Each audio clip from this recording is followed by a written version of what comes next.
can have roll call. Todd Swan. Here. Christopher Eaglebear. Here. Todd Greenfield.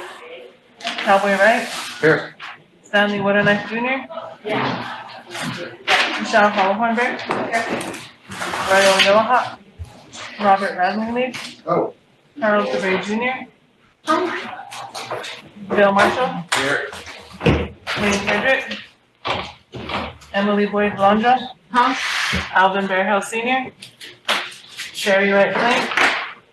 Tamalon Wilcott. Here. Lila Kildensight.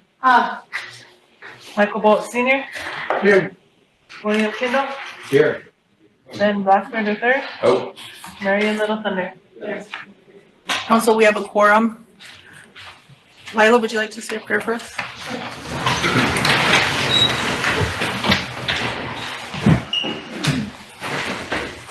Good morning, everybody, and to our listeners. Kind of cold out today.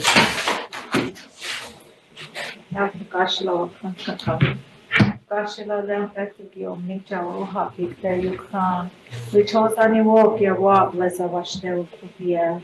Echel Oyatiki, you washed it, Victor. One of Gashila, Ijamna Huna, was snake cut from Gashila Oyatiki, a wall like a washed there, which hot poet, Gashila, which was in Baka. And to Gashila Wakajaki, a Wayat La Yukon.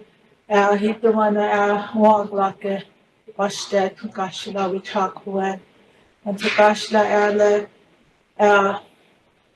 we are itchana we tasha itchana oh let naji you can hit the one on Yapia to Gashla Hetchel Daku wash day won't block up na Kachi Majila to Gashla won't block up na Gashla Oyataki, Tokawi Churiampi to Gashla Echel, Dakuki have a stekted to Gashla, Na to Gashla, Dona money, Na ish Wiggly money pika to Gashla, Champuki Gitana, was Destiny car to Gashla, and one laka we talk with Gashla Petukila, Ushia Hoyachicha to Gashla, Nishnalani Walker Gashla.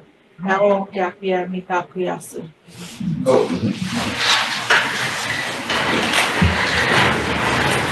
Okay, we have requests to be excused for today. I have Alvin Bentley on. I don't know if you have any of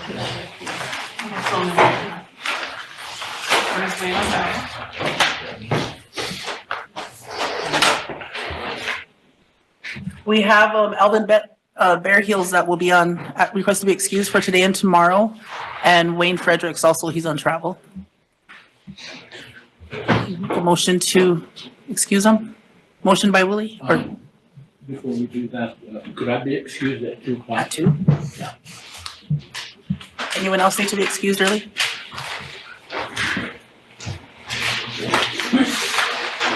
Is there a motion to excuse Wayne and Alvin? Motion by Michelle, seconded by Tammy.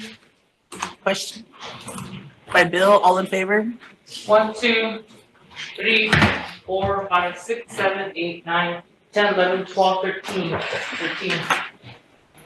Opposed? 0. Not voting. 2. 1. 1402. Council, before we go into the agenda approval, I would like to ask if we can start off with resolutions. We have 23 resolutions and a lot of them are time sensitive that need to be passed before December 31st. I know, I don't know how tomorrow's looking or if we'll get another council meeting before December 31st, but if we can get those out of the way, if everyone's agreeable. We need a motion to divert. Do you need one? I think she just needs one to start from the back of this list with the emergency legislation.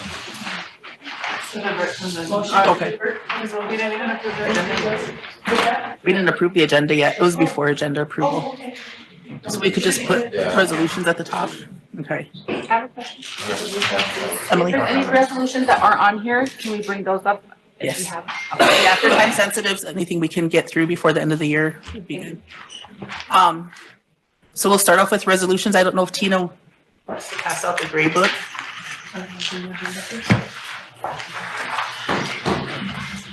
Is there a motion to approve the agenda? By Totes, seconded by Mike. Question? by Bill. All in favor? 6, 7, 8, 9, 10, 11, 12, 13, 14.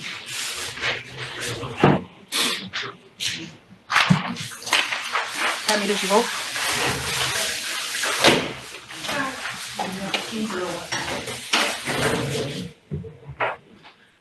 Okay. Is there any other, oh, wait, Lila. Yeah, so it's Marcy, good. redfish made it. Really? Yeah. So Is there any other new business that needs to be addressed that's time sensitive? Lila? Thank you, Council. We discussed,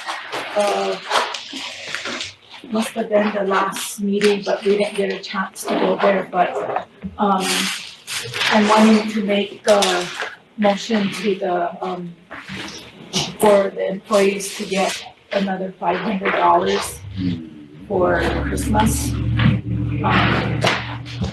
This is probably the last year we'll be able to do something like this for them. And, you know, a lot of people are really struggling. We have young families, and I'd like to bring that on the floor.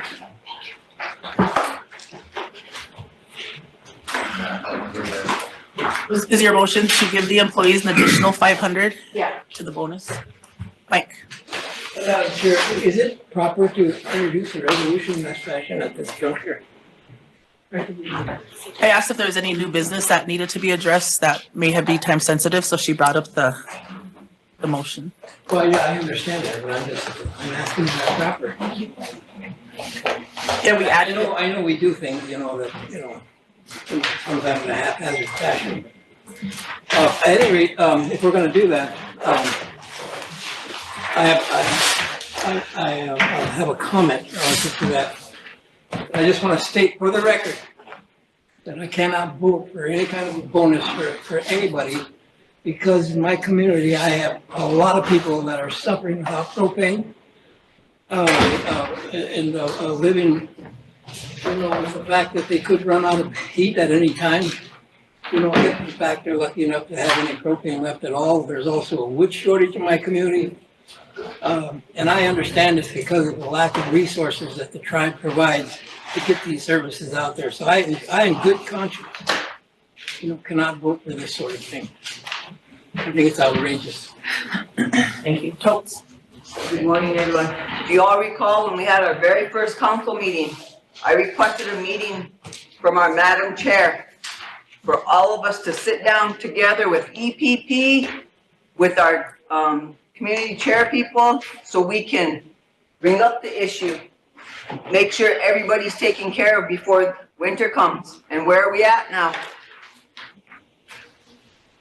With nothing for our people. If we would have had that meeting like we requested, we would have had chainsaws in communities. Maybe we could have had groups get together and cut wood. When we request something or recommend something, she states her office is taking care of it. We haven't heard one response back from any of it, you guys. Even with our homeless, you gave a report on homeless and she shut you down and said her office was working on it. How many of our homeless are still out in the cold right now? So you guys, we're in the predicament we're in because we haven't done the appropriate planning the appropriate way. And not only for us, but our people can also help us too by preparing, also by bringing everything together. Thank you. Lila. Thank you, Totes. The reason why I made that motion is because this is something that, it's not like I threw it out there without looking into it. I did talk to Wayne about it. That is exactly the reason, because at least employees, we can do that, because there are people, we have to also consider there are propane orders that are 2 weeks behind, and they are filling LEAP orders right now. And so, a lot of this is stuff we can't control.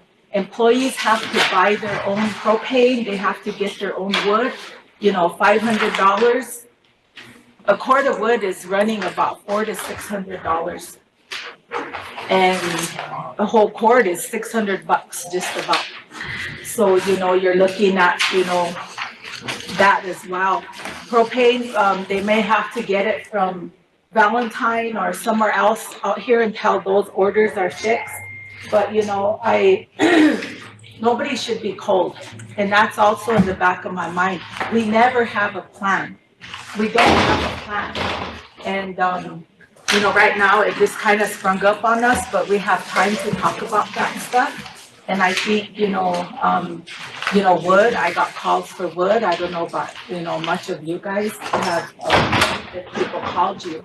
But this is where they come to, and I don't think 500 is a whole lot. Thank you. Tammy?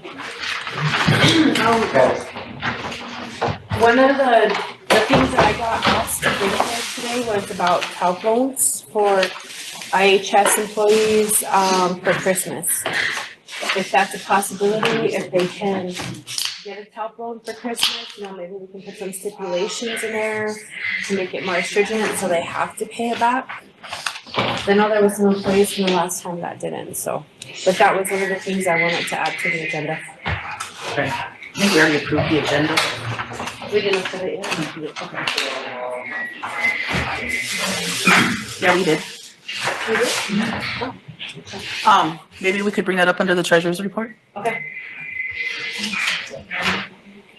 Yeah, there were some issues in the past for, Tammy, there were some issues in the past for providing for those other non-tribal entities that maybe we can. Discuss at that time and put some stringent stuff in there. Lila, could you reinstate your loan? So I think the approval was for 1,000 for all employees and 500 for The contract employees? I think that 1,000 came straight from the president's office, and that was dispersed. I'm not really sure. Some employees got 500 though. Yeah. Yeah. So some of them got 500, so I guess it's discussion with council if we can do that. Yeah, if you wanted. I think it was our recommendation from personnel for 1,500. Yeah, it was from personnel, Across that's the the other board. thing, I'm sorry. Personnel did make a recommendation to bring forward to council that it be 1,500. So if that's the case, the ones who got 500 will get that 1,000. You can approve it for 1,500 and those who already received a bonus will receive a difference. Yeah, That's, and that did come from personnel. okay, I think Sherry was next and Tammy. That's just what I was gonna say. Okay, Tammy. My question is, who approved the original 1,000? Was that supposed to be? That came from the president's office. Was it supposed to be shared across the board for everybody? Or There was it just- stipulations on it. There was a form that went out for all permanent employees to get 1,000. And I think contract or employees Less than a year. less than a year got 500. Oh, okay. Okay. Did you get her motion? Okay, is there a second to Lila's motion? By Totes, question, I have questions. or discussion, Mike, and then Chris. Madam Chair, did you recognize me? I'm sorry. Yes, you're next. Yeah, I just want to comment that, add to what I said earlier and in response to what my colleague Lila spoke to, I would challenge you to go back and run that past people who don't have jobs, that don't work for the tribe, and see what kind of a reaction you get.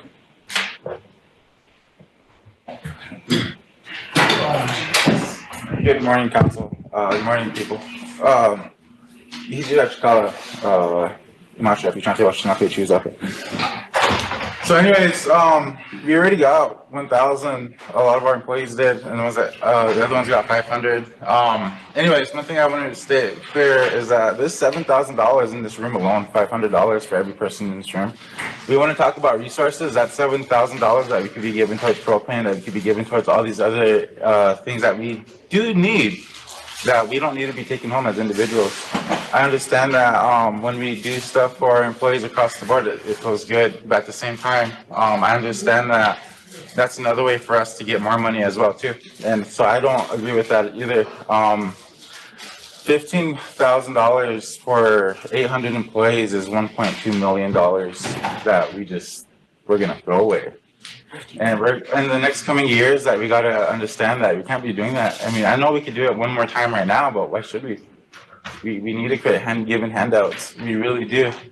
And I know it's easier for a young person like me to say that because I don't have kids. I don't have a real big house that I need to take care of. But we're creating a system that makes our people very reliant on us. And there's going to come a day where we can't help them if we keep doing stuff like this. And I don't want that day to come. I want us to be able to help them along the way through everything, even the smallest journeys. Anyways, thank you. Lila and Totes. I'm not being heartless about this. Council and admin don't have to get it. You know, that's one thing we could look at. That doesn't mean we're doing it for ourselves. Right now, and this has been my experience since I sat on this council. This is my seventh, going on my 8th year. Everywhere that people go to get services, they get a no, a big reject. I don't understand that. I don't understand why we have programs who tell no, everything is no. It shouldn't be that way. If they can help with $50 or $25 or something, help the people. Don't be against our people. And this is what we run into all the time. And it's uncomfortable that I'm bringing this out here, but it has to be discussed. Employees are one category, and then we have the programs. I myself expect the programs to do the job to help our people, not constantly turn them away. So that's what happens, and it's true. It's true. I'm not gonna say, well, but some programs, probably do, but a majority, when our people go to them, they get a no. Why? They're enrolled members. That's why we have programs. We make programs so we can help our people. But they don't help them. I don't understand. Not all of them, but is it because, the blood quantum? Is it because of, something? I don't know. I'll never understand that. Communities do have money. They help with what they could, but the communities cannot pay. And yesterday, the lights were shut off. My phone was blowing up like crazy. And I felt bad. I don't have money to pay all these light bills. If I could, I would. But our people should not be without lights. There's kids, elderly, it's the same thing. Why are we always doing this? Why are we always last minute crisis and we have to have ways pull money out of somewhere, borrow from Peter to pay Paul, that's how we operate. But there's ways to, we're not supposed to be doing that job. We're supposed to be here and have options. Our programs are supposed to bring forward options and look at things for us to vote on. That's how it's supposed to work. But, I was in a Hampy camper yesterday. And, without electricity, that's how it's made now. Some people have wood stoves, some don't. Now we're kind of turning to propane. They can't help it, Some people can't use a wood stove. They can't. So, and it's like that, then, how do we help people? I'm dumbfounded myself, but, it's tough. And, people are looking at us, well, they want more money. Well, we don't have to get it here. That 15,000. Yeah, Chris, I agree with him because it don't have to come here. We don't have to get it, but when even employees, what are they supposed to do? 1,500? Yeah. Yeah. What are they supposed to do? In the past, there have been council reps that have refused it or so signed it back over, so. that's up to, everybody here. This discussion is disgusting. It is disgusting. Totes. Hey, for everyone People listening, have no dignity whatsoever. if you Google 211, the state offers one-time help with electricity or propane. if you Google 211, it's a place out of Sioux Falls. They'll do a one-time propane or electricity to help with. But, you have to remember, some people don't qualify for benefits either because of the income they make. And, you know, a lot of my money, I don't know about anybody else, but I've been buying wood and I've been doing a lot for the people. So when my money comes to me, it goes right back out into the community. So, you know, either way, it's everyone's own individual, vote here. But I seconded that. Is there a question? The motion? Question by Michelle. All in favor? What was, could we restate the motion? No. Okay, motion by Lila Kenzak to approve for Christmas bonus We got 1,000. cash forward for 1,500. For a total of 1,500 for all employees across the board. Those that receive 500 will receive 1,000, those that receive 1,000 will receive 500. Sound right? Yeah, and it was, brought up that personnel recommendation. As, you want that in your motion? As recommended by personnel. This is going to just be for the employees, right? And then question by Michelle. Tammy. Can somebody answer me that? Can you answer me that, Lila? Is this just for employees? Yeah, you gotta make it that way. Yeah, I think it would be just employees only. Add that to my There's motion. already a question to the motion. Oh, yeah. We have a question. We have a question, discussion over, all in favor? 1, 2, 3, 4, 5, 6, 7, 8, 9, 10, 11. Opposed? 3, Not voting? 1. Madam Chair, that was a skeptical yes on my part. For the record. Tammy. I kind of wanted to ask before we voted or whatever, was maybe one of the considerations could be that the ones that already got the 1,000, be good with that, and the ones that got the 5, give them the extra 5 to meet that 1,000. And that's why, you know, I didn't vote yes or no, because that could be like another option. But I mean, I get what everybody's trying to do here. We'll go into resolution. Did everybody get a resolution list here? Should be in your folder.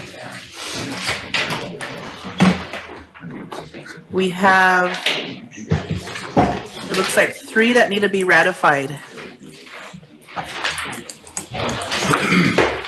And those were petition resolutions? The top 3? In here as well, or do we have? Yeah, that should be in the back, towards the back. Waiting all day.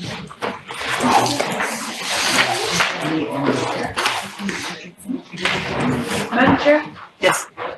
I just have a quick concern. I want to make sure that, so the council, did 4 days of working sessions for the, remaining funds in the allocated homes project. However, that resolution is not ready. So Eric's gonna prepare it. I just want to make sure that we're gonna have time to get to it because it is time sensitive. Yeah, we have 23 to go and then he has that one. I think Jim has one.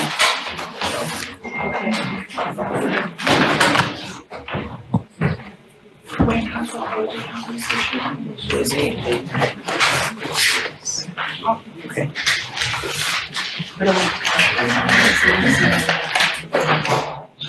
And what service? Yeah, just give them to Tina. And what service? It's Ms. Hans. Are these ratified for the petition resolutions in here? Yeah, they're waiting. Way in the back.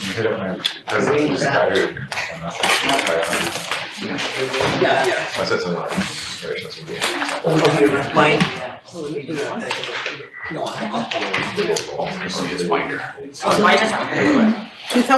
Or 2024-336 adult corrections. 1 million BIA FY 24 4 4 4 4 4 4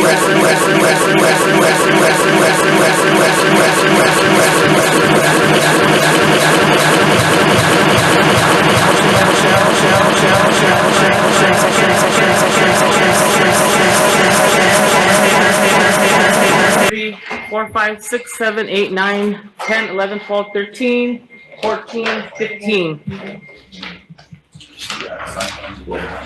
Opposed? Zero. Not voting? Two. Motion passed. The next one is 2022-340.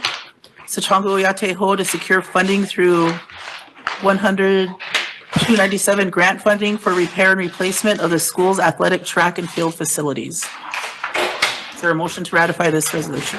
Motion by Totes, second by Emily, question by Ben. All in favor? 1, 2, 3, 4, 5, 6, 7, 8, 9, 10, 11, 12, 13, 14, 15, 16. The next one is 2024-341. Was that the full vote? Oh, 16-0. I'm sorry, opposed. 1601. Okay. Going too fast.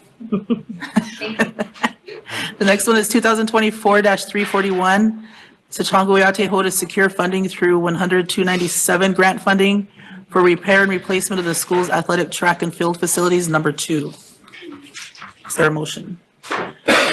Vote seconded by Ben, question by Emily. All in favor? 1, 2, 3, 4, 5, 6, 7, 8, 9, 10, 11, 12, 13, 14, 15, 16. Opposed? 0. Not voting? 1. 1601.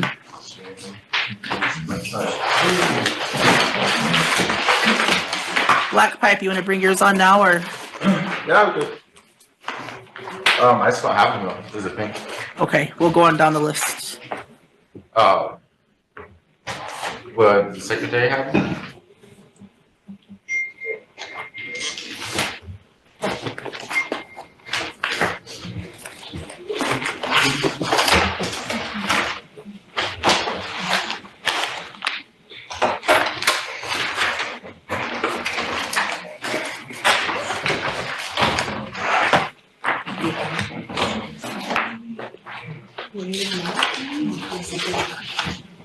Well, we'll circle back around. I will. Okay. See if I can find them. We'll go on down to Education Committee.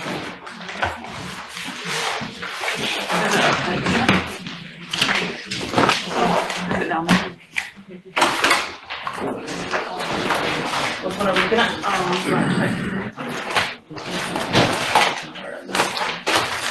Who's the chair of education? Emily? These are all. They all have numbers already, so they won't be emergency, except the last one, I think. Yeah.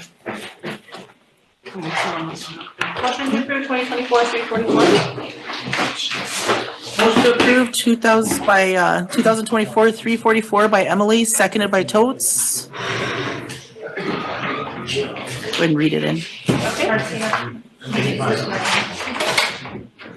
We'll go to whereas the Head Start program requests formal approval of its data management plan, and whereas the Head Start program preference standard, specifically 1302.101 management systems B4, requires programs to establish a data management plan with approval for both the Policy Council and the Tribal Council, encompassing elements such as data quality, effective data use, data sharing, and measures to protect the privacy of children. And whereas Head Start staff will utilize program data to address identified challenges, thereby enhancing program quality and supporting ongoing improvement efforts. And whereas the Head Start Policy Council approved the data management plan on June 27, 2024, and whereas the RST Education Committee reviewed and approved the data management plan on Wednesday, November 6, 2024, during a duly convened meeting with a quorum present, and has recommended the data management plan for approval by the Rosebud Tribal Council. Therefore, be it resolved, the Rosebud Tribal Council hereby approves the Sechongo Wakota Oyate Head Start Program Data Management Plan. Any discussion? Call for the question. By Ben, all in favor? 1, 2, 3, 4, 5, 6, 7, 8, 9, 10, 11, 12, 13, 14, 15, 16, 17. Opposed? 0. Not voting? 0. Passed. The next one's a bid packet for emergency legislation. You have a number? There's 2024-345. You're right on that one. Oops, sorry, it was stuck to my staple. Okay, motion to approve 2024-345. Motion by Emily, seconded by Totes. Go ahead and read it in. Thank you. Go for whereas the Head Start program seeks formal approval for procedures for selecting policy council membership, and whereas the Head Start Act mandates that one of the responsibilities of the governing body under section E6 is to develop procedures for selecting members of the policy council.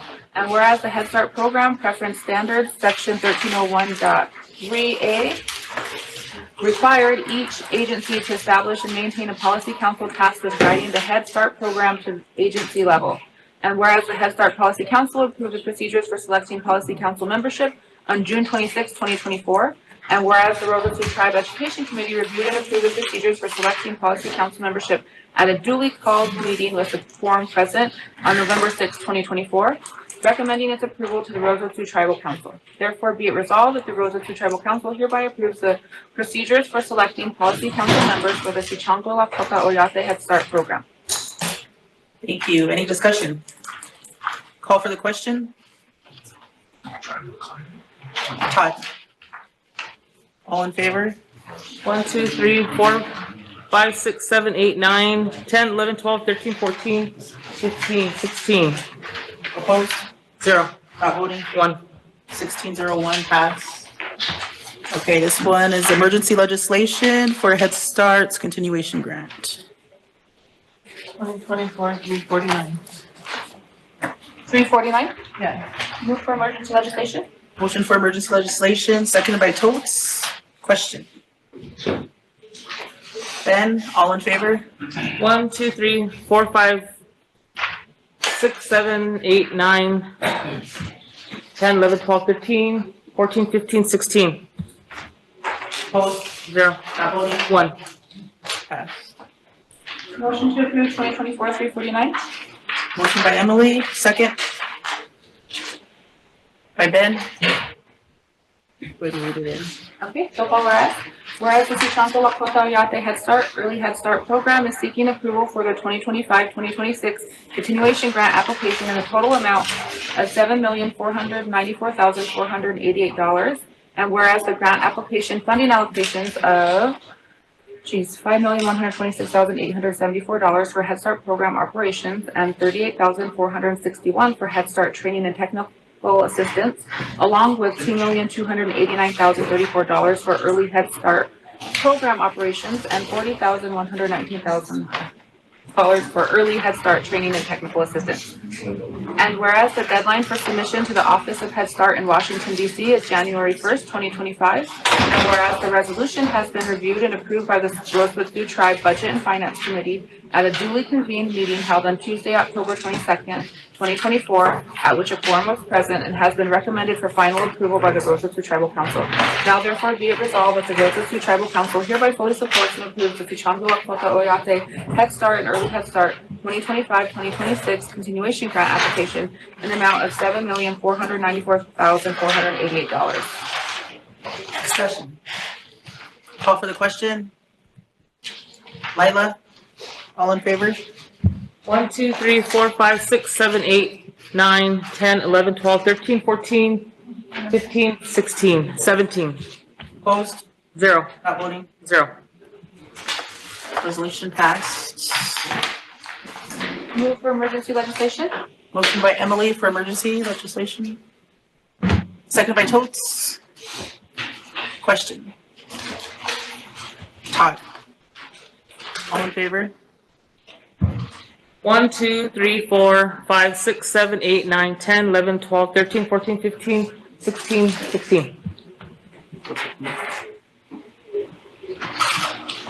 Is it numbered? 350. 350, 2024-350. Motion to approve 2024-350. Motion by Emily. Second by Ben. I'm gonna read it in. Okay. Go for whereas the SLOHS EHS program is requesting approval for a budget revision, and whereas the Head Start was funded a supplemental grant of $267,716 in September 24 designated for security cameras for Head Start and early Head Start classrooms. This supplemental grant was initially submitted to the Office of Head Start in August 2023. Currently, our program has more urgent need to purchase two 14-passenger buses to better serve our students. The supplemental grant for the two 14 passengers in the amount of $210,000 was submitted to the Office of Head Start in July 2024. Whereas Head Start is requesting approval to reallocate the $267,710 funded for security cameras and instead purchase two 14-passenger buses at $210,000 and utilize the balance of funds of $57,716 for the renovation costs required at Arrow Head Start Center in White River, South Dakota. And whereas a supplemental grant submitted in February 2024 for Arrow Head Start Center renovations was funded at $76,541 in August 2024 to fund the Arrow Head Start renovation project. Due to the 8-month time lapse and the contractor's quote received in November 2023 for this supplemental grant, the cost for lumber, material, and labor costs has increased significantly. Arrowhead Start Center is over 25 years old and has not undergone any renovations and is in need of attention. And whereas the approval of reallocating an additional $56,716 to add to the approved grant amount of $76,541 will adequately fund this entire renovation project for Arrowhead Start Center. The reallocation of funds for two buses will greatly enhance our program's capacity to transport children safely and will significantly improve the safety and learning environment of the Arrow Head Start Center. And whereas the budget revision was approved by the Head Start Policy Council on Tuesday, October 15, 2024, and whereas this budget revision was passed by the RST Budget and Finance Committee at a duly called meeting on Tuesday, October 22nd, with a quorum present. The resolution will be forwarded to the full RST Tribal Council, and therefore be it resolved, the Rosebud Sioux Tribal Council does hereby support and approve the Sichango Lakota Oyate Head Start Program's budget revision to purchase two 14-passenger buses at $210,000 and the use of the balance of funds of $57,716 for Arrow Head Start Center renovations. Any discussion? Call for the question. Chris? All in favor? 1, 2, 3, 4, 5, 6, 7, 8, 9, 10, 11, 12, 13, 14, 15, 16. Opposed? 0. Voting 1. 1601 pass. Let's move on to Health Board.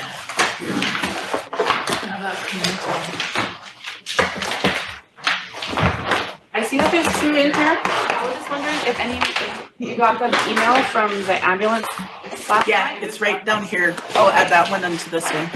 And those ones, we didn't have health board due to the directors meeting this last week, so that's why it's coming like that. But for starters, the two start ones in the packet. We had one. Oh, one of two, I see. You want to pass out that resolution one, or that ambulance one? So 2024-346? Is that the one, M? Okay. Yes. Motion to approve 2024-346. Or a second? I told. Go ahead and read it in. Okay. 1, 2, 3, 4. I'll do the 5. Whereas the Rosebud Sioux Tribe Diabetes Prevention Program continues to provide diabetes prevention education activities to Native Americans residing within the Rosebud Sioux Indian Reservation boundaries. And whereas the Rosebud Sioux Tribe Diabetes Prevention Program targets those at risk to provide diabetes-related education, including nutrition education, physical activity education, and any other diabetes-related education. And whereas the Rosebud Sioux Tribe Diabetes Prevention Program is seeking support for the Special Diabetes Program for Indians funding, formerly SDPI Community Directed, FY 2025 FAN number HHS 2025 IHS SDPI 0003 to meet program goals and objectives. And whereas the Rosebud Sioux Tribe Diabetes Prevention Program is requesting support of current and future special diabetes program for Indians for Indians funding opportunities which benefit tribal membership. And now therefore be it resolved, the Rosebud Sioux Tribe Health Board recommends to the Rosebud Sioux Tribal Council to adopt and approve the Rosebud Sioux Tribe Diabetes Prevention Program's Special Diabetes Program for Indians funding formerly SDPI Community Directive for FY 2025 FAN number HHS 2025 IHS SDPI 0003 and all future SDPI funding opportunities. Any discussion? Call for the question. Mike? I have Oh, yeah, go ahead, Mike. I have a comment. My comment is, resolution itself, the purpose of it is just fine. But, why do we keep referring to ourselves in the legal documents as Indians? I would agree with that. Can we amend that? I don't know if that was the grant application or the funding. I understand why outside agencies might do that, but why do we have to include that terminology? I agree with that. He doesn't like it. You want to take that out? Amend it? Well, yeah, let's substitute something. I don't know if that's part of the name of the funding though. The only reason why I think it's part of the funding is because they list it with that whole line item, and so I totally agree with what he's saying though. Yeah, I do too. As long as we're not. Any other discussion? Call for the question. Todd? All in favor? 1, 2, 3, 4, 5, 6, 7, 8, 9, 10, 11, 12, 13, 14, 15, 16, 17. Opposed? 0. Not voting? 0. 1700 passed. In that same packet, there was motion for 2024-347. And that is for the health administration to enter into contract with Tribal Health. Is Tribal Health the one that does our emergency room contract? Yes, there was some discussion. I'll bring it up after we read it in. For Okay. discussion. Motion by Emily, seconded by Totes. Okay, I'll start at the South Mount 5. Whereas the Rosebud Sioux Tribe Health Administration seeks to build comprehensive public health social detoxification center and meth rehabilitation teams through the hiring of full-time healthcare employees, including 1 registered nurse or equivalent, 1 licensed addiction counselor or equivalent, and up to 6 medication technicians to deliver clinical services.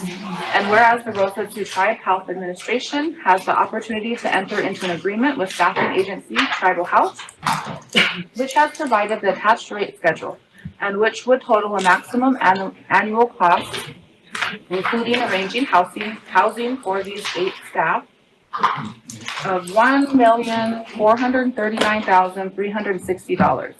And whereas the Rosebud Sioux Tribe Health Administration has been awarded funding through the opioid litigation settlement, SAMHSA, CDC, IHS, and the Thomas W. Haas Foundation, exceeding $5 million annually to support these programs, while meanwhile seeking to build a sustainable building and revenue cycle these programs. And therefore be it resolved, the Rosebud Sioux Council approves the Rosebud Sioux Tribe Health Administration to enter into a contractual agreement with Tribal Health with the maximum amount above. Any discussion? So just real quickly, I don't know if anybody has any specific questions and then we can discuss that, but there was some discussion at the committee level, and it kind of had to do with other discussions that were going on, specifically the question that was asked about, is this the same entity that provides services to the ED? And it is. And so the questions and some of the conversation was surrounding our existing complications, I guess, with staffing and with, other types of negative type feedback that we've been hearing from how that's being operated. So that I'll just start with that if there's any other questions. Any other discussion? Call for the question. I got a comment on it. It was the discussion on it was a comment about how we are using our own resources to help with that, but apparently that was one of our biggest concerns. But apparently they are working with some of our local programs to help bring in more employees from our own tribe to help out. That was my question on health board. So that was something that I said would probably come up here on council, because again, we're bringing other entities to come in to help with this program rather than our own people. So, but that was my concern on it. So, but I guess she is saying she's working with these entities to help her tribal members to get qualified to be employees there, I guess, or something. So this is something to help it up. So that's just my comment, my concern on it though. So, thank you. Is that because they're using a staffing agency? So this would be a staffing agency, so they're gonna come at like what, maybe 3 times the original price if we were to hire ourselves, but because we haven't, or they haven't been able to hire anybody, that's why they're looking elsewhere.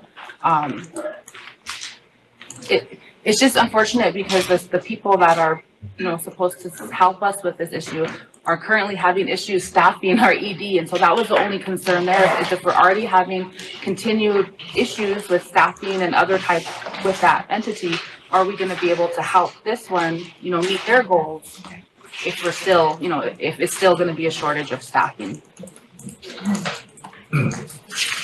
I did look into that too, again, that with our local people to find out whether they are reaching out to help them, and haven't heard anything. They haven't heard anything from them, so that's why I was concerned about it. But if they say they are, then I guess they are. I don't know. So those are just my concerns, because again, our own tribal members are seeking employment, but they're not getting enough people to get trained or qualified to be in these positions. But those are just my concerns on it, because again, it's bringing in a different entity to come in here on the reservation to do this. So those are just my biggest concerns on it. But we're working to try to keep it going. I guess our program. So those are just what I have. Thank you. How long is this agreement in place?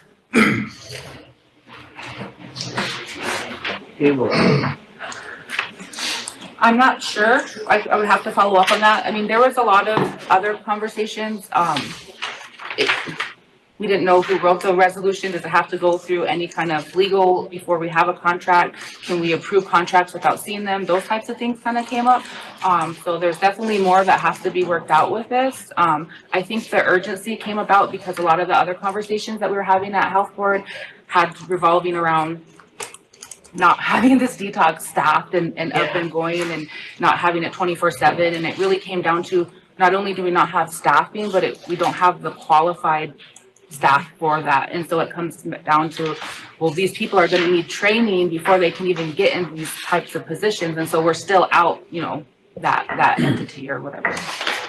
And I think, again, comment on that too, to make it get through the need to help our people with the addiction part of it is which kind of pushed me forward on it. Because I mean, again, it's needed. Because they are understaffed right now. Yeah, so we need to make sure we move it forward. So that's why we were just, I guess, moving forward. Because there's a lot of questions that should be implemented there no matter what, but because this program is needed for our community and our tribal members, it's something that we need to move forward right away. So that's why I had concerns on it. So, but yeah, I'm just a little concerned too. We're going to be facing the same issues as our ED department. Is there any recourse for us to go and address those issues, or we have? That's what I was asking for, the term of the agreement. We haven't. Then do you recommend us moving forward on this resolution or no?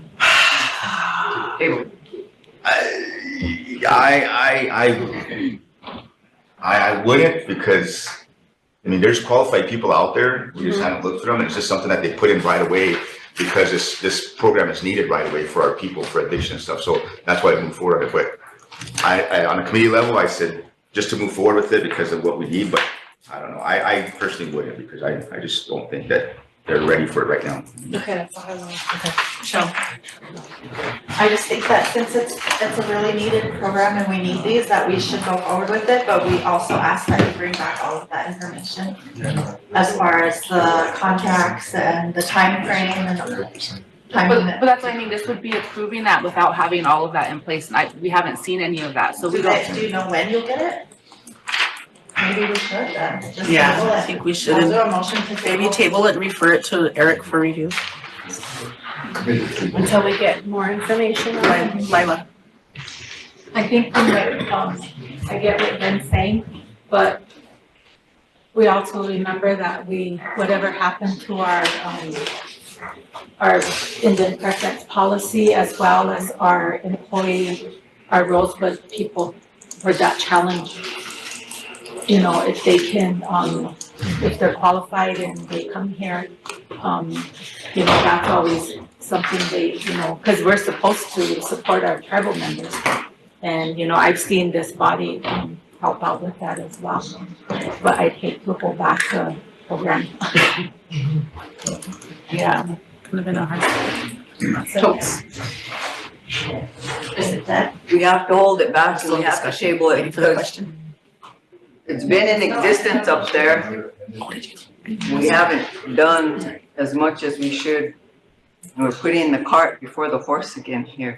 Because if we approve of this, we don't want to be getting locked in. We need to go back and try and recruit our own people. They are out there. We just need to look a little bit harder, but. Michelle made a motion to table it and refer it to Eric for contract review. Okay. Seconded by Sherry, question by Totes. All in favor? 1, 2, 3, 4, 5, 6, 7, 8, 9, 10, 11, 12, 13, 14, 15, 16, 17, 18. Opposed? 0. Not voting. 0. Motion passed. Next, we'll move on to the ambulance resolution. Or yes, that will be emergency. Is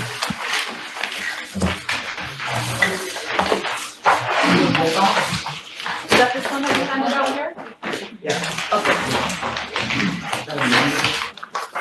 Okay, I'm sorry, This is the first one. like I said earlier, these ones are last minute because we weren't able to have, our meeting last week. So there's 2 ambulance resolutions? Yes, okay. Yes, there should be, I just see. She's passing out the second one now. Okay, I just, this first one, do you want to start with there? For emergency legislation. Second. 51? They did not go to committee yet because we didn't have committee. Motion by Emily for emergency. Seconded by Totes. Question by Todd. All in favor? 1, 2, 3, 4, 5, 6, 7, 8, 9, 10, 11, 12, 13, 14, 15, 16, 17, 18. Opposed?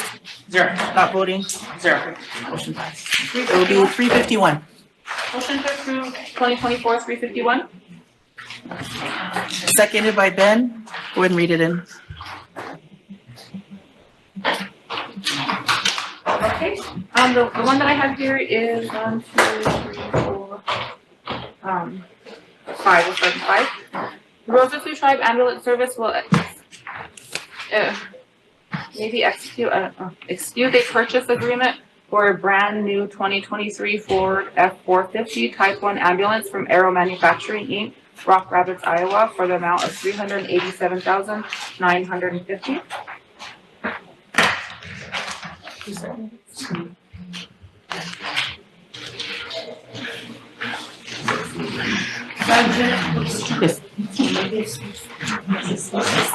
Which one are we on, Emily? I was reading the one that I had, not the one that just came out. The one with the 300,800, I'm sorry. 87,000? My question is, what funding source? So I apologize, it didn't go through. Let me bring the email up that he got. There's a explanation. Let me bring it up. I'm so sorry. And he also said he's in a training, but he can come down if he needs to. So I'm just gonna read his email if that's okay. It says, we were awarded the 2024 EMS Regional Services Designation Grant Funding from the South Dakota Department of Health. The date of the letter is not when we were given the notice. We were not told until December 2nd, 2024. That we were awarded the grant. We applied for more than what was awarded in terms of dollars. I have attached the South Dakota DOH's budget and award letter to the resolution. Everything on the award was listed under Ralph Young, the RAS operations manager, due to the conflict of interest on him being a state rep. For ethical reasons, I cannot be principal contact on this award, nor be the management of the award. We did visit with the state before applying for the award and were told that as long as I was not the principal contact for the award and it was awarded to the Rosebud Sioux Tribe as a whole, that there would be no issues with applying for this grant. The entire purchasing and payment processes will occur with the state of South Dakota and will not require any financial management from RST Finance. Due to the tight window for obligating these funds, we must have a signed authorization back to South Dakota DOH by December 20th, 2024. They kept extending the grant application period and delayed the award window. Therefore, that's the tight window for accepting the award. The second one, the resolution will be for replacement ambulance for one that was damaged in September of 2024 due to an accident where there was a loss of life. That incident, of course, was reported. And the health board, okay, however, outside of that, we did not release any information out of respect for the individual whose life was lost and the employees involved. At present time, the ambulance has been released by law enforcement but will not be returned to service. We have internally decided it would not be in the best interest of everyone involved if the ambulance returned to service. Therefore, a replacement is required presently to account for our call volume. The funding for this ambulance will come from our third-party revenue account.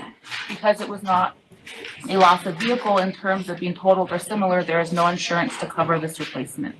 This replacement will come from Aero Ambulance out of Rock Rapids, Iowa.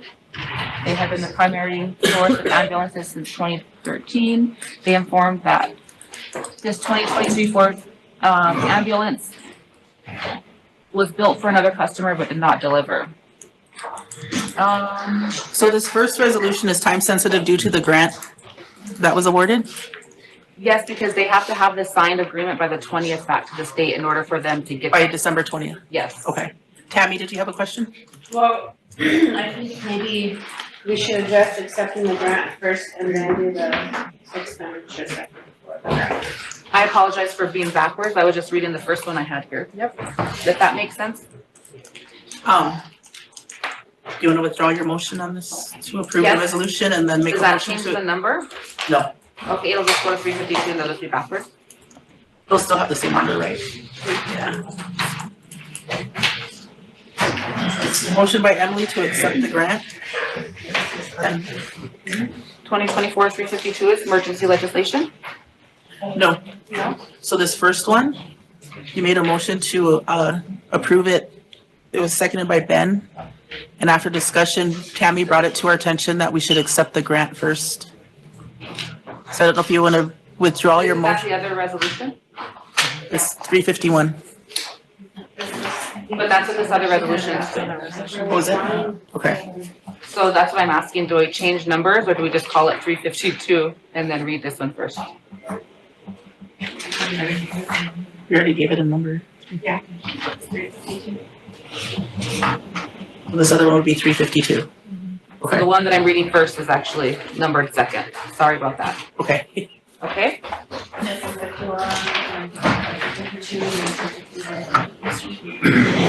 So we'll rescind that last motion and now we'll have a motion for emergency legislation again? Yes, Or just bring on 2024-352? emergency. Motion by Emily, second by Totes. Okay, read it, or question. By Bill, all in favor? 1, 2, 3, 4, 5, 6, 7, 8, 9, 10, 11, 12, 13, 14, 15, 16, 17, 18. Opposed? 0. Not voting? 0. Motion passed. Motion to approve 2024-352? Motion by Emily, need a second? By Tammy? Go ahead and read this one in. Okay, so far whereas the Rosebud Sioux Tribe Health Board met on September 19, 2024 and heard a report from the RST Ambulance Director wherein the Rosebud Sioux Tribe Ambulance Service would be applying for the 2024 EMS Regional Services Destination Grant Funding. And whereas the Rosebud Sioux Tribal Council, in their authority and powers granted to them, authorized the Rosebud Sioux Tribe Ambulance Service to apply for the 2024 EMS Regional Services Designated Grant Funding during the RST Tribal Council meeting on September 26, 2024, with a vote of 11-0-0. Whereas the Rosebud Sioux Tribe Ambulance Service was awarded the 2024 EMS Regional Service Designation Grant Funding for the amount of $216,118.90. Therefore, be it resolved, the Rosebud Sioux Tribe accepts the 2024 EMS Regional Services Designation Grant Funding from the South Dakota Department of Health. Be it further resolved, the President of the Rosebud Sioux Tribe is authorized and directed to sign and execute the acceptance authorization. Any discussion? Call for the question. Michelle, all in favor? 1, 2, 3, 4, 5, 6, 7, 8, 9, 10, 11, 12, 13, 14, 15, 16, 17. Opposed? 0. Not voting? 1. 1701 passed. Okay, now you make your motion to approve 2024-351. Yes, move to approve 2024-351. By Emily, is there a second? By Michelle. We'll waive the reading and call for the question. I have a question. Oh, I'm sorry, discussion. Thank you. So the, amount on here is, 300,000, but the grant was awarded in 216,000. So where's the remaining funds coming from? out of third-party billing. A third-party billing? Is that, They said in the email. yeah, Okay, can that be stated in the resolution? As amended? To state the grant is gonna pay for half, a portion of it, and that the other portion's coming out of third-party billing? I don't have issues, because I'm pretty sure that's what I just read out of that email that Yeah. stated. So as amended? Yeah. so after the 387,000, we can put the difference will be paid out of third-party billing?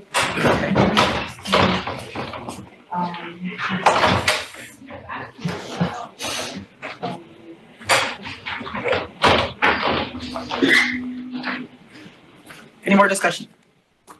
Call for the question. Mike, all in favor? 1, 2, 3, 4, 5, 6, 7, 8, 9, 10, 11, 12, 13, 14, 15, 16, 17, 18. Opposed? Zero. Not voting? Zero. We move on to judiciary committee. Ben, or who's the chair of judiciary? Michelle. Motion for emergency legislation. After that, they dropped off one more from ambulance, so Okay. just circle back. Thank you. Motion for emergency by Michelle, there's second by Totes. Question? Sherry. Every time I say Sherry, my Siri comes on.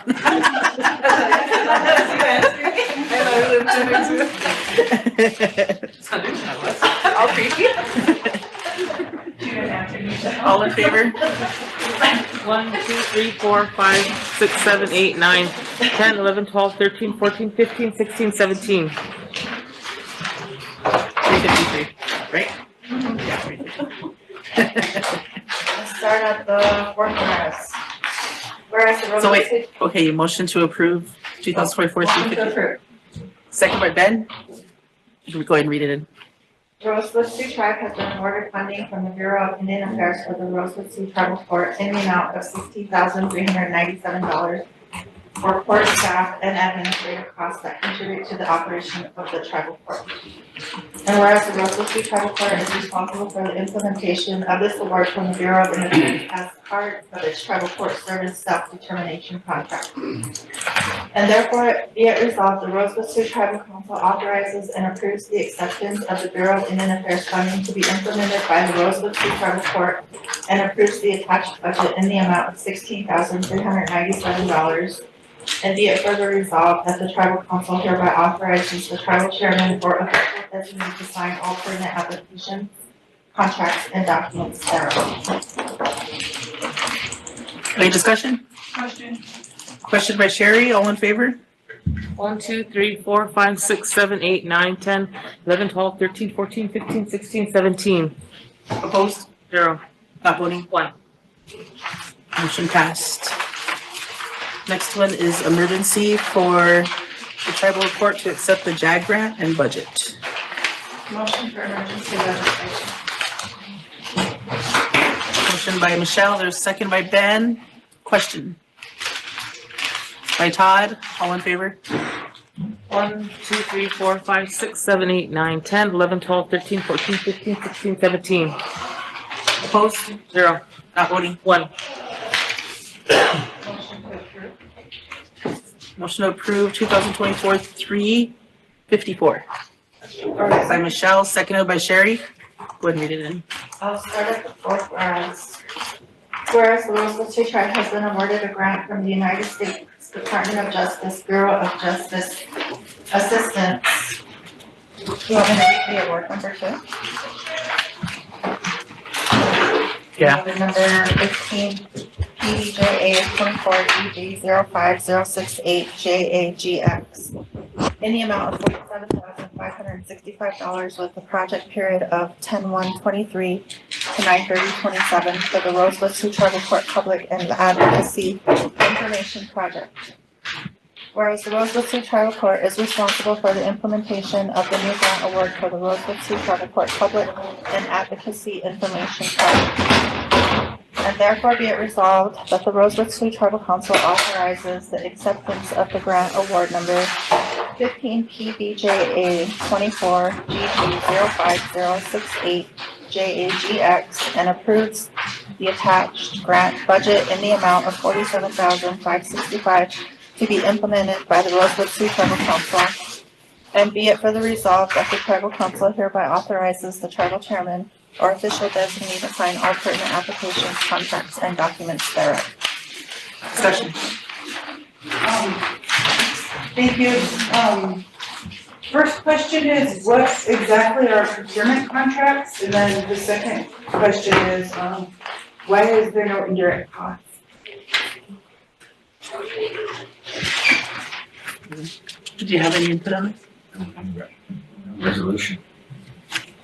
I get a copy of the resolution. Sure, show me the resolution.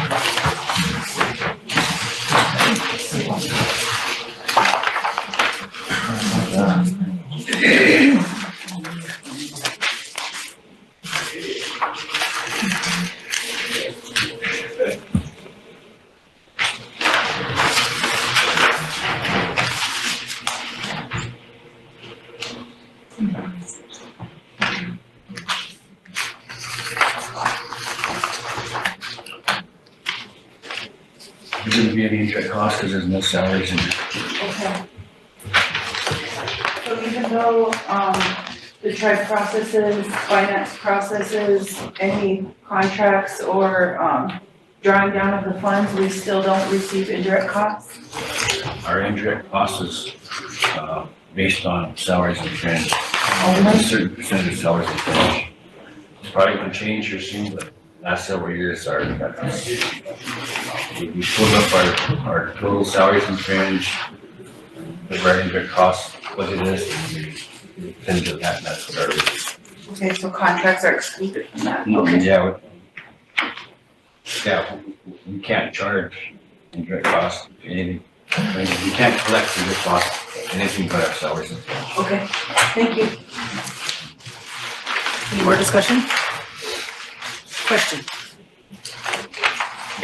Ben, all in favor? 1, 2, 3, 4, 5, 6, 7, 8, 9, 10, 11, 12, 13, 14, 15, 16, 17, 18. Opposed? 0. Not voting? 0. Motion passed. And one more, motion for emergency legislation, this one. Motion by Michelle, is there a second? By Totes. Question. Lila, all in favor? 1, 2, 3, 4, 5, 6, 7, 8, 9, 10, 11, 12, 13, 14, 15, 16, 17, 18. Opposed? 0. Not voting? 0. Motion passed. It's 3:55. This one's for adult corrections, and I will start at Motion to approve. oh, motion to approve, sorry. 344, 355, seconded by Ben. Okay, read it in.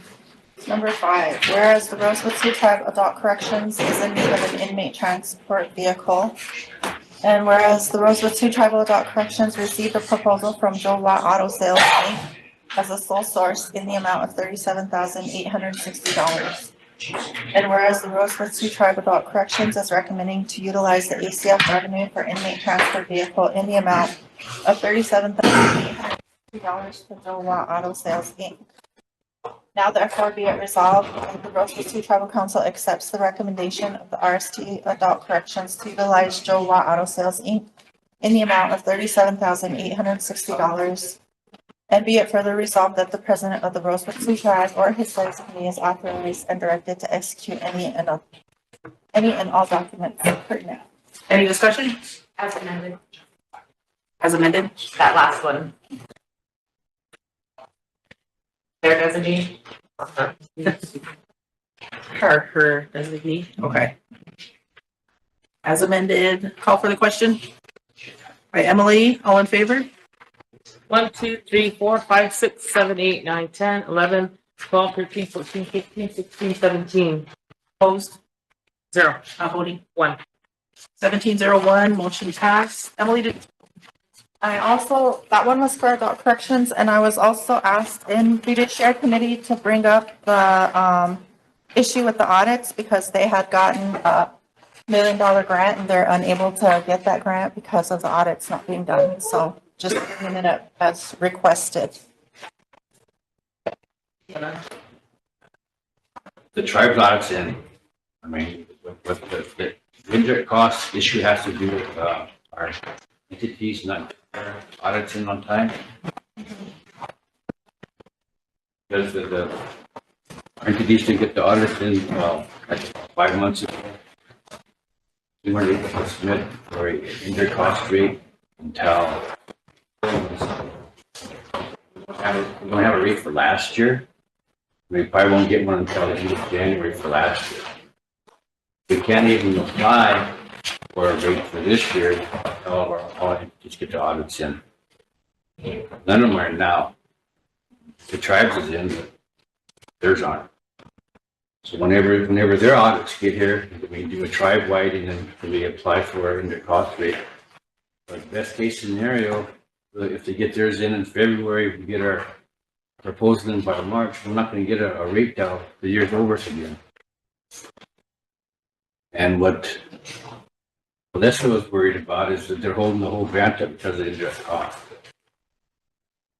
So what I've been doing the last 3 weeks is I've been trying to negotiate so that we won't have to do an indirect cost rate proposal. Try to just collect what's called the de minimis rate, 15%. It could be 10, but this year's 15%. I have a call hopefully this afternoon, tomorrow with the director of the BIA. If he approves that, then we'll have a de minimis rate for the next several years. Until such time as all entities can get their act together, get their audits in on time, so that we can have a negotiated rate on time. But that's done, and then we're safe for the next however many years it takes for them to get current. Mike and then Willie. Madam Chair. Wayne, could you identify those entities? Well, I mean, the one that was most behind is Redco. But right now, I think TLA hasn't turned us in for 23, and Redco is getting ready to turn us in for 23. So they're still behind too. So, but and I asked this not to bring shame on anybody, but in a sense, yeah, there is some shame here. You know, this is a age-old problem. This isn't the first time that this happened. You know, and the stakes are important. You know, for these entities to not get their audits done on a timely basis is maybe once every 10 years or so, there's an excuse for it. This is a perennial problem. And when it comes to affecting indirect costs, which really is a generator of funds for us to operate on, you know, well, use your head and think about it. It's detrimental to our funding possibilities. I know it's you know, something like this seems very mundane and not very interesting, you know, but it's a big deal. Mike, it's more than mundane. It's a big deal. In the past, they have been lenient with us, and we were able to. I mean, we don't get excited about things like this. That's what I'm saying, you know. But we sure can hand out money. I'm telling you, in the past, they've been lenient. We've been able to fudge a year or two. Now they're not. The Department of Justice, the agency that listed it for here, it's holding up all of their funds. EPA is holding up all of their funds. The agencies are not holding up the cost, but holding up all of the funds, Mike. We're talking tens of millions of dollars here that's going to be held up. That's why the last 3 weeks I've been working frantically to try to get this deal negotiated. But these entities have to get their audits in time. That's just bottom line. Yeah, it jeopardizes their proposals for funding. Mike, literally, you have this money sitting in the bank, we can't draw it down because of it. If we can't draw it down, they're gonna claw it back. That's where we're at. I have Willie, Totes, and Tammy. Wayne, I really wasn't concerned about who was late for audit, but how many entities he serves. There was just one, now there's two. I'm not sure how far along GL is on theirs. But those two and the casino affect us directly because they're a significant component to our audits. We can't do it tribe-wide without them. Our schools and stuff, they're required to submit it to audit to us, but they're not, we don't have to have them in order to do it tribe-wide. But those three entities are required. All it takes is one or two. All it takes is one of them and One. it's one of them and then we're stuck. Totes. That just goes to show you the lack of leadership and the transparency that needs to start being done. And there needs to be consequences if they can't get it done in a timely manner. Tammy. I have a motion excerpt here from the Secretary's office, and this was done on August 15th of 2023. Motion by Pamela Toselwater to approve a demand letter to be sent to Redco to provide FY21, FY22, and 23 audits within 5 business days. Failure to comply may result in suspension and a revocation of charter. Seconded by Lisa Whitecutt, question by Ray. The vote was 12 in favor, 0 opposed, and 0 not voting. The motion was carried. Those audits have never been supplied to this body, I asked, and they were not. 20 and 21 have been submitted, 23 is not. And 21 and 22 were submitted. 22 was submitted like 5 months ago. But this was done back in August of 23. How long have they had those audits completed? They just completed the 22 audit like 5 months ago. We're gonna get that 5 months ago. We got it 5 minutes ago. We received their audit for 22 5 months ago. Okay. So then the tribe could do their tribe-wide, which takes about 3 weeks. So then 4 months ago, we were able to submit our indirect cost proposal for last year. It takes 5 to 7 months for the IBC to approve the rates. So for last year, sometime next month. Okay. And even submit this year until the 23 audit. I was told that a draft was issued a draft. I haven't seen it yet. But even if they get to 23 audit in by the end of this month, we're not going to get our driveway done until January or February. We're not going to have indirect cost for this year until the year's already done. Yeah. Okay. That's why I'm trying to do the de minimis rate. Okay, so another question is, because I'm newly here. Right. And it's really hard to get informed by, just requesting information, it's hard to get back to. So Tia, how many audits are they behind? They're only 23 audits. 23 audits. Okay, and then the casino? She looks there. Casino, it's kind of on the card. Okay, but you guys have a motion here that was never followed up on. The Secretary's office has a motion digest book. Maybe they can make a copy of it for all of us and we can go through and start reading some of these motions, because a lot of these motions, there's never any follow-up on that I've noticed. And we need to start following up on our motions to make sure that our business gets done. That's the recommendation that I have. I have Michelle and then Mike and Sherry. I just wanted to speak on something similar to that, because in committee, we were made aware that there was three entities that didn't have their audit in, but today we're hearing there's one. It's affecting all of these different programs because they can't get their money and they need that money. So we need to do something to hold people accountable, whether it's suspending charters or suspending employees that are in charge of that, getting those to us. I was also made aware that $600,000 got sent back. So now the tribe is currently under conditions because the money was not spent. So anybody else that gets contracts are under conditions.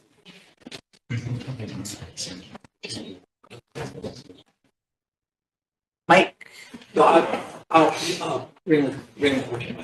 okay, Sherry and Thank you. Could you provide some clarification onto why Redco and TLE have not got their audits done? Is it negligence or is there something? Redco's have been behind since the pandemic. And the accounting firm had to turn over. So they had to switch to different accounting firm. I think once or twice, didn't they? Once for sure. Okay. So with Redco, the accounting firm had a high turnover during the pandemic, after the pandemic, and didn't finish their audit, so then they got somebody new. Okay, and then what about TLE? I'm not sure about TLE. Thank you. It was all good when Howard was there. I just seen Howard sitting there, sorry. I have Tammy and then Mike. In all honesty, I agree with Michelle. We probably should start suspending charters. We do have that authority under the Constitution, and we can do it for 90 days and implement a interim board, and maybe, you know, work really close with Wayne or bring in our own accounting firm to get this stuff done. Because, and then who was the program that lost the 600,000? We were told the name of the program, just that it was $600,000 sent back because it was unspent. Wayne, are you aware of that? And you're the treasurer, you have oversight of these funds. You should be aware of that, correct? That's the first I've heard of it. It was last week. I'm not sure which program they're talking about. Can you look into that and maybe bring that information back here? Because that's a lot of money that could be utilized for whatever reasons it was supposed to be utilized for. And we shouldn't be losing money in any way, shape, or form. Okay. Mike.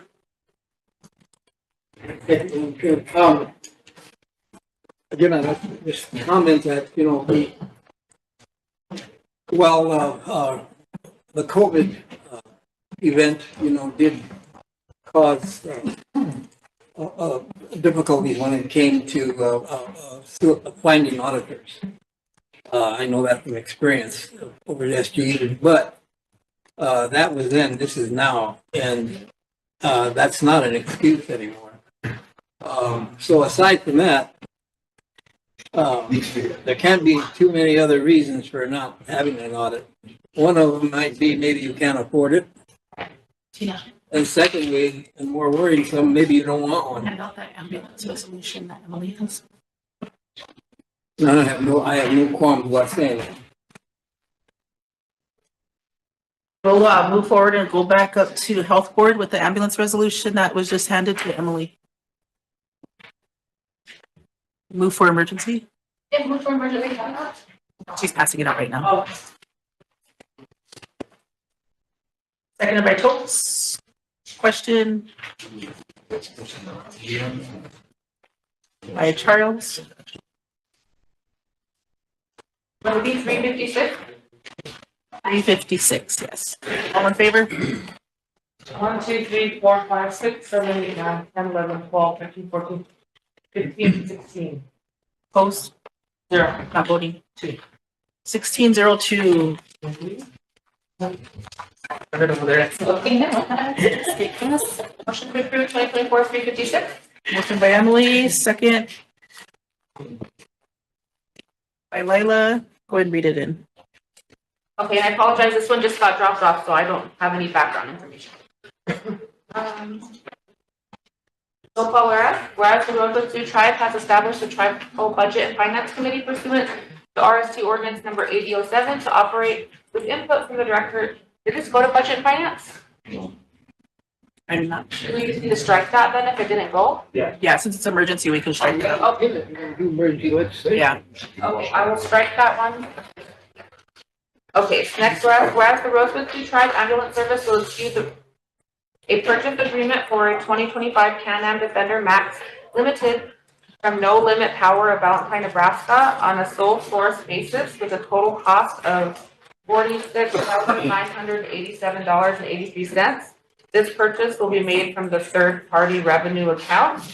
Be it further resolved that the Rosebud Sioux Tribe, the president of the Rosebud Sioux Tribe is authorized and directed to sign and execute the purchase agreement from No Limit Power Sports in Valentine, Nebraska. Discussion. Ben? Just a curiosity, Madam Chair, is that, the funding that comes out of that third party, I'm just wondering that there's enough in there to sustain them throughout the year, or maybe this next year, or the end of the year funding or anything like that, or, because I know a couple months ago, we had to toss around for them to get money to help pay for even their revenue or their salaries. So I want to make sure that they are being mindful and spending this money, I guess, or even people have the funding to spend it. Is that Medicaid expansion, it has increased the third-party billing, so they're starting to bill it up now. But for what Ben's talking about, it's been discussed several times at committee that they are in a bind and they're gonna have to, be creative of how they get that, because even a third party, it's not enough year after year, and so I think that's where his concerns come in. Yeah, it's always a continued problem every fiscal year. Mike? Mr. Brad's talking about the ambulance service. They're going to excuse the purchase agreement. I guess that means execute. Execute. They said that in the last one too. Everyone's like, Because I'm keen on the word purchase agreement. What they're doing is they're going to finance and make a payment. That's kind of relative to your question about them, and they're going to rely on income that they hope to earn on third party billing. Also, they're not buying outright, it's like a payment But plan. they're not. Purchasing, And I don't. Sherry? Is there a purchase agreement then? Turn off my Siri whenever I say your name. Is there a, You'll need to unlock your iPhone first. is there a motion on the floor for something right now? Yes, it's for this resolution for the ambulance service. Oh, okay. After that, could I get the floor? Any further discussion?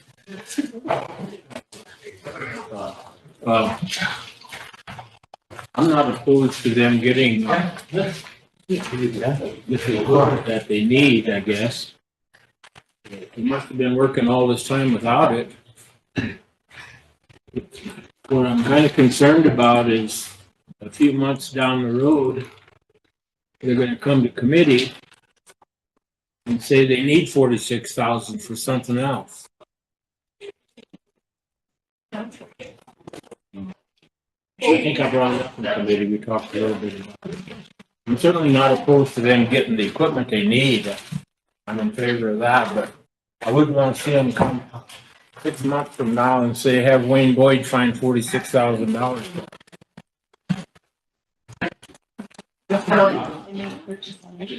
I also just had a kind of a concern, I guess, about, because this didn't come through committee at all. Is this standard of what a purchase agreement looks like?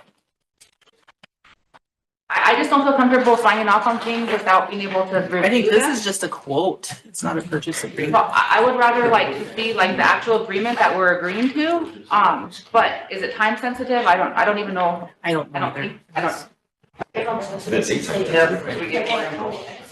think a motion because somebody else is. I'll make the motion to table this, so we get more information on it. And also check their budget, make sure that they have the money for it. Motion by Totes to table, seconded by Willie. Question Question. by Tammy. All in favor?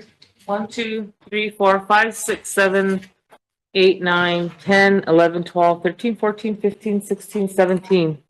Opposed? 0. Not voting? 1. Motion passed. Madam Chair, Yes, Sherry. can I get the floor really quick? I wanted to, have, the TLE director give us an update on the audit. Good afternoon, Tribal Council. I guess I just caught a bit of it on channel 93, but I guess there was a question about some of the audits, TLE not being done. Yesterday we had a board meeting scheduled and we didn't get a quorum. We had a couple of folks that were sick. but we have the 2023 audit ready to approve by the board. And we had set aside the distribution net earnings for the tribe once that got approved. And we're on board right now. We're currently in our 2024 audit, and we should have that done barring anything happening for 2024 by June 30th. Last year, just like a lot of the other entities, we had a finding come on because of the new GASB rules, GASB 37, I guess, which, you know, of course, we have thousands of leases. But this past year for 2023, we were able to resolve that. And we only have one finding on the audits, the same one we've had since the beginning of time, is we can't, without a big, huge project, is prove what we paid for land for TLE back in 1943. beginning of reservation times. So, as far as being late, after this year, we won't be late. We'll have everything in on time. But I just caught pieces that was on the, on channel 93, so I thought I better beat feet over here, let the council know where TLE is with the audit right. Thank you for that. I appreciate that. Okay. Thank you, Cleve.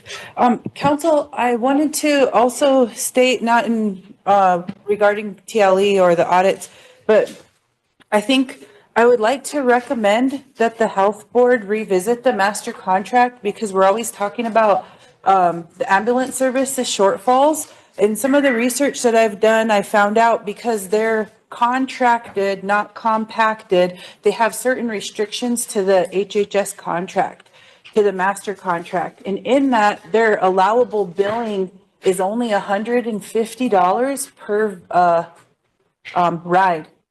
So if they take somebody to Sioux Falls or Rapid City or wherever, it doesn't matter.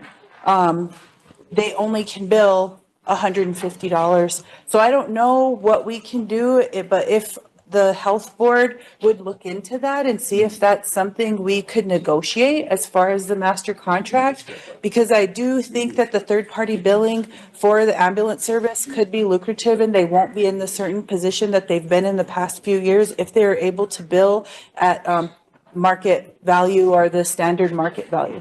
Thank you, council. I think we really need to support them also, because I think we're the only ambulance service that hasn't retroceded back.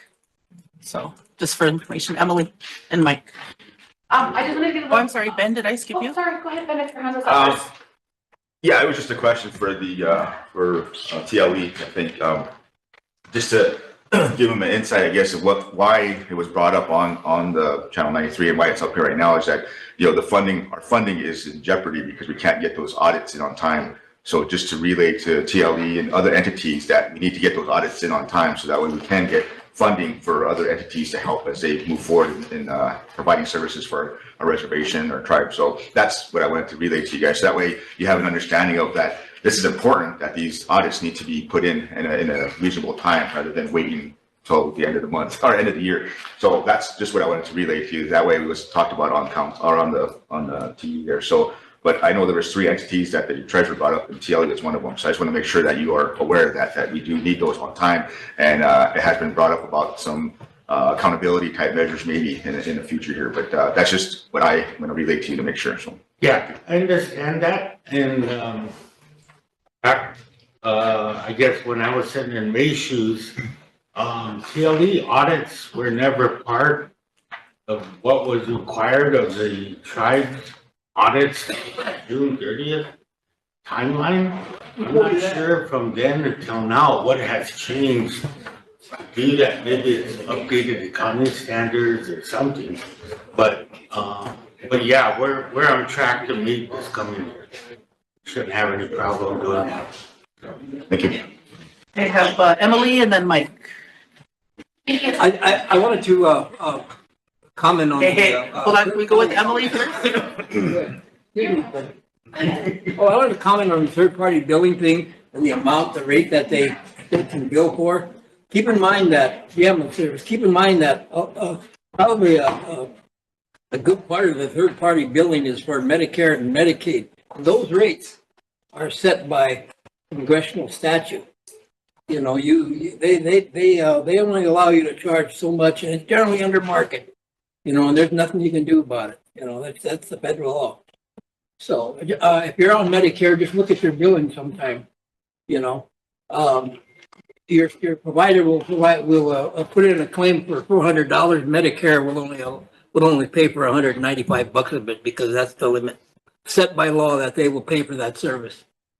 You know, so it's not like the ambulance service has can just charge whatever they want to everybody. They can to private insurers, but not the Medicaid, Medicare. Thank you, Mike. Emily? Thank you. If it's okay, I'm gonna sit just because I have a few notes that I wanted to hit. Just real quickly, I know we don't have time for a full committee update, but since we're talking about it a little bit, I just wanted to touch that there has been conversations on the committee about this, so I'll take Sherry's recommendation back about possibly looking at that contract. But one thing I wanted to throw out that may be coming up to council is the ambulance service and some of the possibly other health admin programs are talking about pulling their shares back from the area office, and that would potentially bring back some more funding for them. So I want to throw that that's being looked into right now, so that could potentially be coming.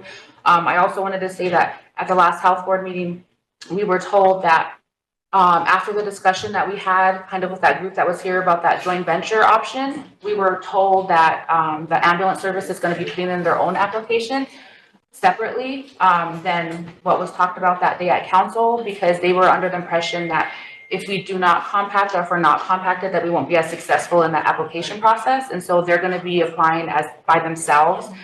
So we asked what that would look like. Do you have anything to get presented to council? And they said, no, we don't have to come to council for approval unless it's granted. Then we'll come to accept the funding. So because of that, I just wanted to give council an update that that's still getting worked out, I guess, with that entity, and that we could potentially be looking at that application going in on our behalf. I guess this month, I think the deadline is. Yeah, at the end of the month. Thank you. Thank you. Royal? Yeah, with that update. So are we following the agenda, or how is this going? Because there was a resolution, I guess, Skylar, the health board, or the health administrator, she called me and said that when Dr. Warren was here, something with the new hospital, that application process, there was a deadline. I don't know if Emily, do you know anything about that resolution that Dr. Warren and those people with that new hospital? There was a deadline on December or something. There was a council motion made to, there was a non-binding contract, right? And it was in the tribe's name only to move forward with that. But that one that they presented for that application, because it wouldn't be obligating us, but that's why I was updating on this one, because we were told at council that ambulance will also be putting in their own application. Separately. Yeah. Yeah. Is that what they're requesting a drawdown? Okay, let's move forward. Council, I'd like to move forward with the resolutions that Wayne has so we can get those. Those are all emergency. They need to be addressed before, yeah, we'll take a lunch after. Okay, awesome. And then before we leave to the two, I'd like to minute the community. Yeah, we'll go back to this list after he. This first resolution just. There's more on, Chris. It really doesn't mean anything, but every year our programs, conference room in Rapid City, and every one of these contracts has a waiver of sovereign immunity. So I'm just asking the council to review this and if comfortable, pass it, waiver of sovereign immunity so these guys can release these hotel spaces. I've negotiated with this guy's office for the past 20 years and they won't back up. He's rejected RFP because I won't sign it. Because I don't have the authority to waive on immunity. Only you guys. So it's just a small contract, but That's the reason why I'm bringing it up, so you guys can look at it, and see what I have to do with it. Anyone want to bring this on as emergency?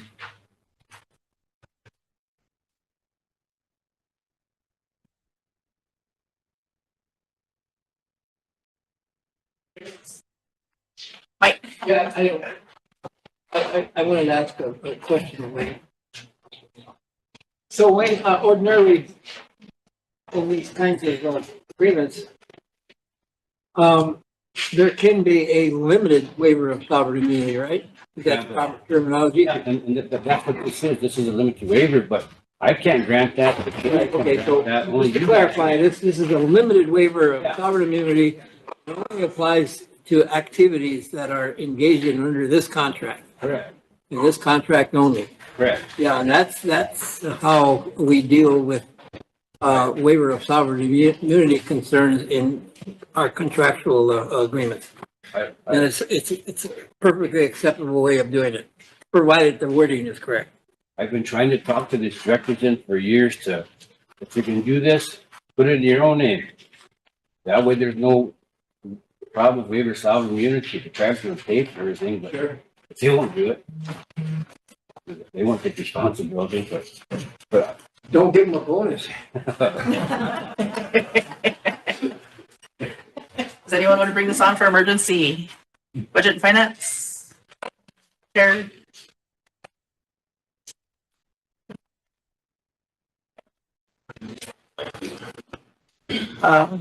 Emergency by Bill. Is there a second? Totes, question by Layla. All in favor? 1, 2, 3, 4, 5, 6, 7, 8, 9, 10, 11, 12, 13, 14, 15, 16, 17, 17. Opposed? 0. Not voting? 1. 1701. Need a motion to approve 2024-357. By Bill. Seconded by Mike. Go ahead and read it in. Strike the budget finance. Yeah, we'll strike the fourth whereas. Rosebud Sioux Tribal Council approved an agreement with Live Hospitality LLC on behalf of Fairfield by Marriott, 1314 North Elkvale Road, Rapid City, South Dakota 57703. To host the Rosebud Sioux Tribe Health Administration official program dates December 18th, 2024, December 22nd, 2024, for a block of 40 rooms for a total anticipated revenue in the amount of $8,560 plus applicable taxes and fees on a sole source basis. And whereas the agreement requires the tribe warrant to hotel that its agents, contractors, employees, and their functions within the function space and property in connection with the agreement will be in compliance with all requirements of all applicable laws, ADA access, accommodation laws, except that the setup or operation of the function is controlled by the hotel. Whereas the agreement shall be governed by, construed in, enforced exclusively in accordance with the law of the state of South Dakota without regard to its conflict of laws provisions, except for claims in which the subject matter jurisdiction resides solely in the United States District Court, which all said disputes shall be resolved exclusively in the United States District Court, the District of South Dakota. District Court of South Dakota shall have sole exclusive subject matter jurisdiction over actions brought to interpret, judge, decide, rule upon, enforce in any manner provided by South Dakota laws of any terms, conveyance, conditions, representations, or warranties contained herein. The group tribe expressly consents to the personal jurisdiction of South Dakota for the purpose of resolving the dispute related to the making or interpretation of this agreement, and whereas the agreement requires to waive tribal sovereign immunity and consent to the courts of the federal district courts of the state of South Dakota for dispute resolution regarding enforcement agreement, and therefore be resolved, the Rosebud Sioux Tribal Council hereby adopts and approves the agreement with Live Hospitality LLC on behalf of Fairfield by Marriott 1314, agrees to the application of the laws of the state of South Dakota with regard to conflicts of laws and provisions, and to waive tribal sovereign immunity and consent to the courts of the federal district courts of the state of South Dakota distribution resolution regarding enforcement of the agreement. Be it also resolved that the president of the Rosebud Sioux Tribe, the president's authorized delegate is authorized directed to sign and execute the agreement. Any discussion? Michelle? Do we know which conference this is for? I know it's Skylabs, but what's the name of the conference? It's like the health and wellness. Is this the healing of the The healing, healers? yeah. Okay, just curious. Thank you. Question? Todd? All in favor? 1, 2, 3, 4, 5, 6, 7, 8, 9, 10, 11, 12, 13, 13. Opposed? Not voting. 2 opposed? Four. Four. And not voting.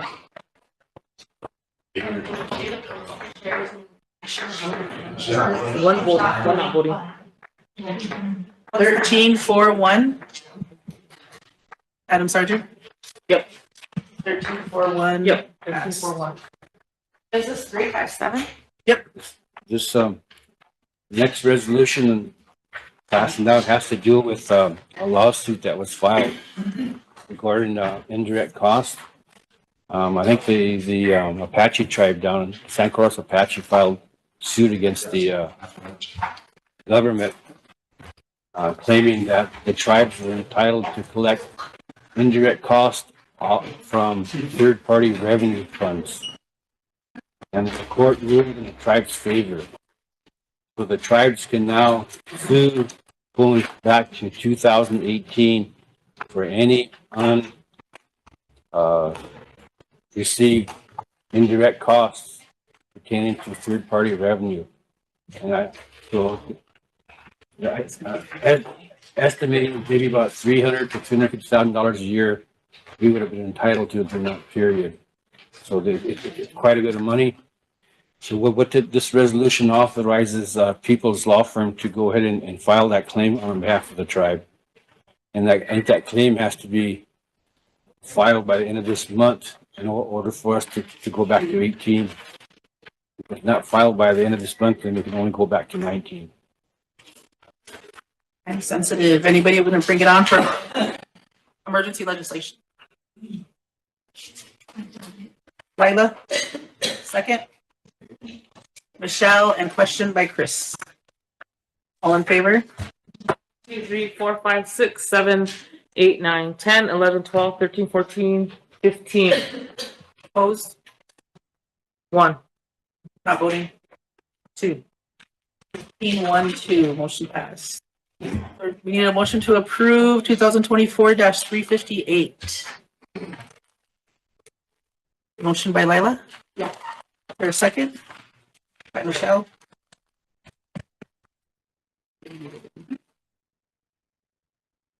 Start on the fourth graph. The Rosebud Sioux Tribe has enacted RST Tribal Budget, Finance, and Appropriations Committee Ordinance number 80-07 to establish a Budget and Finance Committee to develop and coordinate all aspects of tribal budget expenditures and appropriation in accordance with the Rosebud Sioux Tribe Constitution and bylaws. And whereas the RST Budget and Finance Committee shall have the duty and specific responsibility to review contract, budgets, and vouchers when necessary to ensure that they are in compliance with tribal and federal guidelines. And whereas the Indian Self-Determination and Education Act of 1975, ISDEAA, an act that authorizes Indian tribes to contract for the operation of federal Indian programs that would otherwise be operated by the Indian Health Service, IHS, and mandates that IHS shall fully reimburse a contracting tribe for the contract support costs the tribe reasonably incurs in the administration of the federal program.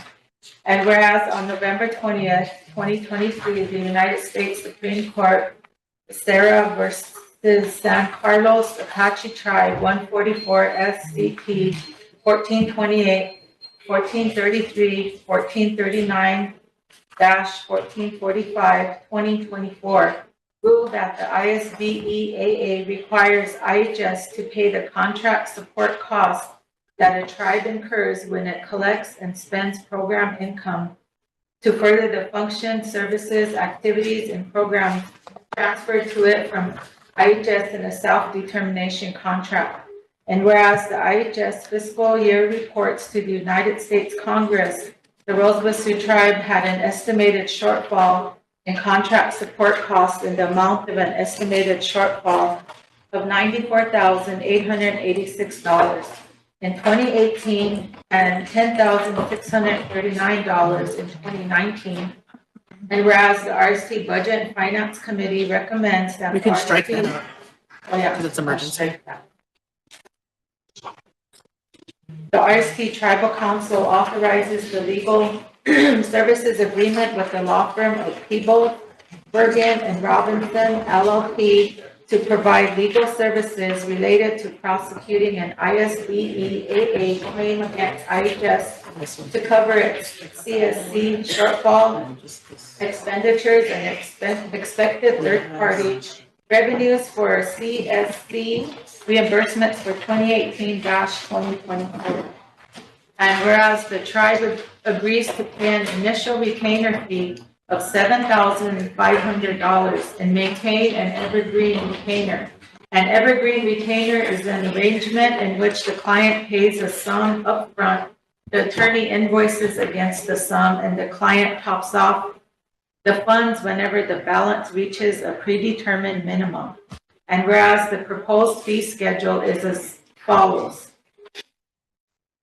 The hourly rates, the partners is $400 per hour, associates $300 per hour, law clerks, paralegals $150 per hour. And whereas either party may terminate this agreement upon written notice to the other party. And whereas any dispute between the parties regarding the construction application of any services under this agreement and any claim arising out of or relating to this agreement or its breach shall be resolved by attempting to resolve any dispute through informal, good faith negotiations upon request of the other party. And now therefore be it resolved that the Tribal Council hereby approves the recommendation of RST Budget and Finance Committee and approves the legal service agreement with Peebles, Kidder, Bergen, and Robinson LLP, attorney or firm, to provide counsel and representation in civil matters against the Department of Health and Human Services as taken in relation to the tribe's Indian Self-Determination and Education Assistance Act of 1975 contract support cost claims.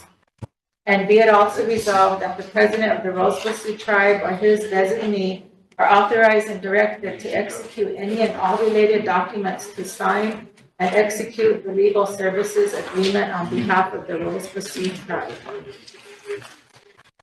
Any discussion? Mike and Tammy. Question for Wayne. Wayne, could you kind of, in layman's terms, explain this payment scheme? Explain it? Yeah, in layman's terms. The hourly rates? For programs that are 638, like, and in this particular case, the biggest program is going to be ambulance. Ambulance gets like over $1 million a year third-party revenue. And that's budgeted, the majority of that's budgeted back into salaries, which we are entitled to collect indirect costs on. No, I understand that. I mean, the money that we're paying to the law firm service. That 7,500 retainer? Yeah. Eric's the one that negotiated this. Is Eric here? Sounds like we pay that That's 7,500. what I want to understand, you know, how is the attorney going to get paid? I think we're going to pay him by the hour. And you pay the rest. I don't think it's percentage. Is there a cap? I don't know. Well, I'll get very careful. If we could collect from 18 and 19, that doesn't, those amounts are pretty good. Right, and the other question I have that I'm going to ask is, the Santa Carlos, they did win the court case, but did they ever get any money? I think they did. Well, we won the healthcare thing and we haven't got any for it.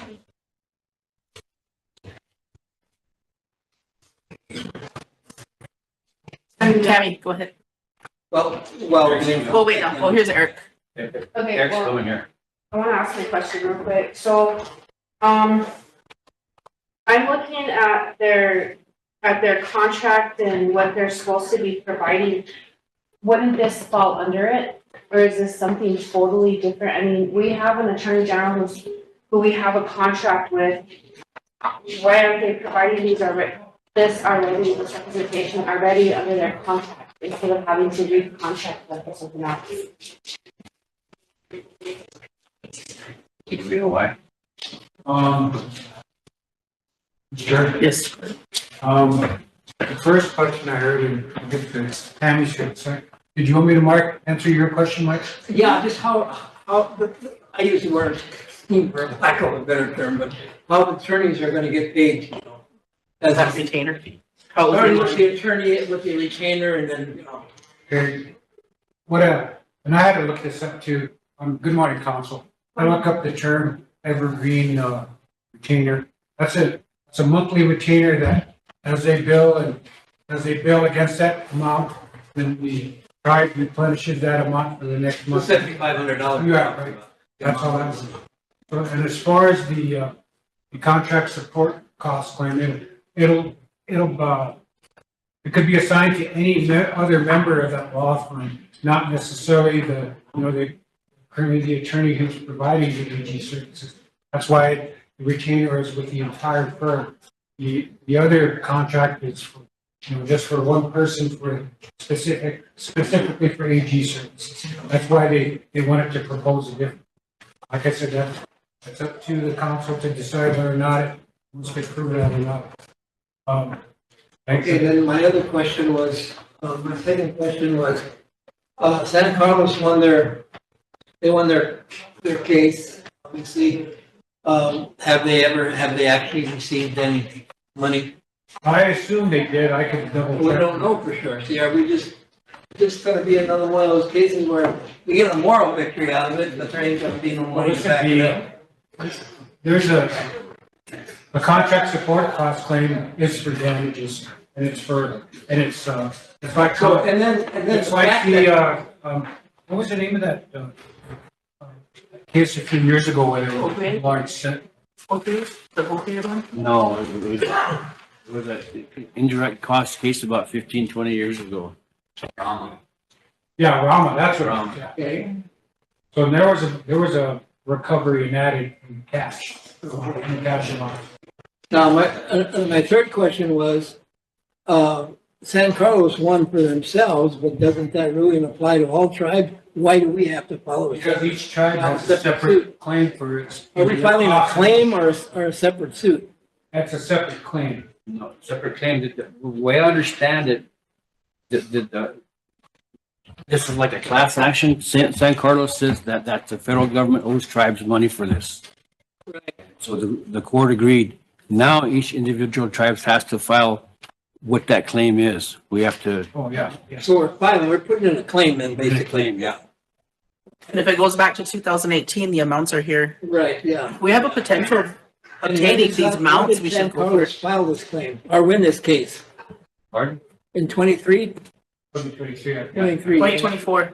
But to our knowledge, they haven't received anything yet. I don't know. I can't answer that. Oh, we don't know. 23.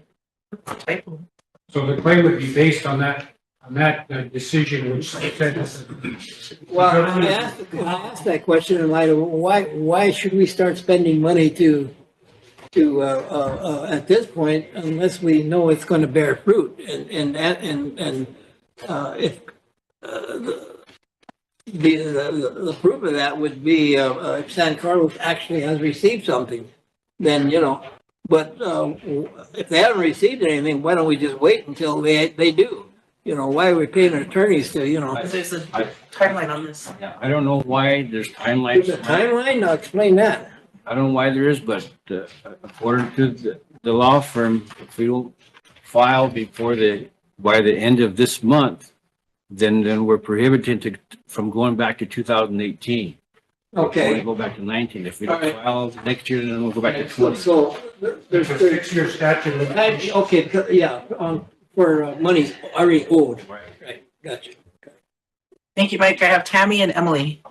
Okay, because under the attorney contract number 2, scope of work for legal services, it says principal team members will provide comprehensive strategic guidance and execute the priorities identified as important to the tribe.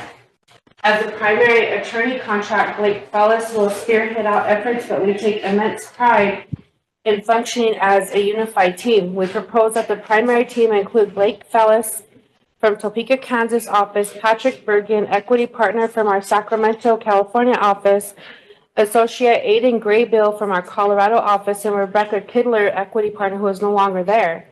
And for any matters that require meetings in Washington, D.C., Xavier Berza, senior associate in our Washington, D.C. office. The tribe may select other attorneys within the firm at your discretion to work on the tribe's general matters. To me, I feel this is a general matter.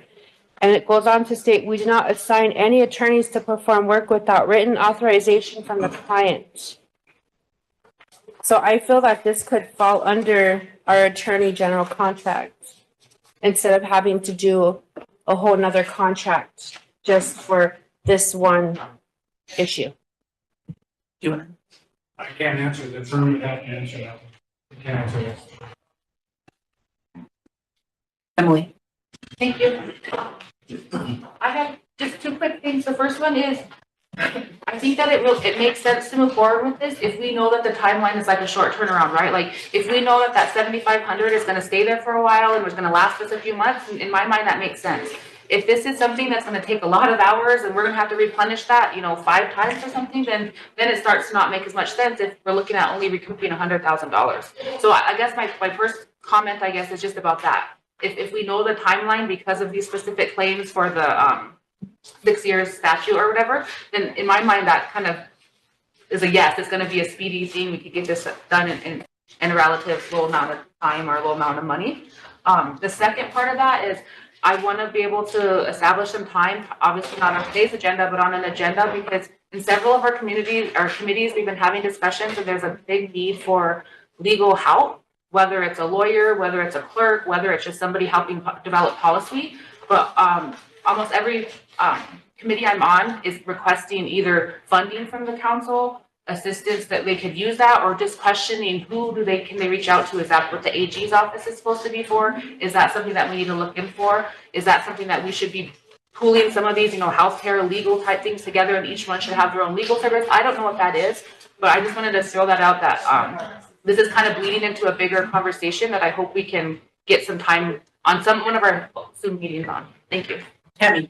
Okay, so I've requested the attorney general contract and all the other contracts for all the attorneys that the tribe has for questions like what you have and whatnot. But in what the attorney general's proposed contract that was presented to you guys, it does state that they will help write policy and things like that. So, I mean, we should be utilizing them for what they are contracted for, instead of whatever else they're supposed to be doing. But that's one of their duties, was in that proposed agreement that they had.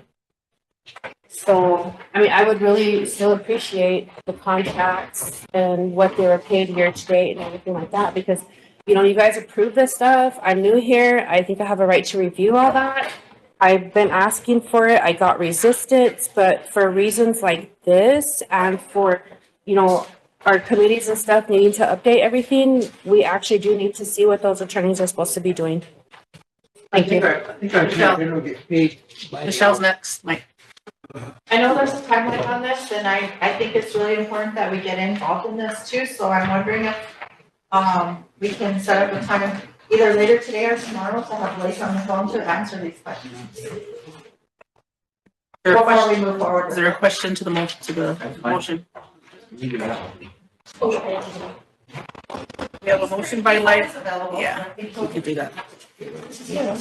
He could probably be available by Zoom. I think he has a family matter. Is there a question to this motion? Mike, question? I still have another question. Oh, okay. Wayne, what was Eric, the purpose of $7,500? Why that figure? Now, I'm going to presume or assume that maybe that's what it's going to take to pay for the filing of the claim and not to pursue, further beyond that. Initially, anyway. I don't know. I don't know, the way I read the agreement is the retainer is just like any other retainer. We're not paying a contingent fee based on the coverage, we're paying them an hourly rate. That, retainer will sit there and they bill against that until it's exhausted and it's replenished. So it just depends on how many hours it takes to, there'll be a claim, if this is approved, this is my understanding, the initial claim will just be for fiscal year 2018, and then there'll be a subsequent claim for the other years as they gather the information. Do you have an estimation in your own mind of what that Well, I put it in the resolution might that- cost? what it's gonna cost? No, I have no idea.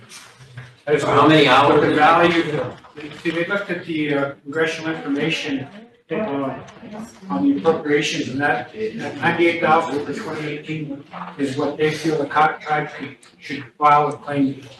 And it would be like Interior Board of I think it's, you know, it's an administrative tribunal for these kinds of. Who came up with those numbers? He did by looking at what was already in the record. Okay. And that's what he's basing that. All right, so that's actually maybe some of the work that they're gonna be doing then. You know, well, that's. I mean, they cite 2 years, but there are other years. Yeah, there's every year up to this fiscal year, there'll be a plan. So, for example, the ambulance service, like Wayne brought up, there hasn't been any, even if any indirect costs for the amount funded for the additional costs. Thank you, Mike. Michelle? To try to save some time, I just want to do a motion to table this until we can get like on the phone, because all of these questions should be asked today. What time? Okay. We try for tomorrow? Tomorrow, he's today. Okay, yep, we get through all these resolutions. 3 o'clock? Great. Shoot, 3. Okay, motion by Michelle to table, seconded by Totes. Question? Question by Tammy, all in favor? 1, 2, 3, 4, 5, 6, 7, 8, 9, 10, 11, 12, 13, 14. Opposed? 1. Mike, did you have your hand up for opposed? Yeah, I didn't ask my question. And Layla, so that would be 2 opposed, right? Yeah. 14, 2, not voting. 14, 2, 2. Other resolution has to do with our Christmas hams. They just handed to me for community services, so. I think we're gonna buy their hams. Did we get those handed out? Right here. Well,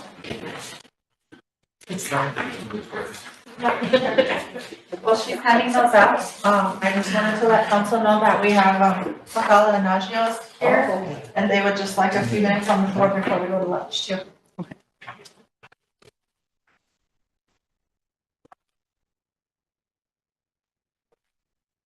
Christmas hams, anybody want to bring this on? Emergency legislation? Does this other one have a number? 358.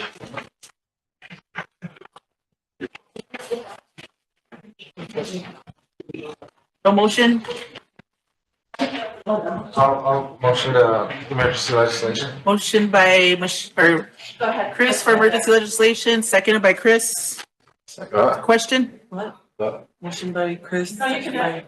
Motion by Chris for emergency legislation, seconded by Michelle. Is there a question? Motion by Chris, second by Chris. As like what? Totes. All in favor? 1, 2, 3, 4, 5, 6, 7, 8, 9, 10, 11, 12, 13, 14. Opposed? 0. Not one. 4? Yeah. 14, 4. Motion to approve 359. resolution 24-359. By Chris, is there a second? Michelle, read it in.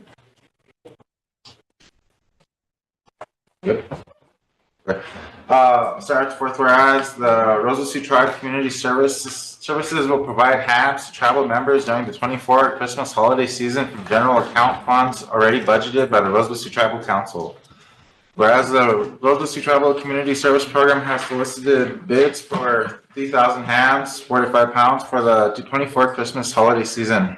RST Community Services received 3 bids.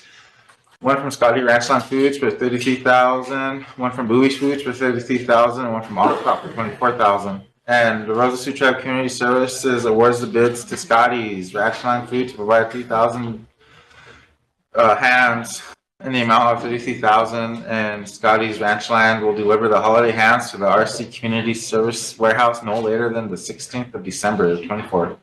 Now, therefore, be it resolved that the Rosebud Sioux Tribal Council appropriate 33,000 budgeted from the general account for the purchase of holiday hams from Scotty's Ranchland to be distributed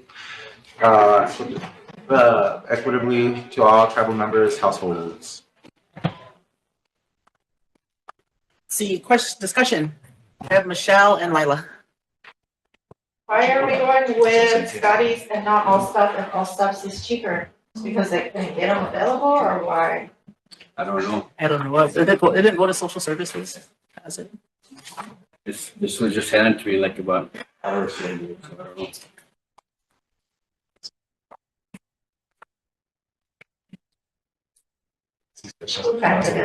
Who brought it in? Can we ask questions? Who brought it in? So we can. Brianne gave it to me. Call Wilda. Yeah, we'll keep call Wilda down.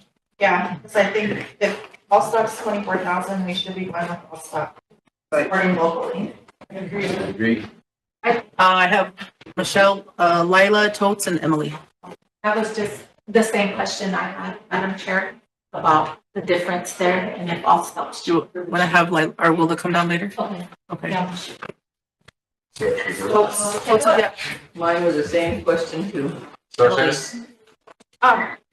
just had a comment. We've had this discussion several times and I've only been on for a little bit over a year and nothing, I mean, it's the same thing. Last year, I think there was even a motion made that this does not happen every year, that we either put it in that department's budget annually, so this doesn't happen, or that we set up something that they can pre-order in bulk, because when we ordered the turkeys for Christmas, for example, we could have went to Walmart and got bigger birds for thousands of dollars cheaper than going through this. So I just don't understand. The turkeys and hams are budgeted every year. They're in the general budget, but she's just following procurement on here. And I think you made a motion to have her do, because remember they would come in sole source. Okay. And then I think Emily made a motion last month to have the bids turned. I'm gonna go to the procurement a little bit. Okay, oh, Wilda will be on her way in. So we can. Can we make a motion to move it at all stop instead? Yeah, amend it. Yeah, I mean, I make a motion to approve it as amended. For all stop? Because you think they wouldn't be putting in a bid if they weren't able to fulfill it. But again, I'm assuming. And then therefore be it resolved to be amended to 24,000 instead of 33. To all stop. To all stop.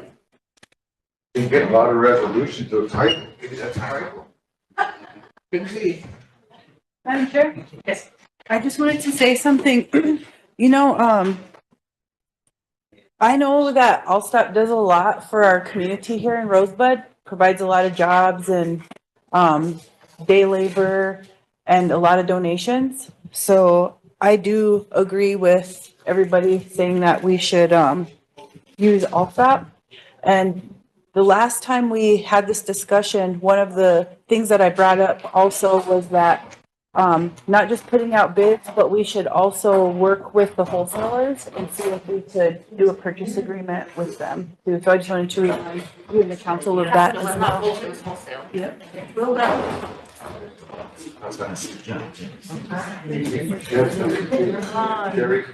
The question is why you didn't go with all stop. So the reason why I did not go with Allstop, good afternoon, council. The reason why Allstop was not chosen was because he was the highest bidder. 24,000? And then, someone said something about Indian preference, but what I was told by treasurer's office that he needed to include that in his bid, which he did not. So is this a typo on the resolution? Resolution says $24,000. Resolution shows it's gonna be the east. Oh, it might be a typo then. Told you. No bonus for you. I already got it, Mike. Yeah, so, I will bring down the corrected one, but, this was 35,500. 35,500 was all stops bid. Emily? Can I just ask that those be attached when it gets brought back down, please? Okay, should we table this until she brings it down? Okay, I'll be back. Thank you. We'll table this one, we'll listen to Tokala before we break for lunch.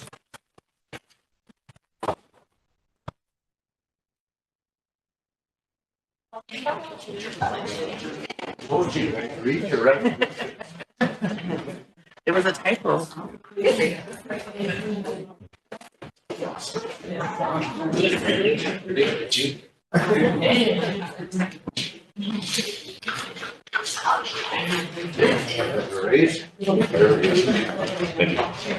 Good afternoon, ladies. Good afternoon. Good afternoon, council. My name is Jaden Rose Whiting. I'm the project coordinator for Tokala Intergeo. I'm also a member of the Sioux Youth Council, and I will let four of my outreach specialists introduce themselves.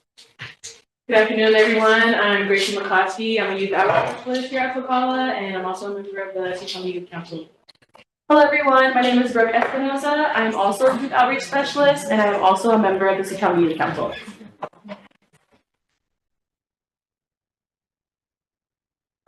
My name is Brooke Marshall. I'm a youth Tokala.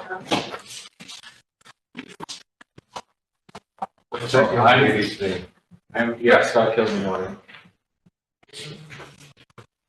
And we also brought one of our boarding school survivors, who's also my grandma. I'm on Grandma Pauline Hartman. I used to be married to Boyd Eagleman. And we have 3 children. You have copies? One is gone now, but I'm a boarding school survivor. I went into the system in 1956 or something. That was long before some of you were born. But I'm here to talk about some of the neglect and abuses that some of our children who are now elders suffer. So, we went to the governmental affairs meeting Monday, and our purpose of going there was to help write a statement on the support of Senate Bill 1723 and the House Representative Bill 7227. So that is this paper right here. It's also on the NABS website, which stands for National Native American Boarding School Healing Coalition. So basically, it talks about what NABS is, and basically what this movement is it's a movement for truth, justice, and healing for Indigenous peoples impacted by the United States Indian boarding schools.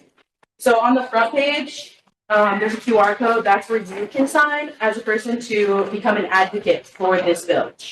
On the back, it talks about what the bill is.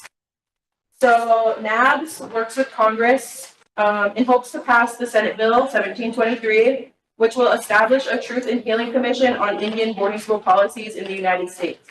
So the bipartisan bill will conduct a full inquiry into the assimilative policies of the United States Indian boarding schools, including identifying the locations of children's burial sites, documenting ongoing impacts, and locating church and government records.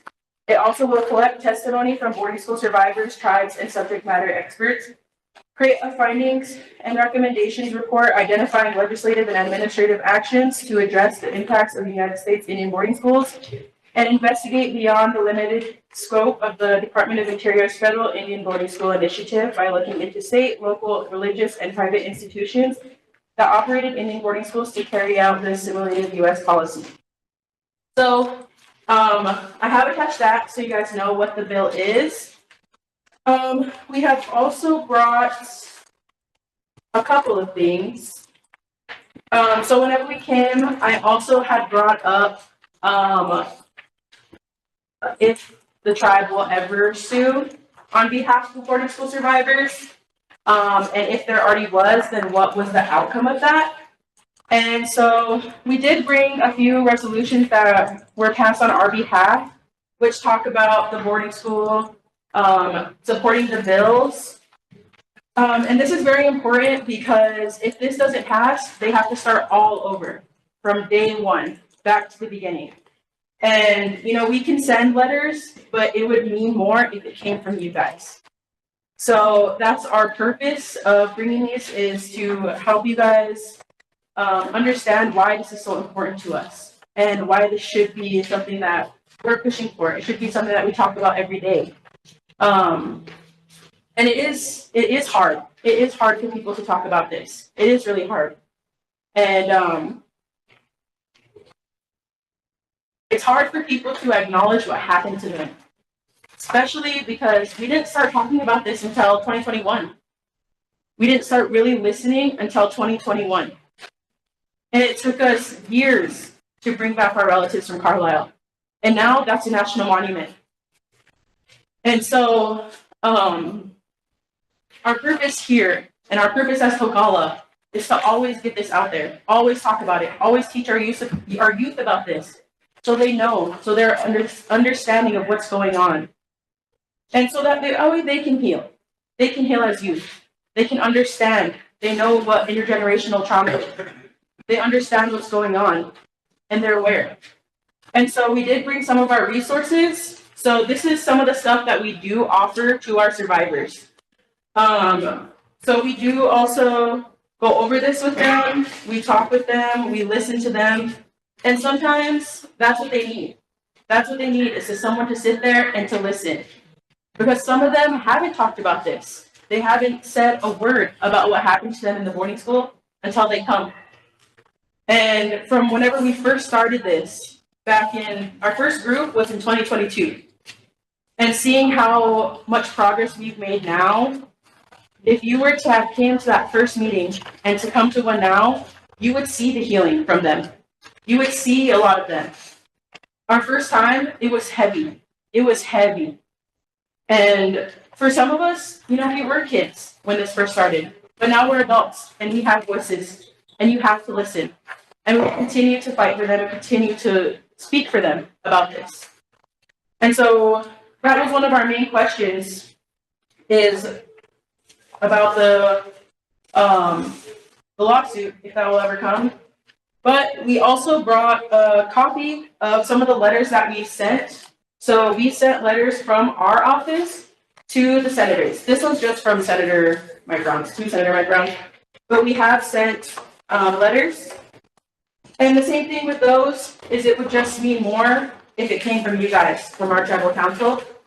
And so it just talks about what the bill is, and just kind of says on behalf of Sioux Youth Council, we would appreciate if you would pass this bill. We also brought some of our research that we have done from the effects of boarding school. So this talks about chronic health issues, what DDT is, kind of goes over that, the effects, long-term effects. And kind of what we do with our groups is if they have a question, because this was one of our main things, is what are the main things that came from DDT? And for some of us, that was our first time hearing about it, is what is DDT? What was that used for? And so we did our own research and kind of figured out what that is, what its long-term health issues are. And a lot of us were surprised because we read that it can last for up to 7 generations. And that's us. Yeah. Oh, sorry. I'm sorry, Sherry. I can't finish. Okay. So that's kind of what we do at our groups, is we share our research, we share what we do. And when they have questions, we try to answer them the best that we can. We try to use as much resources as we can. If it's reaching out to the Department of Interior, we talk to Chelsea Wilson often. So if it's talking to her, if it's reaching out to NABS, if it's reaching out to other tribal programs, then we try to do that for them. Maybe we can, I know Sherry, you're up, but if we can have them work with legislative affairs to draft a letter with signature lines for all of council, for our congressional members. That might be something. Sherry, then Emily. Thank you. Just a few questions. So, if Senator Warren still sponsoring this bill? Yeah, okay. Thank you for coming today. First of all, good to see you. Thank you for being here. Thank you for addressing this and, thank you for being, in the forefront of all of this. It's important to get caught up a lot of times taking care of daily crises with the tribe that came from historical trauma of the affected ones. So I thank you for taking on such a big, heavy burden and duty and path to healing for our relatives. So thank you, I commend you for that. I wanted to make a few motions. The first one is to have a letter drafted. Madam Chair, do you think we should have legislative affairs do it, or should we ask our attorney to do it? We could probably ask Eric to draft it. Okay. And to the Senate and House members, congressional members. So they just asked for it. Okay. So I'll make a motion to have, the attorney draft a letter in support of, let me see. Senate Bill 1723. Yeah, of Senate Bill, 1723. Do you need a House bill too? Excuse me? Do they want that House bill included with it? Yeah. What was that? Both of them. House Representative Bill 7227. Okay, 7227. Okay, to be drafted and ready for approval tomorrow? Yeah. Okay. To be drafted and approved for tomorrow. Well, that's my first motion. Motion by Sherry, seconded by Marion. Any discussion? Arcita. Add just a very important part of that too, Sherry, is that Deb Parker, who's the director of the National American Indian Boarding School Coalition, she's asking the tribe to support the idea of encouraging our Republican senators to co-sponsor that bill. If you can put that in the letter too, that would really be helpful. To support and have. To encourage our state senators, state legislators to co-sponsor that bill. Right now, there's only one Republican, I think, that is on that list of supporters. None from South Dakota. Did you want to include that in your motion? Sure. To co-sponsor. The council agree with that? I commend you. So motion to have Eric draft a letter in support of 1723 and House Bill 7227, encouraging our South Dakota Congress representatives to co-sponsor the bill and approve it for tomorrow's council. Okay. Is there a second? By Michelle, question? Oh, no, we already got a second. Okay, we just need a question. Question by Michelle. All in favor? 1, 2, 3, 4, 5, 6, 7, 8, 9, 10, 11, 12, 13, 14, 15, 16, 17, 18. Opposed? 0. Not voting? 0. Motion passed. Thank you, Madam Chair. I have another concern. I guess I will address our superintendent with it. Throughout the duration of President Biden's term as president, Secretary Deb Haaland did do a lot of research regarding boarding school. As a tribe, I would like for us to get a copy of all the documents that were collected and all the information so that we can house those documents here within the Woodland Sioux tribe. Is that something that you can get for us? Do you need a motion for that? Yeah, can I give you a motion for that? Okay. So I'd like to make a motion to request that our superintendent get a copy of all data collected during the Biden administration by Deb Haaland under the Truth and Healing, what did she call it? The Truth. Road to Healing. Road to Healing. I think she has a final report that's gonna be coming out on that too. So if we could get the final report and the copy of all that.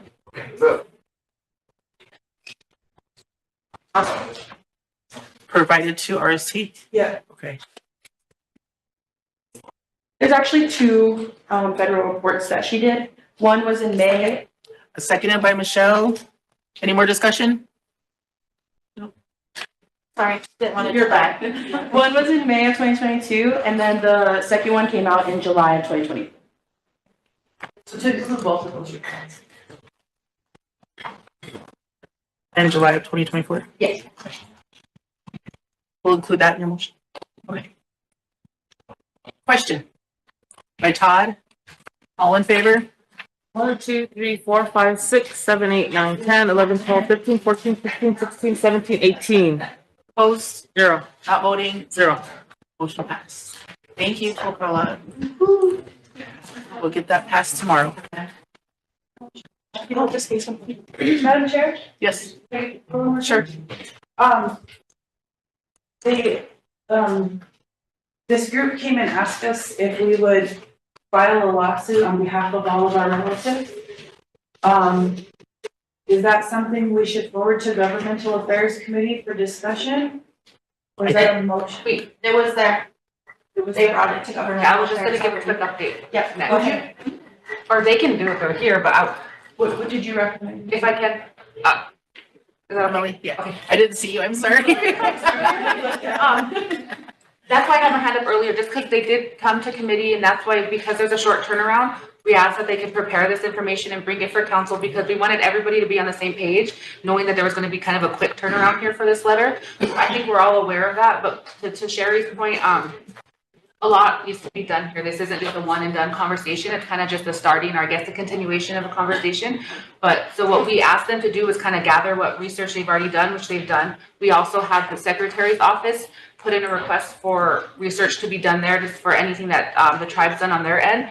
But the question remained of the legal issue and what's the next step? Because we know legal means money, right? We're gonna have to fund somebody to be able to help. And so we were just wondering if this body could give them direction as far as what would be an appropriate next step to kind of sit down with them and talk about what is the end goal here. If the end goal is a lawsuit, then let's plan backwards and see what the next phase is to get it to that. Because we have to, the discussion kind of came about is how can a tribe file a lawsuit on behalf of individuals without talking to the individual?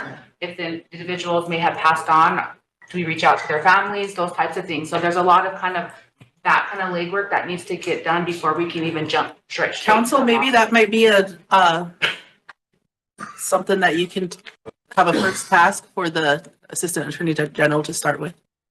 When does he come in? If you want to make, he started last Thursday. If you want to make a motion for that, just to start the process and go from there. Great, then that way we know to follow up, and we can, because since it already went to governmental affairs committees, we can just keep bringing it through there until we're ready to bring it back to council, if that's okay. If you want to make a motion for him to start working on that. Sure, I will. I'll move.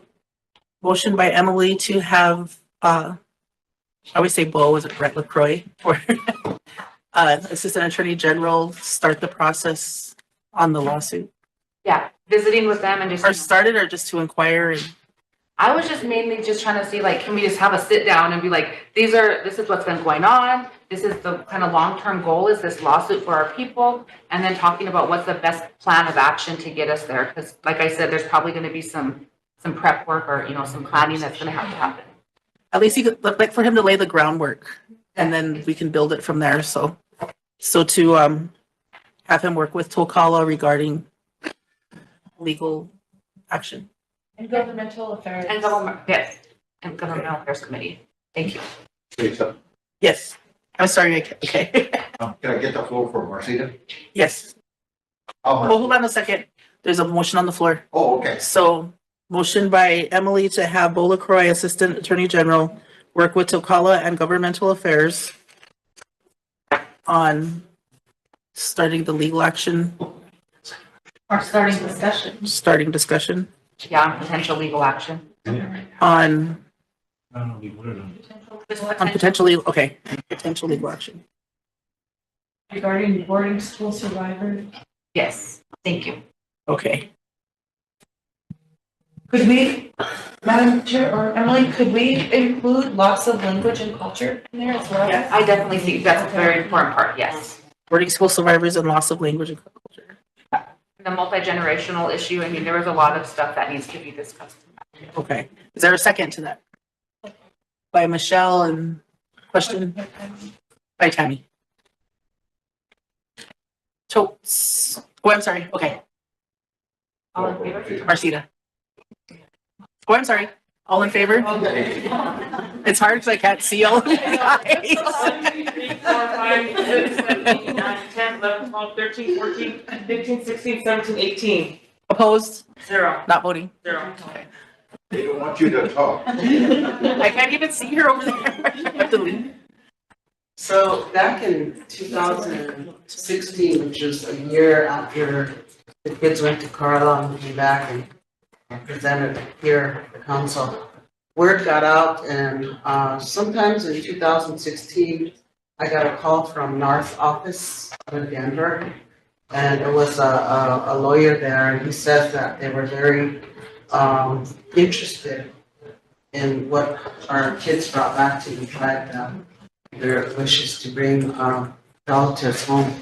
And he says that North is willing to do a pro bono work for the Sioux Youth Council in that area. So I told Russell about that during that time he was working for Cisco.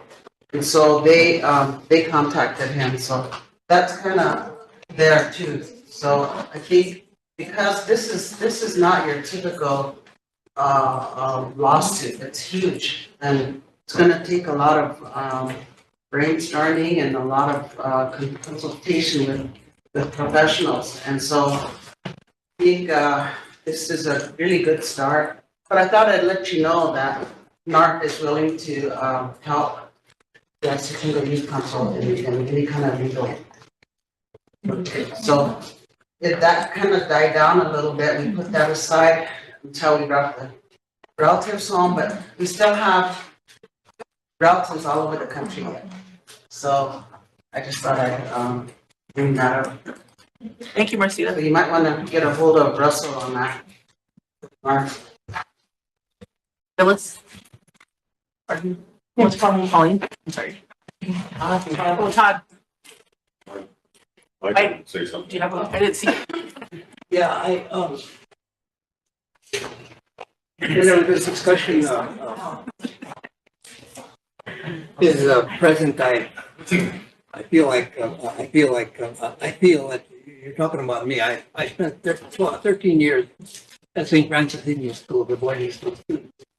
Commencing in 1946 or 47 up until I graduated in 1959. There's a letter in here that a priest, whom I'm familiar with, wrote to his superior in Rapid City.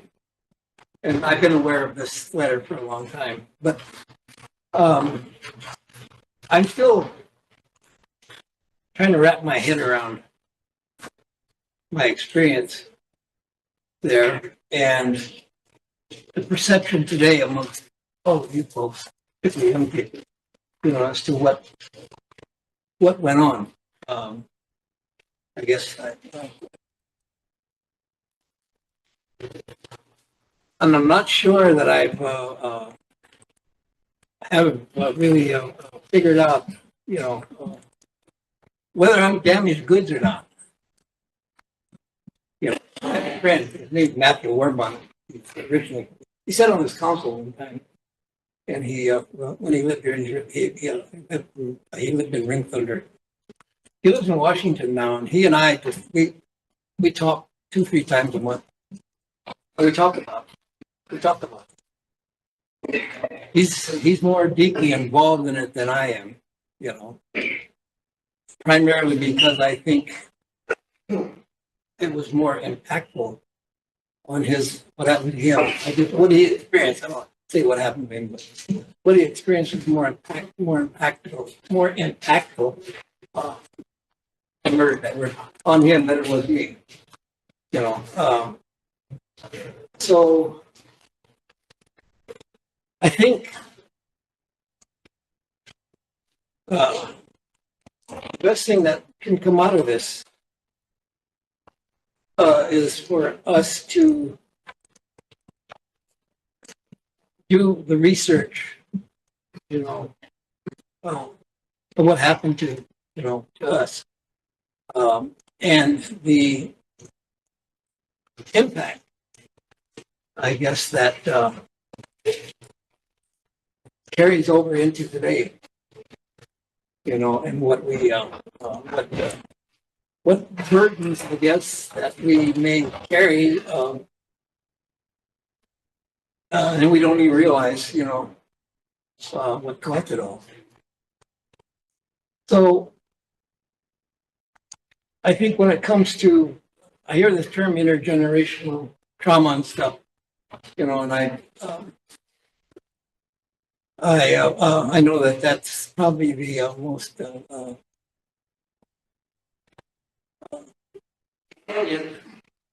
aspect of this whole conversation and experience, at least for myself. But I think the best thing that can come out of it, again, is for us to do our own research and to develop and try to understand and what happened and try to educate ourselves, including our young people, in our educational institutions, as to what happened to Native people in this country because of the edicts of the Catholic Church, the Vatican, basically, which is really at the time that exploration of the continents was taking place by Europeans, the Vatican was considered, the Pope was the king. France, Spain, those countries were primarily Catholic, and they took their direction and got permission from the Vatican for everything they did, including, and most important, as far as we're concerned, exploration of the continents. And there are edicts that the Vatican proclaimed, they're called papal bulls, which were the law of the land, law of the world at that time. The Catholic Church, was recognized by the Christian countries as being, paramount to even above their own kings, their own emperors and stuff. You didn't do anything without checking with the Vatican, basically, and particularly in the area of exploration of the New World. And that's where it all started. And what do we really know about that education-wise? Not much. It's not taught in our school, whatnot. And to me, that's where we need to get. That's where the meat of this whole thing is. We have we're a sovereign, quasi-sovereign, whatever you want to call it, nation, but and we're allowed to live accordingly. We have a tribal education code, which in my mind is just as paramount as our tribal law. It's the law of the land when it comes to education.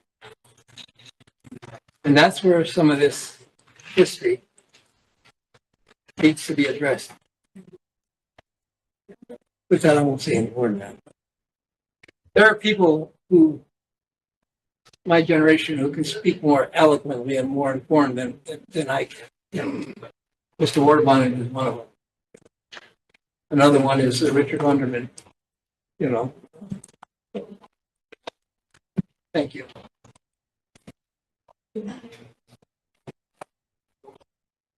Go ahead, Tom. I'd like to, she wants to be. Pauline first, yeah, Pauline first, then Philip. Napitakuya Shanta Washington of choose api. Never take the Washington. Ataku Uniche Iwaka. I bid all of you a really good day, and I just came here to tell you some of the things that a boarding school survivor went through.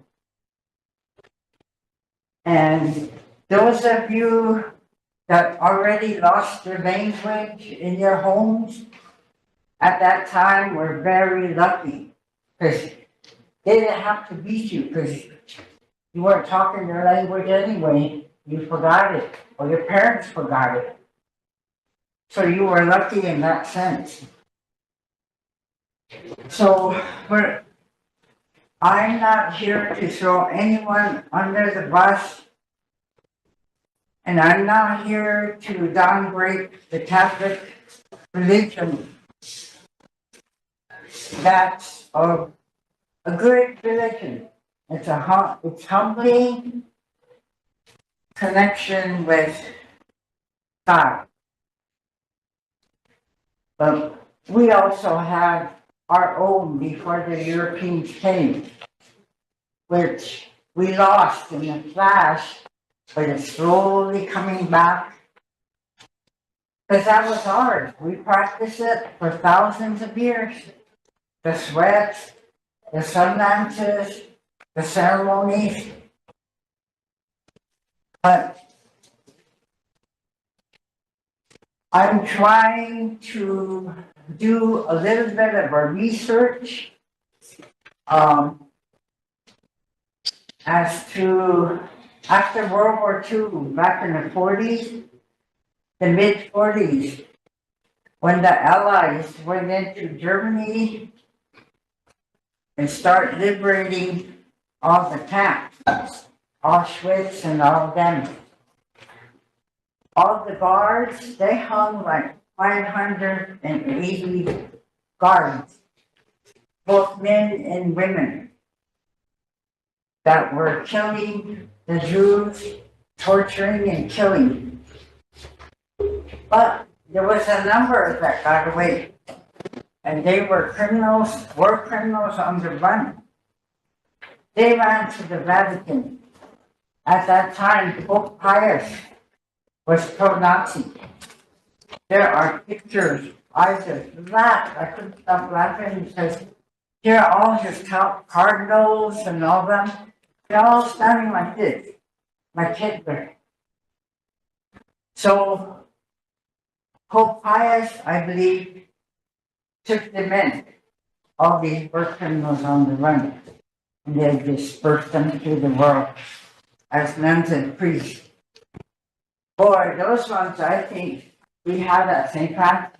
Oh, they were bad. There's maybe 6, 7 that are buried at the graveyard. They're all in a row. They all have German names. You can't even say their name.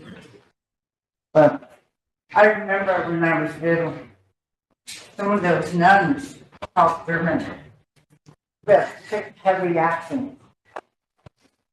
So I know some of the German words. And they had the singing song. We didn't even know what we were singing.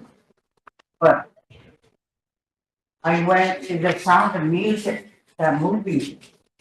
It was on the screen. Those German songs that we were singing. I told Ralph Eagleman, you know, I think we were raised by Nazis. So I'm trying to kind of research that a little bit. He's all good on one. But if you don't believe me, go to the graveyard. They're all buried there. German nuns. But the number one abuse that we suffered was the DDT. It was put in our hair. All of us you have to stand in the line. And like they said, my granddaughter here, it goes generation after generation. And it's a carcinogen. That's cancer causing. So maybe that's why our people have a lot of cancer. Because it's still in us, and we passed it down, they passed it down. And no one said anything about the kerosene. That was put on us too. But nobody went on fire. There's no research ever done on kerosene because it's dangerous. So I don't know what we're gonna do about that, but when I was federal, we have we called it a dungeon downstairs in the basement. They line us up there and they have a comb and they stick it in that bucket and they comb our hair. It was kerosene. Yeah. And some of those little girls were screaming, it was burning their scalp, and it was dripping. I always remember that. I can attest to that. So, yeah, it's, there's good parts, some of it was good. Like, at least we got fed 3 times a day, but, sometimes it was really bad.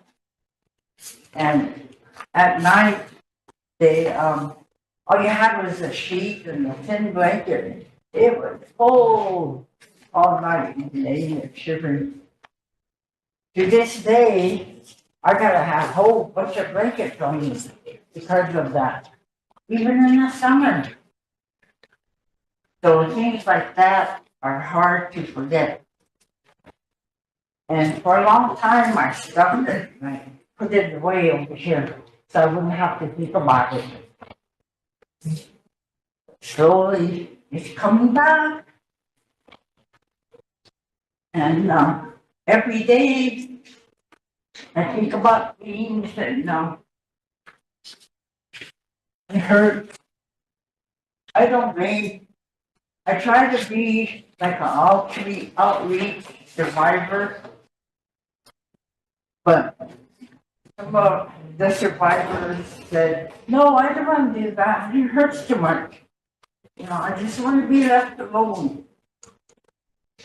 So I think there should be a letter to opt them out of this lawsuit because they want to face the hurt.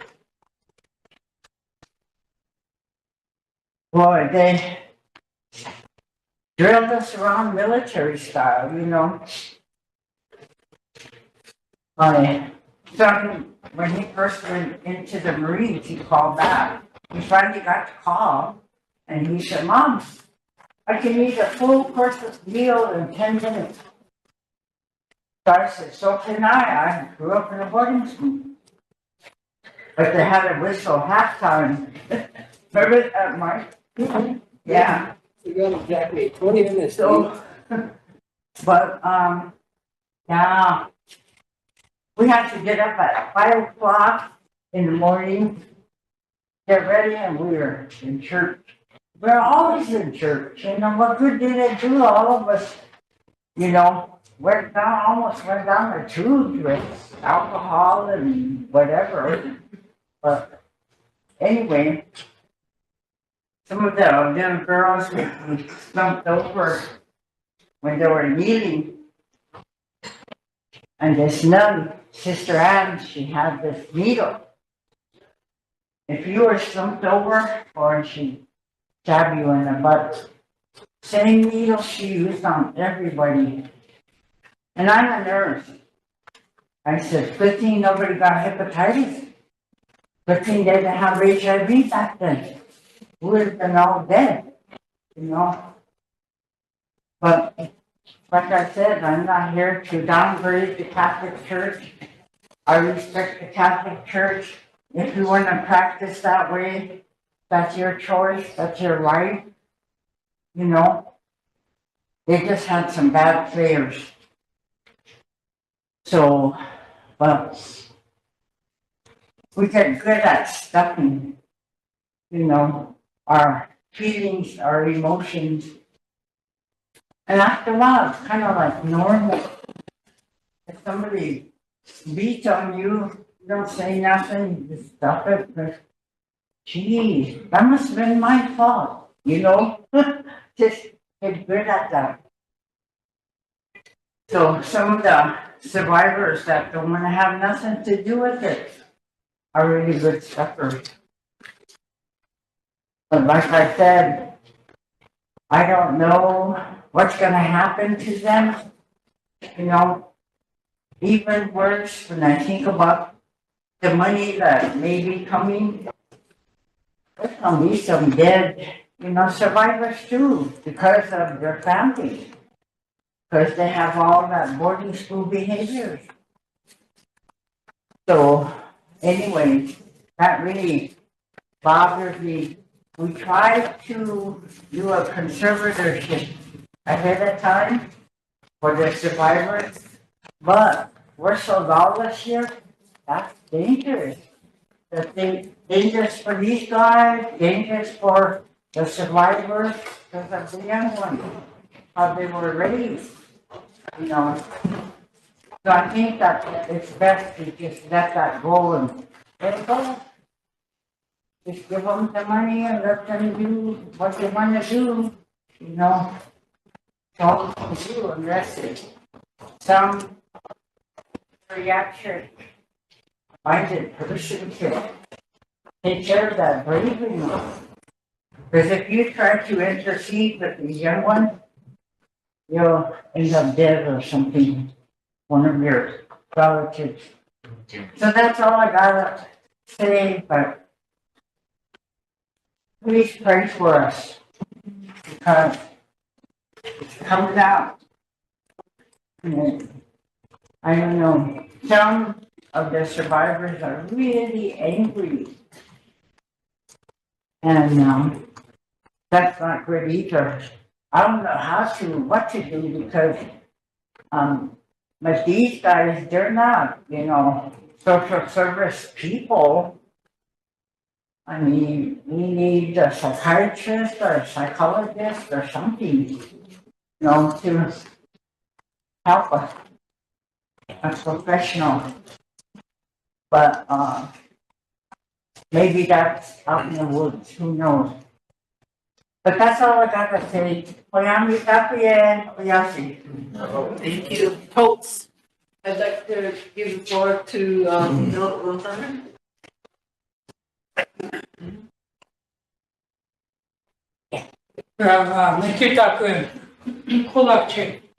Thank the council and officials up there. Thank you for giving me the floor. Porque we are not la copia. First to run towards the sun, that's who I am. Malakota, spiritual name. And I am a part of a survivor of Catholic boarding school, St. Francis, also like this. I did my time, 6 years over there. Since the age of 4 years old, I was put over there. I went through the abuse, the trauma. First of all, I want to thank you, young people up there, for taking up the battle for the elders and the survivors. And I was part of that motorcycle run from over there when you brought the kids back. And I appreciate that. Thank you guys. And as some of you guys have mentioned, my name is Philip Littleton, our senior. I had a junior that passed on a couple of years ago. And growing up in a Catholic boarding school, you know, when they say you're institutionalized, that's what they talked about. Because as a single dad, I didn't have nobody to watch my kids. So I took him up to Walton boarding school. And something happened to him over there. And he could never get over it when he came back to the cities. And he drunk himself to death like 2 years ago. He knew he was going to leave. that was my wrongdoing of putting my children in a boarding school. But I was raised in a group boarding school, and that's all I knew. That's why I did that. And I always pray for him, and say I'm sorry. And I want to thank everybody here that bringing this up as intergenerational trauma, they call it. I passed it on to my son, and he couldn't deal with this. So he left. But I'm dealing with it, and as somebody said, I don't have nothing against the Catholic boarding school. I made peace with that. I forgave them because I'm part of a nonprofit group called Ancestral Healing Circle that we do walks and memorials. Blue Water Creek, September 3rd, 1855,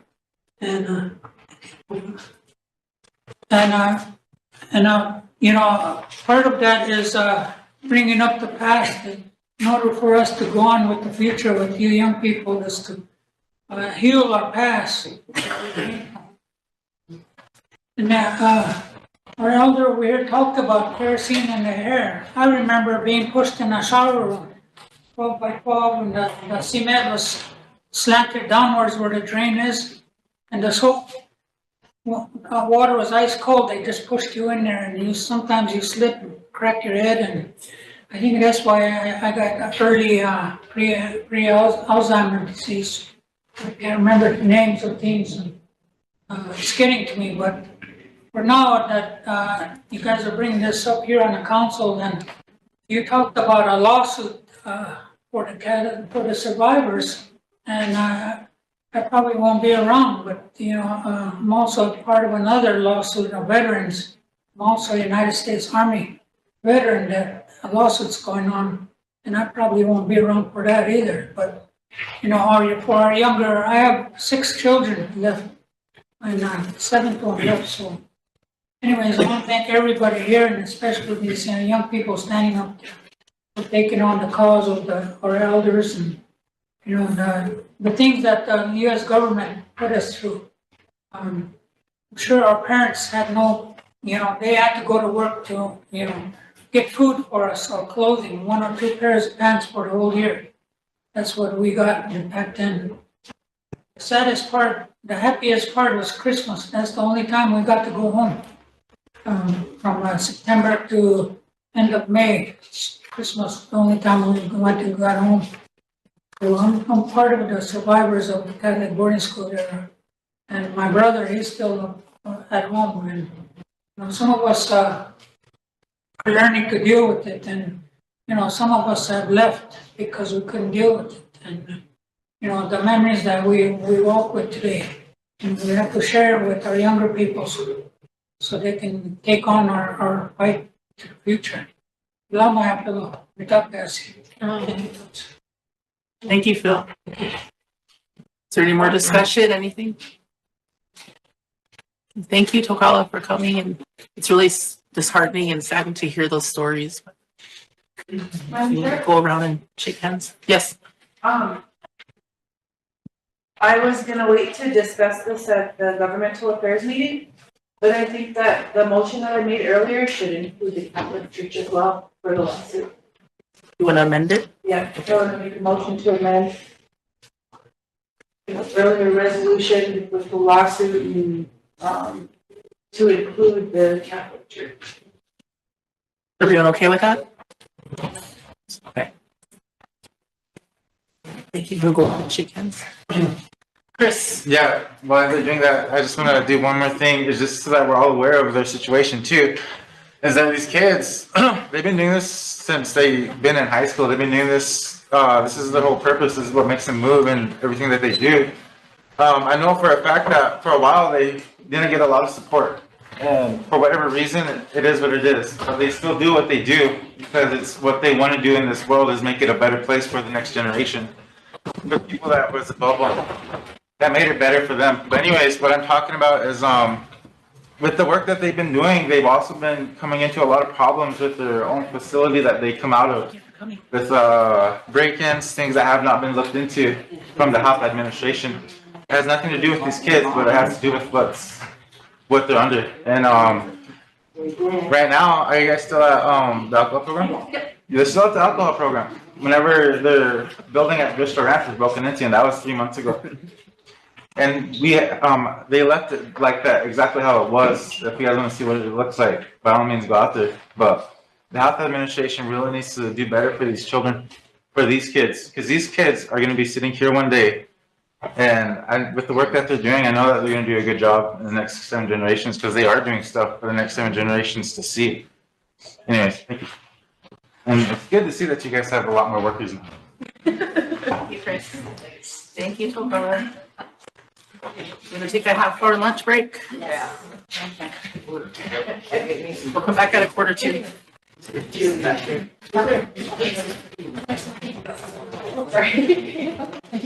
Our next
so that we can get that out of the way in case we don't need it.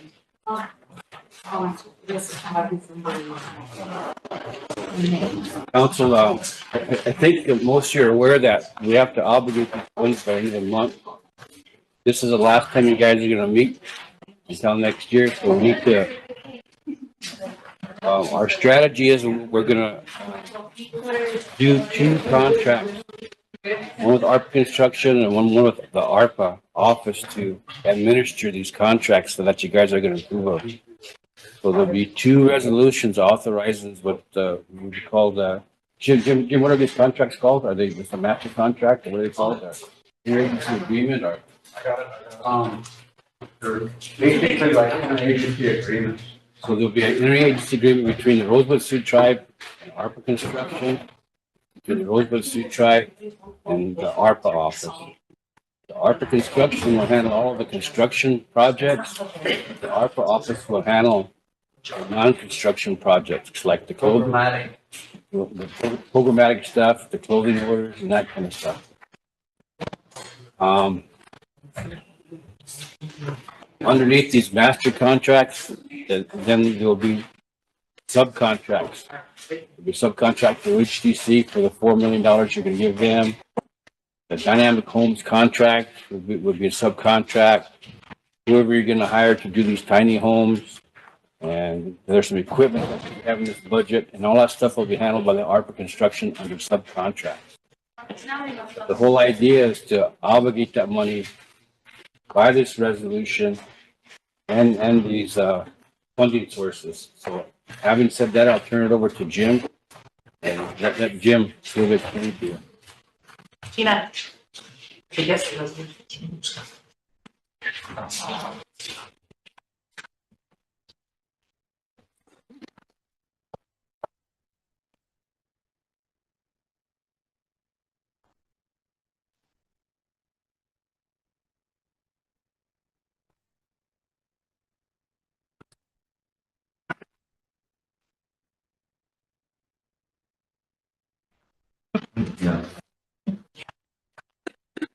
Good afternoon, Council.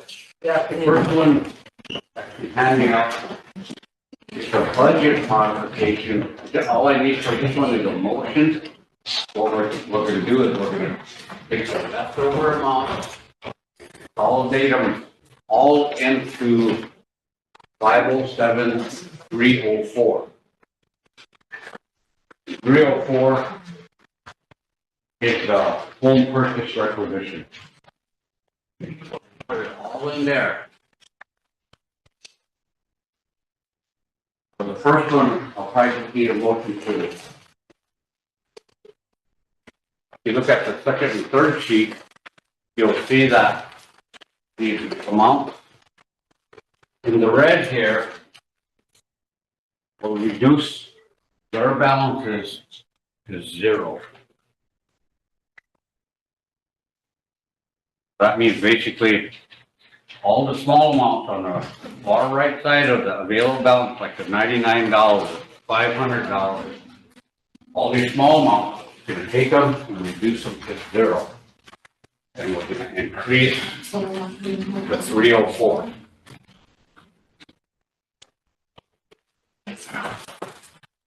So every one of these sources is like $99. Looking on this one for $99.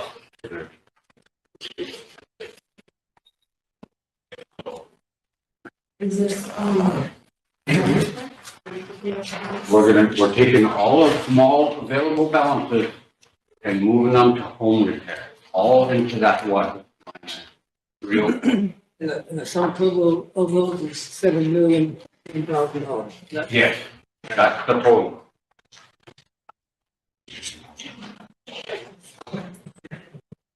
Is there any motions to approve the budget? I have a question. Is, the home repair, the budget mod that we're doing, all of this going into home repair, just for clarification, is ARPA construction, right? No, it's 507,304. Okay.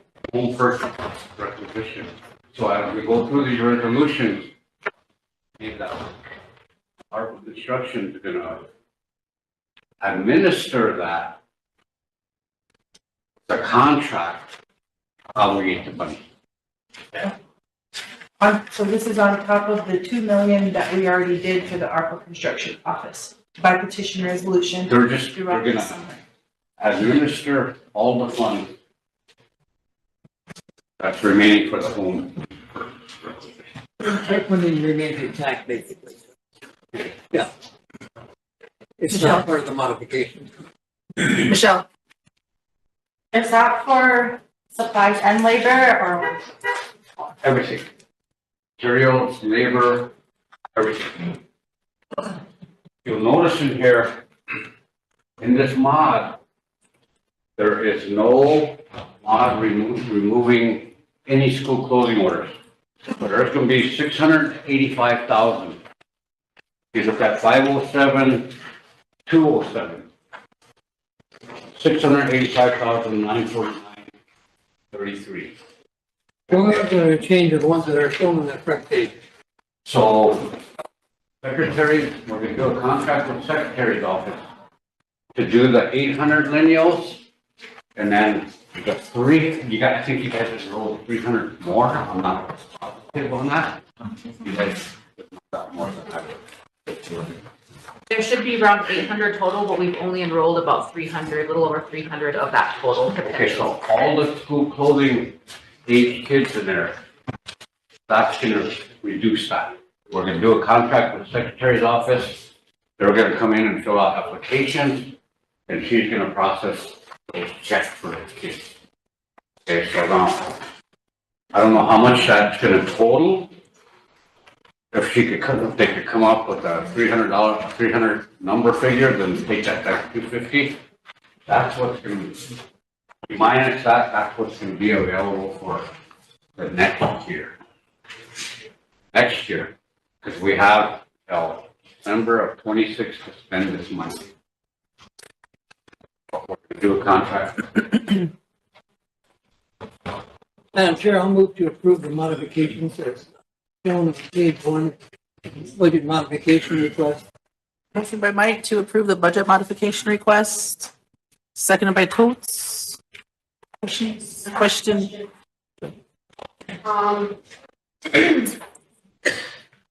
I know we discussed, this was kind of like discussed on a side chat or whatever, but, for clarification, I don't feel comfortable approving any type of moving of funds for ARPA or anything like that, because I have not been made aware of what has been expended out of that office. I know somebody in that chat said something about they wanted to see the buoys one, and I wanted to see the, home repair one.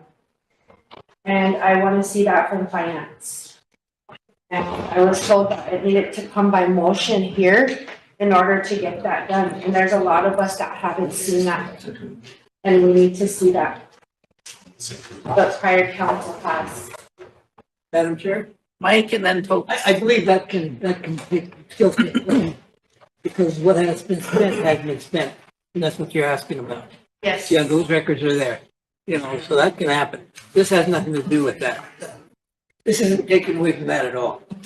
Okay. As a matter of fact, there is still $1.5 million of home repair money that's intact to be done over the next 2 years.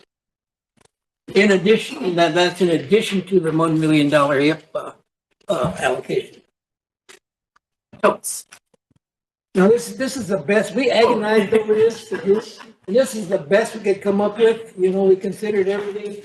Please, let's don't take it apart, because we gotta get this done today, otherwise we're gonna be up the creek. Any more, Mike? I stand up. Coates. No, I agree, we do need to get this done. We can make motions, Tammy, later, that we want to see who's all getting their homes done. All those home repairs, we want to see all of it. We want to see where this money is going to, because this is for the Oyate, not for our families to have prioritized over who's on that list right now. So we got to make sure that it's done fair. Thank you. Emily. Thank you. I just wanted to know, if this passes, what action, if any, do we need to take to allow any potential new enrollment or enrollees to access that? Because I think the application for that has. Not gonna work, Michelle. You're gonna have to fund them with what's money available. No, but we have funding right here that we're gonna leave available for our secretary's office to contract to get them out. But the standing motion right now already ended that application. So I'm just asking what type of motion do I need to make sure that those that are waiting for enrollment to get through will still be able to access that clothing order. This is not gonna put an end to enrollment. I mean, everybody that is eligible for school clothes next year will be eligible to apply. Right now, For the money that's That's available. not what I'm asking though. the one that we just enrolled, Yeah. that money, that's what this is gonna go for. Just Emily, are you asking if there's any more new enrollees? There's going to be new enrollees, and so I'm asking, are we gonna allow them to access this or not? Because if we're not, then why leave it? If we are, then we need to make a motion Just to make a motion extend to that. extend it 2 months, so that way. But is it for everybody or just the new enrollees is what I need clarification on. That's a decision council has to make. Yeah, and that's what I'm asking. So- I think we need to make that if we're gonna allow either way. The newly enrolled, that's what we're waiting for. The newly enrolled, that's what we're waiting for, so. it should- Remember there was 800 and we only got through 350. So I'm wondering about that other 450. If we're gonna leave it with your office and contracting, I just wanted to know what kind of motion I would need to make to allow that. That's all I was asking. Why not the ones that haven't already given out to the school year? Be void, and the ones that haven't gotten to the school year yet. Point of order, let's get back on track here. Okay.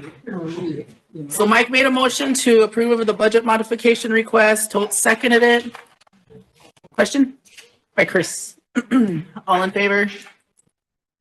1, 2, 3, 4, 5, 6, 7, 8, 9, 10, 11. I don't think that's gonna happen. Opposed? 0. Not voting? It's gonna get a little less. Right. 1105? Yes. Okay, Jim has another resolution here. This is probably an emergency. The first one is, the ARPA office. To basically administer programmatic side of it, or you can do a contract, the programmatic side of it from now, from January 1 to September of 26. Is that the 3-page one? Yes. And it's probably gonna be emergency budget. Anybody want to move for emergency? Mike.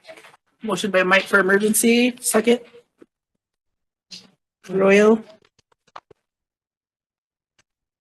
Question. Votes. All in favor?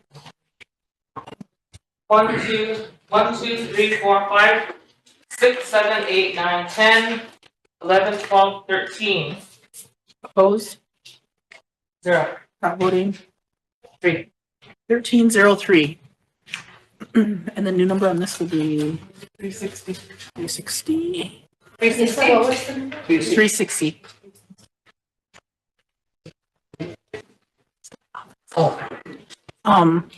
Anybody want to entertain a motion for this? Motion by Mike to approve 2024 360. Is there a second? Chris? Read it in. Chris? Chris, you too? I'll start off with the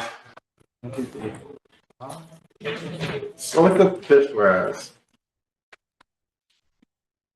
Whereas state, local, and tribal governments across the country are using state and local fiscal recovery funds to mitigate the fiscal impacts of the pandemic and serve the needs of the communities. And whereas on March 29th, 2024, the United States Department of Treasury has provided guidance for the obligation interim final rule, obligation IFR, to address a recipient's questions and comments regarding the definition of obligation. And whereas the SLFRF final rule frequently asked question that a recipient may enter into a interagency agreement, including a memorandum of understanding between departments and agencies within a recipient's government, and treat those funds as obligated for purposes of SLFRF if the interagency agreement meets certain conditions as follows. 17.6, does an interagency agreement between departments and agencies within the recipient's government constitute an obligation. Treasury considers an interagency agreement, including an agreement in the form of a memorandum of understanding, to constitute a transaction requiring payment, similar to a contract or subaward, and therefore an obligation for purposes of the SLFRF rule if the agreement satisfies one of the following conditions. It imposes conditions on the use of funds by the agency, department, or part of government receiving funds to carry out the program. It governs the provisions of funds from one agency, department, or part of government to another to carry out an eligible use of SLFRF funds. Or it governs the procurement of goods or services by one agency, department, or part of government from another, and the agreement also satisfies each of the following conditions. It sets forth specific requirements, such as the scope of work and project deliverables. It is signed by the parties to the agreement or otherwise evidence that each party has assented to the agreement. And it does not disclaim any binding effects or state that it does not create rights or obligations. Examples include if a tribal council has made SLFRF funds available to the social services department to cover the operational costs of an elder care program through December 31st, 26. An agreement with the department under which the social services department agrees to perform and complete in a satisfactory and proper manner and scope of works specified in accordance with the SLFRF award terms and conditions. And whereas the interagency agreement must be in effect by December 31st, 2024 and must meet these conditions. Set forth specific requirements, scope of work, project deliverables is signed by the parties or otherwise evidence assent of parties, does not disclaim binding effects or state that it does not create rights or binding obligations. And whereas Rosebud Sioux Tribe has established I'm gonna strike that, as amended on December 5th, 2008 to operate with input from directors of tribal programs and tribal council members. Should I strike that whole whereas? The last little second. Anyways, whereas the Rosebud Sioux Tribe and Rosebud Sioux Tribe ARPA office, whereas the recommendation by tribal council approves the interagency agreement between the Rosebud Sioux Tribe and Rosebud Sioux Tribe ARPA office to govern the procurement of goods and services by one agency, department, or part of government, and therefore be it resolved that the Rosebud Sioux Tribal Council adopts and approves the recommendations of RST, the agreement between the interagencies between the Rosebud Sioux Tribe and the Rosebud Sioux Tribe ARPA office to govern procurement of goods and services by one agency, department, or part of a government, and therefore finally be resolved that the tribal council of the Rosebud Sioux Tribe delegates authority to the tribal president or her authorized delegates to execute the interagency agreement on behalf of the tribe. Any discussion? Yeah, question. You said that this is for the administration. This is similar to the one that Eric did this morning for the remainder of the funds for the $7 million. Are these different or are they the same? They're basically the same. One is for the ARPA office, one is for the construction office, and then one is for the 7 million. Okay, so this one we're doing is for the ARPA office. Okay. Any other questions? Or questions to the motion?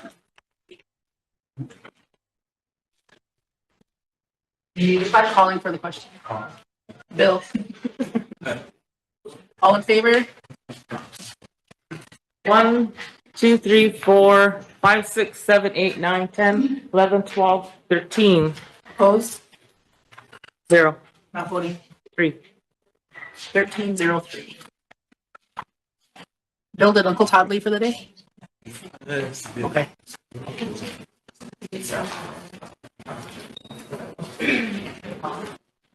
No.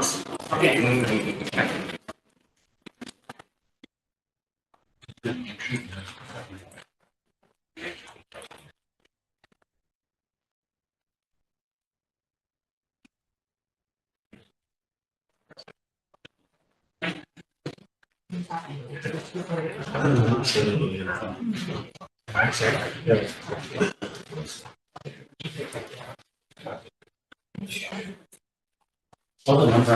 $361. That's, checked. That's what. Great. Is it the same already? For the ARPA construction part. I think that's what you're talking about, that they have contracts now. So the first one is for the ARPA office, to oversee the programmatic part. This is for the ARPA construction, to be able to do the construction part. And the next one, I think there's gonna be a third one, about that 7 million that we. Yes, this one. Well, that's the one right here. Are we able to waive the readings since If it's pretty much the same reading, we could waive that portion and then you could just let them know what is different on it. This one is what, construction, right? Yeah, this is the construction, and the one I'm handing out right now is. For a motion for emergency legislation. By Totes, is there a second? By Mike? Question? Bill? All in favor? 1, 2, 3, 4, 5, 6, 7, 8, 9, 10, 11, 12, 13. Opposed? 0. Not voting. 2. 1302 pass. Is there a motion to pass 2024-361? You can waive the reading, that's similar. Motion by Mike, is there a second? And I waive the reading. Second by Chris. Any discussion? Question by Emily, all in favor? 1, 2, 3, 4, 5, 6, 7, 8, 9, 10, 11, 12. Opposed? 0. Not voting. 3. 1203. One for the construction office was 360, wasn't it? The first one was 360, and that was for the office. The 61 was for the construction, and then the 62 will be for the 7 million. 7 million. Motion for emergency. By Totes. Is there a second? By Chris. Question for emergency legislation. Question by Sherry. All in favor? 1, 2, 3, 4, 5, 6, 7, 8, 9, 10, 11, 12. Opposed? 0. Not voting. 3.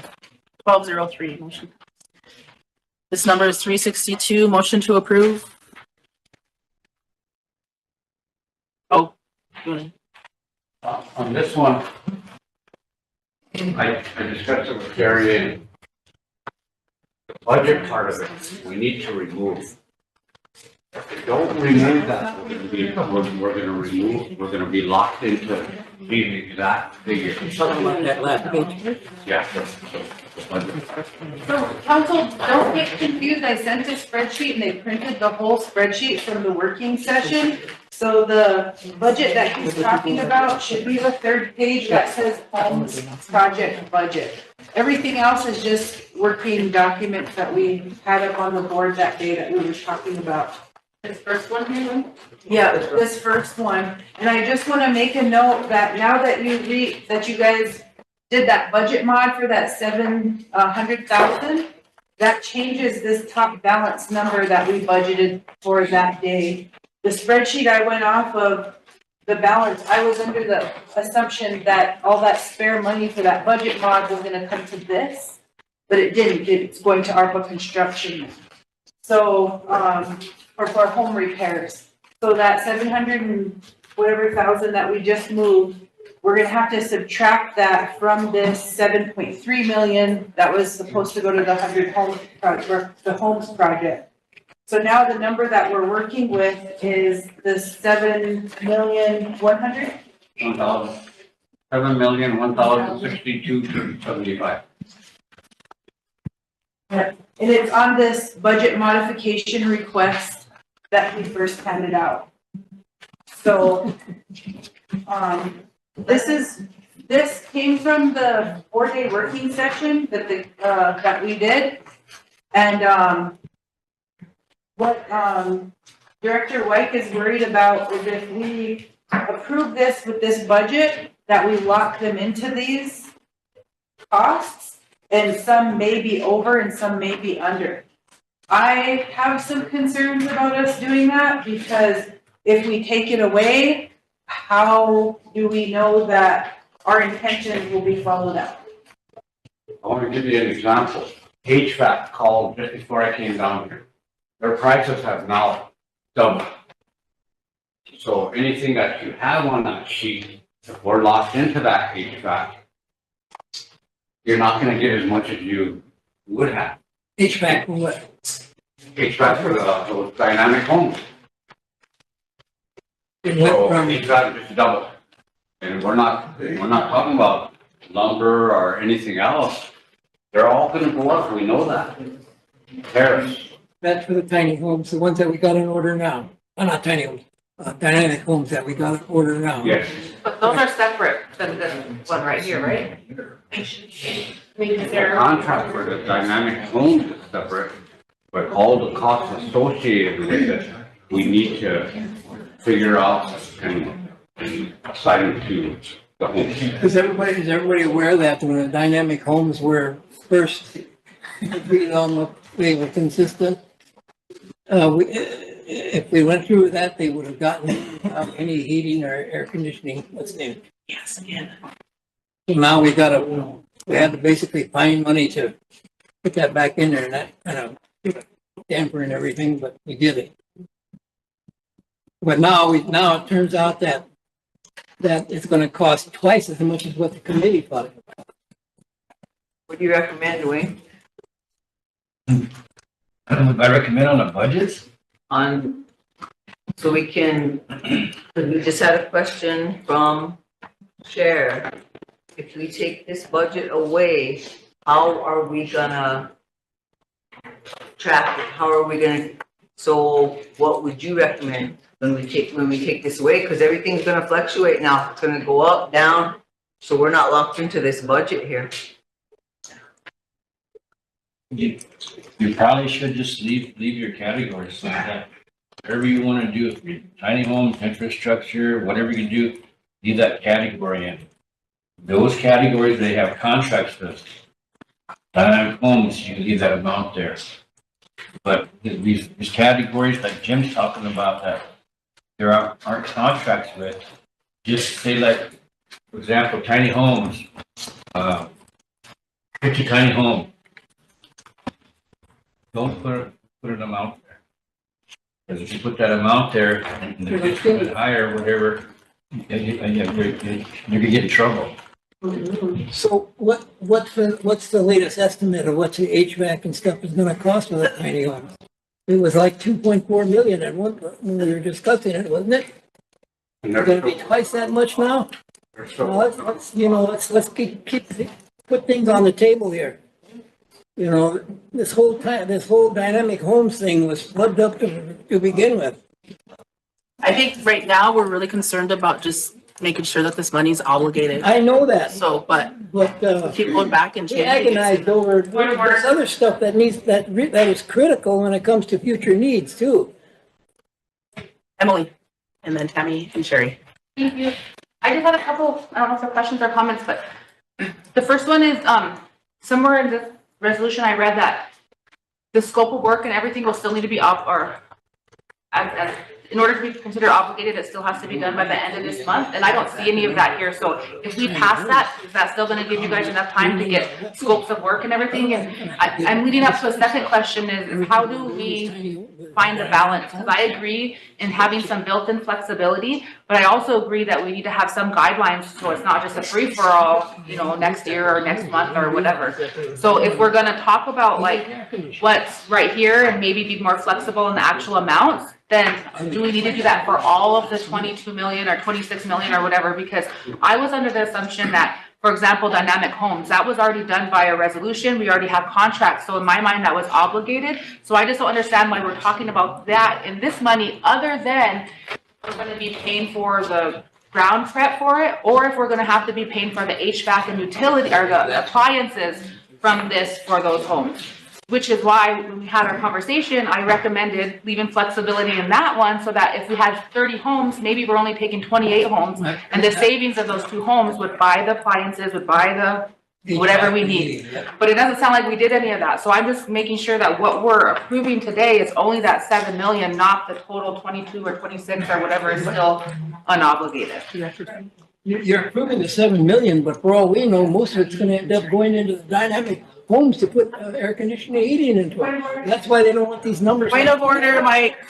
Well, I'm just trying to make sure well- we don't get flim-flammed here. That's what I see going on. Okay, we have Tammy and Sherry. Just a reminder, council, you need to raise your hands when you're addressing council, and always everybody's going out of order. So remember to raise your hand when you're next in line. Okay. My question is, how are we gonna get in trouble, Wayne? Can you explain to me, you said you'll get in trouble. How are we gonna get in trouble? We're not gonna get in trouble, we're just not gonna be able to, we won't be able to complete the projects that you want to. I think that, if they approve it with this budget, so we know where the money's going, and then he can bring it back if some of that needs to be moved at a later time. See, that's what he's talking about. Money has to be obligated with that budget, you can't move it around after that. So we can't do budget months. That's what he's saying. But just from general speaking, we've given people millions and millions of dollars and haven't really applied a budget or line items or anything like that. And then next thing you know, that money's all gone. And everybody's asking, where did it go? I recommend, if we're gonna do it, we put, at least like you said, the line items in there. I really don't know how to do it. I mean, You don't have time to do that. one of the things that Mike and Jim are talking about here is dynamic homes. There's 30 homes there, but we don't know the exact cost of what it takes to complete them.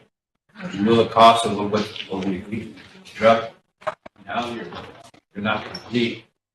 Earlier on, there were estimates of around $80,000 a home. Now, the people that are doing the estimates are saying that might even be higher than that. So we don't know those costs, and none of those costs are in this budget. Overage. So what I mean by getting in trouble, then, if you lock these numbers in, where you get 30 homes here, that might only be 80% complete. Won't have the money to complete them because you lock that budget in for something else. That's what Jim and Mike are talking about. And I don't know how to solve that. Totes. Oh, I have Sherry, then Totes. So if we keep these line items in, then it gives you the flexibility to move as you need. But I think that we still need the ARPA committee to be in place to go through and make sure that this is being adhered to. Apologies if I get people mad, but I'm just going to speak some truths. The ARPA construction list, that went way off canter from the applicants that were supposed to originally get help. And we gave a lot of leeway through procurement with that funds. They can do contracts up to $250,000 without approval of this body. That's how a lot of that stuff is getting moved so quickly and people are getting help. I have to also defend the dynamic homes. We gave them $4 million. We didn't even do it yet. We're still waiting for the contracts to be signed. If you could sign those today, Lisa, that would be great. We gave them $4 million and they're providing us 30 houses. Now, OHDC, we also obligated $4 million to them and we're getting 10 houses out of it. So that's why this HVAC and site prep includes some of the dynamic homes. It wasn't a disaster from the beginning. It was a good plan.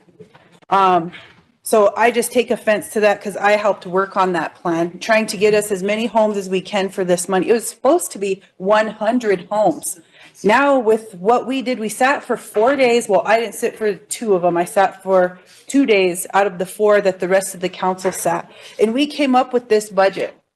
We had a spreadsheet up on the screen and we went through and argued about everything and we came to the conclusion that these are the things that we need to obligate money for.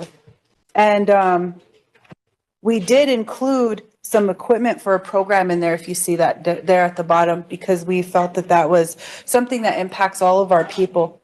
If we approve this without the line items, or with the line items with no funding tied to it, because of the fact of price fluctuations, I'm nervous about that. I want to be able to make them flexible. I want us to be able to do this. I don't want to lock us into something, but I want to make sure that the things that we need for these houses, that they're going to happen. So how do we do that? And we were told that we could, at the end of the 4 days, we were told that day, well, now we could just contract it all with ARPA. So we spent all of that time, and the ARPA office was only here for a few hours out of that. So I just want to tell you all that, because I think it's important, because now we're here talking about it, and all of these issues I wish would have got brought up that day, so we could have came with a solution. I feel uncomfortable locking this in. Because if we do, we have to go with it. We're gonna fall short somewhere, no matter what. Is it possible to cut 30 homes down to 25 to accommodate all the needs that we do need? That doesn't have anything to do with this. That was already done. I was in the 4 working day session. Yep. So those 30 homes are all covered, because I only went to 2 of those. That was a separate, that money isn't included in here, because this original amount for this project was $22 million. But we took from it, we took the clothing order money from it. We took $2 million for ARPA construction office to refund them. And we took out the contracts for dynamic homes. So that's less the 4 million that we already obligated for them, and the 4 million for OHDC. So that's why we're left with the 7. Michelle? I have 2 questions. So I wasn't there the day that you guys came up with this. All of these items on here that you have listed, lifted, forklift, pallet jacks, these items are going to be purchased by the ARPA office? We were asked if we could include this in there, and I was trying to be as flexible as I could, because they said that this is the only money left of the ARPA, and a few of the council reps were really adamant that we purchase this stuff for them. So what happens to these items when the ARPA office is no longer existent? Because we all know that we're going to run out of money eventually. And where do these items go? Because that's a lot of money. Semi-truck, semi-toter, jacks, truss, jib. I mean, that's a lot of money. And my second question is, where are we with the ARPA committee? Because I thought we were talking about that. I think we do need to have a committee set up, so then we can be able to see where all that money is being spent, because the free-for-all didn't work for the tribe. Ben. Yeah, I was kind of curious. I know this money has to be spent by the end of this, well, obligated or actually contracted by the end of this month, I think, because we're here now. But I know sitting through those 4 days, it was kind of interesting about how we're kind of putting this stuff together. It wasn't really organized, I think. I mean, we had to sit here and we kind of let people talk and bring stuff up. But I know the ARPA brought a resolution, but I guess something to say that this is where most of this money is going. So they're gonna contract these tiny homes that we end up talking about, and all this equipment. And I had the same question too: is that if you're gonna buy all this equipment, and you're just putting those proposals in there, you don't even have it yet. So to me, if you're the only game in the area, which means we do have housing, we do have other construction companies that can build houses, but now we're going to put ARPA into to build these houses. So I was concerned about that also, because right now they were borrowing stuff from SWA, they were borrowing stuff from other organizations to help with their part of it. So I do understand the need for this equipment, but again, if we're just going to rebuild the horse again by building up ARPA to go out there and start building houses again and stuff. This is interesting because housing is in that same boat. So those are my concerns when we start doing this four-day project about wondering where the 7 million is going to go. Now it was a concern and a fast thing right now within this month, because we have to spend that money. It has to be spent. It has to be obligated. It has to be contracted to. So I still have questions on it, but it's a rush type of a thing, I think is what it was. So those are my concerns. And again, it's not going to be addressed. We're going to have to contract this money before we lose it by the end of this month. So I don't know. I'm concerned even with ARPA. I mean, I know you guys are, the ones that are dealing with this stuff, but my concern was, having you guys build more houses, using the 7 million, half of that 7 million to build houses, the tiny homes. I have a concern with that. I mean, because again, you guys are going to be, I think, was it fixing roofs, fixing houses, things to that effect. So those are just my concerns on it. So right now, I know this money has to be spent. It has to be obligated. It has to be contracted before the end of this month, before we lose it. But I don't know where that goes. So that time we had, the 4 days that we had to discuss this stuff, there was only I think it was 9 of us here that first time. The second day, there was 4 of us here. And I think, I'm not sure on the last Monday and Tuesday, but so these are the times that we're supposed to be discussing this stuff. And right now it's a rush type of deal. So I don't know, I'm concerned, but to obligate funding to ARPA again, we're gonna be in a hole in that one again too. So but those are just my concerns about it. I mean, the equipment, everything else, it has to be, we have to get this stuff apparently. So those are just my concerns. Thank you, Madam Chair. I got Sherry. I don't want to drag this out very long. So I do think if we move forward and approve it at the 7,001,000. However, I do know that there was a motion made here to have the president create a new ARPA committee back in September, and that hasn't happened. So thank you for reminding me about that, Councilwoman. But I think that needs to happen too, because I want to make sure that this is spent the way that we decided. The things that Ben's addressing, I guess, if we have some time, we can go over and do a quick overview of everything, because ARPA is not going to be building the tiny homes. If you look at it, it says Mitchell Gregory. There's a couple of other businesses that we were looking at to do those, and OHDC. So there's a lot of information we covered that day in those past 2 days.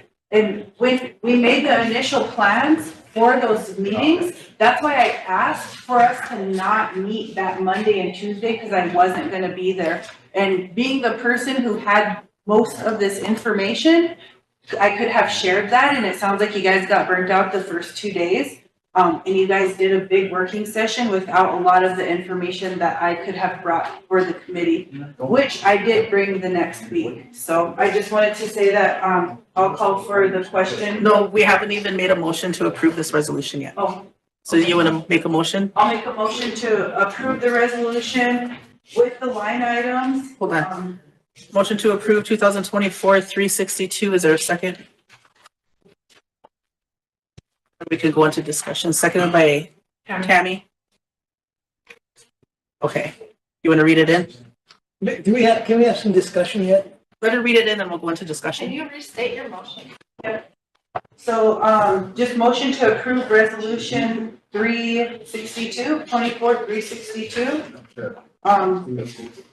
With the proposed line items in the amount of 7 million, because there's some language in here too that has to be changed.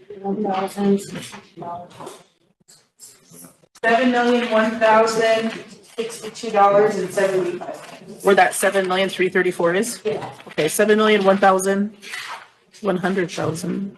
No, $7,001,062.75.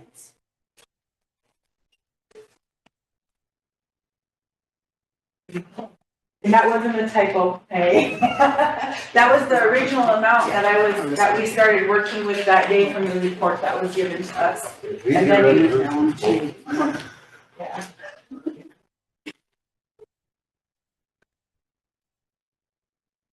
But you waived the reading pretty much to that last whereas? Yes. Because it's the same as those other two. Okay. We'll actually waive the reading to the last whereas.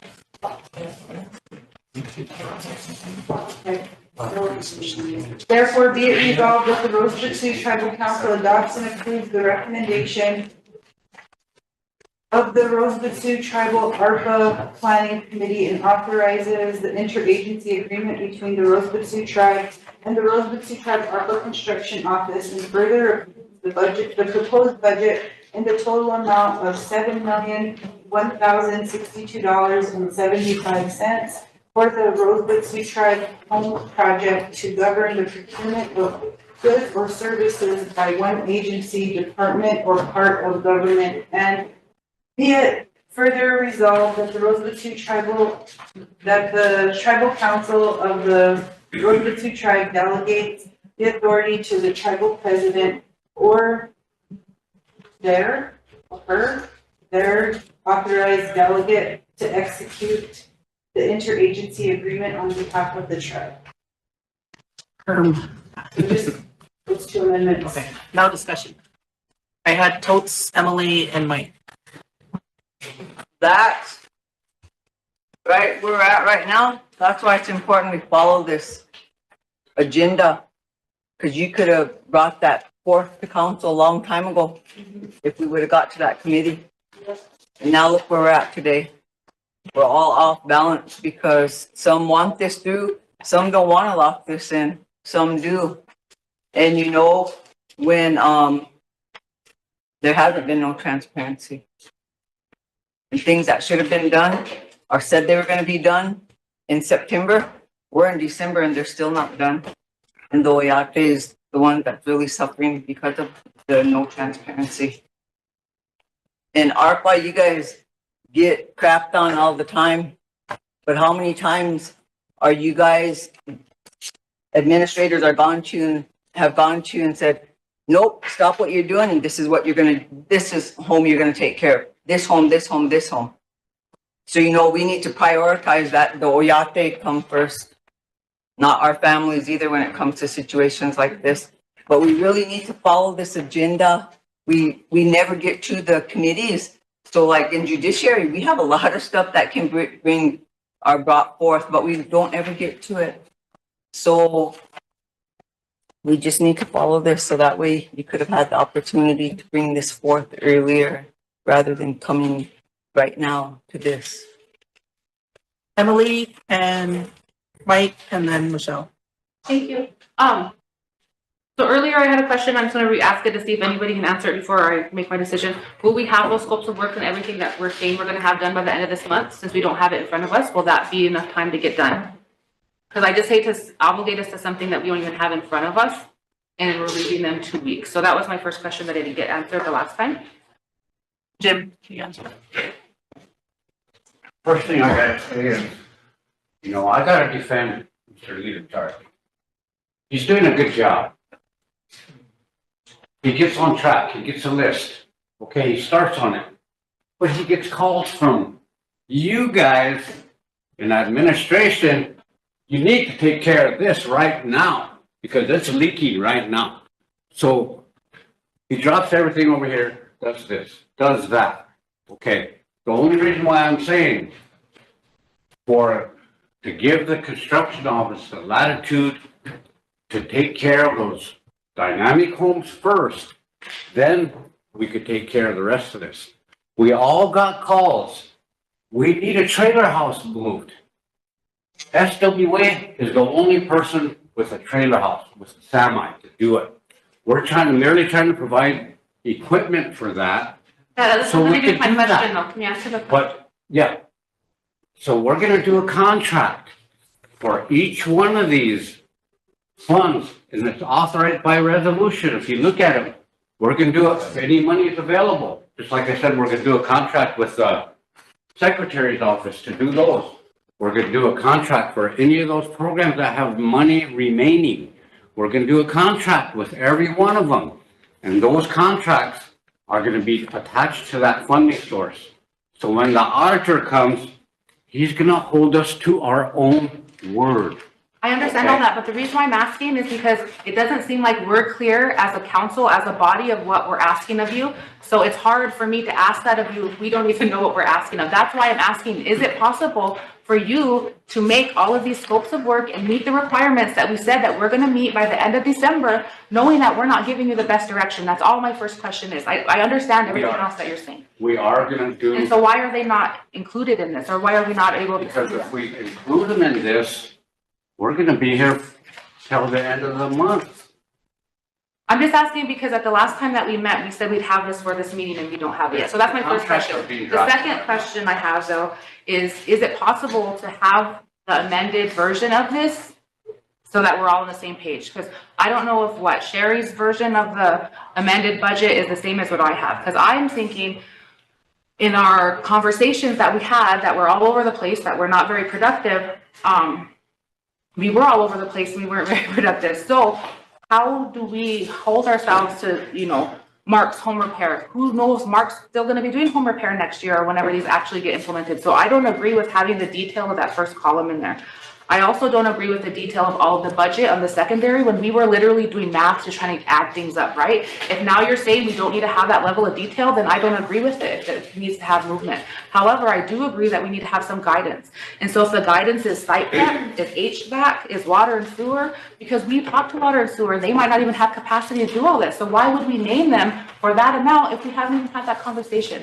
So that's all I'm trying to say is we are rushing. We are trying to get the best possible thing. And so how can we meet in the middle? So that's what I'm asking about the first one. I wasn't trying to put you under the scope more than you already are. I was just trying to realistically say, can we get these things done that we say that we're going to get done?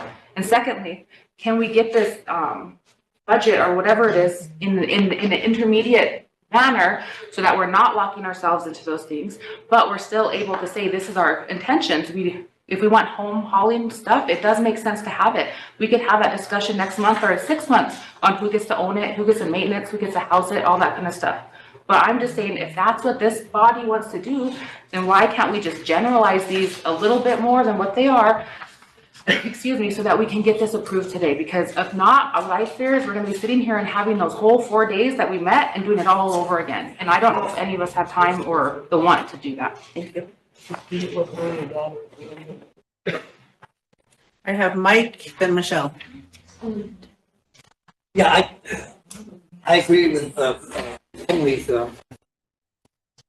idea of what, thought about identifying a couple of contractors who build tiny homes in here. But I guess what I'm concerned about is we spent a bunch of time coming up with this without knowing, well, first of all, if you all recall, passing a resolution to buy 30 homes from Dynamic Homes for X number of dollars, correct? Like a month ago or so, remember that? You all remember that? Yeah. That resolution? Well, those numbers in there for 30 homes did not provide for heating and air conditioning in those homes. That's what I call a screw up. Who goes and buys a house that doesn't, and has it delivered without heat and air conditioning? That's what I call the screw up. I'm sorry, but that's what happened. Now it turns out that it's going to cost $2 million to equip those houses, those 30 units. Wayne, is it 2 million? That's the number I heard. Maybe I'm wrong. The numbers that were being thrown around, and I asked Archie. Somebody called Dynamics Home, I'm assuming, and got a number from them. I asked Archie and the folks at the ARPA to get a hold of the contract with Dynamic Homes, carve out what it needs to complete the home, and do an estimate of what's going to cost to complete the home. The original numbers that were thrown out were 8,000 homes.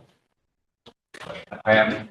80,000 a house. Yeah. Yeah, times 30, that's 2.4 million bucks. That's the numbers that are thrown out. So I asked for some detail of it, and they were supposed to be here today, I thought. Okay. Now Jim makes a comment that since then, we find out that it's going to cost double that. I guess that's well, why, then that's maybe. why I asked for numbers. I haven't seen. And that's what I'm concerned about, because of everything that I heard here is going to have an impact on all the rest of this stuff.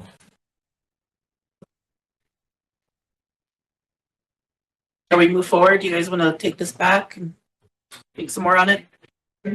I'm perfect for myself. I'm not done yet. I'm perfectly fine with leaving it alone, but in order to pay for the HVAC and stuff in with the Dynamic Homes, I think the only way they can accommodate that and be fair to all the other entities that are going to benefit here is to reduce the number of dynamic homes to pay for, to accommodate the expense of heating and air conditioning. I'll call for the question. Okay, question by Tammy, seconded. Can I get a clarification on what budget we're gonna be voting on? I can, I'll clarify. Okay.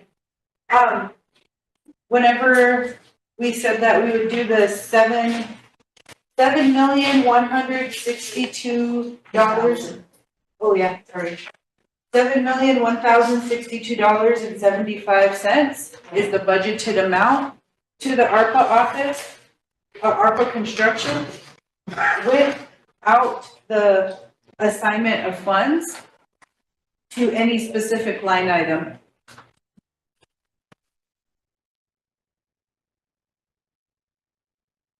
So there'll be no budget line items, just names? Yep, just the names. Oh, question. And what names are there gonna be? Appliances, site prep, HVAC, water and sewer, tiny homes, forklift, telehandler, pallet jacks, truss, jib, material handling trucks, flatbeds, house moving trailer, jacking system, transport and slider beams package, cribbing block, semi-truck, semi-toter, foundations, 3 2-bedrooms, equipment, and infrastructure. So that's why I was asking if we could consolidate those, because if we can't get those specific house moving things, that's why I was asking if we could leave it general to say house moving equipment, because say we get 8 of them, or say we get 4 of them, or I don't know what we're gonna get, but it would still be meaningful to get house moving. But again, I don't know lock us in for the specific, I don't know. So from forklift to semi-toter? Consolidated wouldn't be budgeted, right? Could we consolidate as line item? Or equipment? Yeah, moving, house moving equipment. The same thing as site prep, we're not going in there and like foundations, is that separate or is that included? I was just trying to consolidate and still get the needs that we want and move it forward, that's all I was trying. So from forklift to semi-toter, we'll consolidate that one to, house moving equipment? No. Just equipment? Just equipment? Okay, just equipment, sorry. Okay. And then does foundations, it's separate, or is that going site prep? Foundations are separate. They should be separate. Well, that includes, if you go with that company, it includes site. Well, I don't think we're going with any company specifically. I was just trying to lock down if foundations are separate or if they would be housed underneath site prep. And so the council knows this contract section on here. So I sent this to the ARPA office when we were done, thinking that they were gonna do the resolution and rework this budget with what we decided. So like Emily said, this is just the raw version of what we worked on that day. So it wasn't ready today. Their stuff was all ready, but the stuff we worked on wasn't ready. So that's why it seems really messy today. Can I just ask a quick question? So when we're obligating these funds, it has to have a budget attached with it? We can't just say this amount of money is being spent on houses and whatever? It has to go as a proposed budget. No, it just has to be a have. stated purpose in the budget, and a budget number. And has to have a scope of work by the end of December. Okay, point of order. Yeah. Jim, do you have any clarification on that? It just needs the amount. Mine, sure. So we can just approve the resolution and they can present a budget to us at a later time. Their scope of works with the budget. Yeah. Okay. We should do that and save some time. The rest. But the resolution says that has to be done by the 31st and we won't see it by then. So I'm just making sure that that's for all the things. And that's why we said we wanted to keep like this loose, like list of items that we want to make sure that they're obligating the funds to. So that's why we said approve it with the line items. I know, I apologize for missing 2 days and I know that that's why we scheduled that so everybody could come together and hash all this out, but it didn't work out that way. So whatever you guys think, trust your judgment because you guys put a lot to it. I'm just curious as to what has to be put in writing when it goes, when it gets sent for approval, so we don't have to pay any money back. Okay. Oops, call for the question. Yep, but we're not gonna go with this, right? Yep. Just the line item. Just line item. Yes. All right, I'll question it. Question, all in favor? 1, 2, 3, 4, 5, 6, 7, 8, 9, 10, 11, 12, 13, 14, 15. 0. Not really. 15-0-0 passed. Is there anything else you have, Gwen? Anything else? But council, can I take about 5 minutes here? Really getting stressed out about a lot of stuff. Talking really about indirect cost. Broadband thing, you know, everybody is pointing at me to keep this thing going. Issues. Thanks, Jim. Thanks, Jim. This issue we're having with the school and stuff, you know.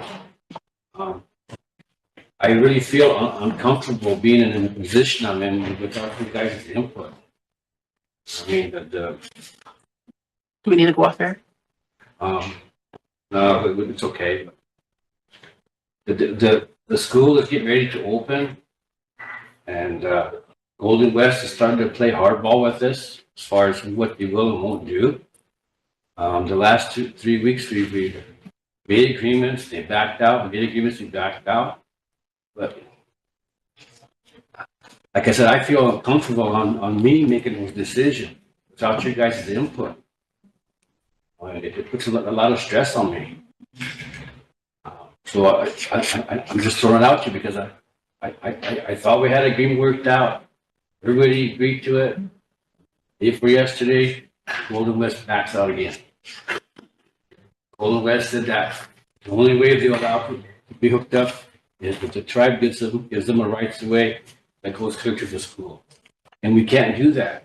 If we do that, then we violate our grant. We lose all our money. And that's why they're putting us in that position. So I've asked for the school to meet with us Friday at 10 o'clock, but I'm just throwing this out because I want you guys' involvement in all these decisions. I don't want it to just be me. So I'm just throwing it out to you. Okay?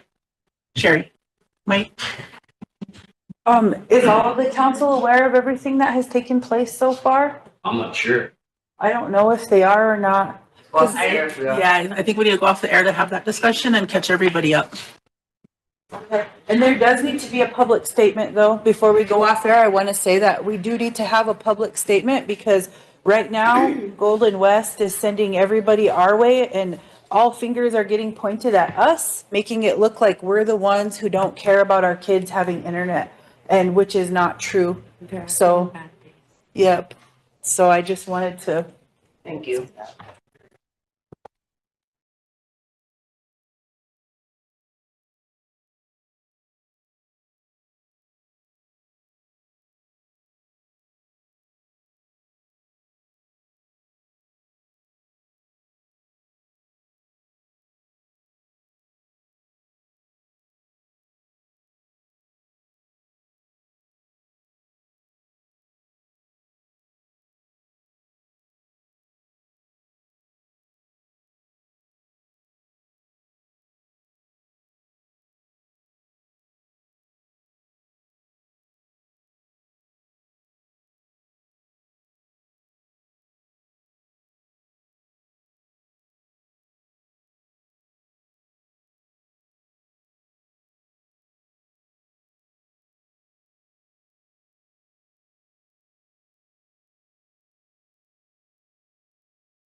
We're good to go back on air? Go back on. Yeah, it's good. Take it. So she has the updated with the bids on it. Should we address this quickly so we can? I don't know if we can get Hawkeye's done and then we can get, but there's other resolutions too that you can fill out too. Okay, Hawkeye. I know. I know the roads are still icy by Carter. Mike. I don't think we finished with Wayne. He was asking for help.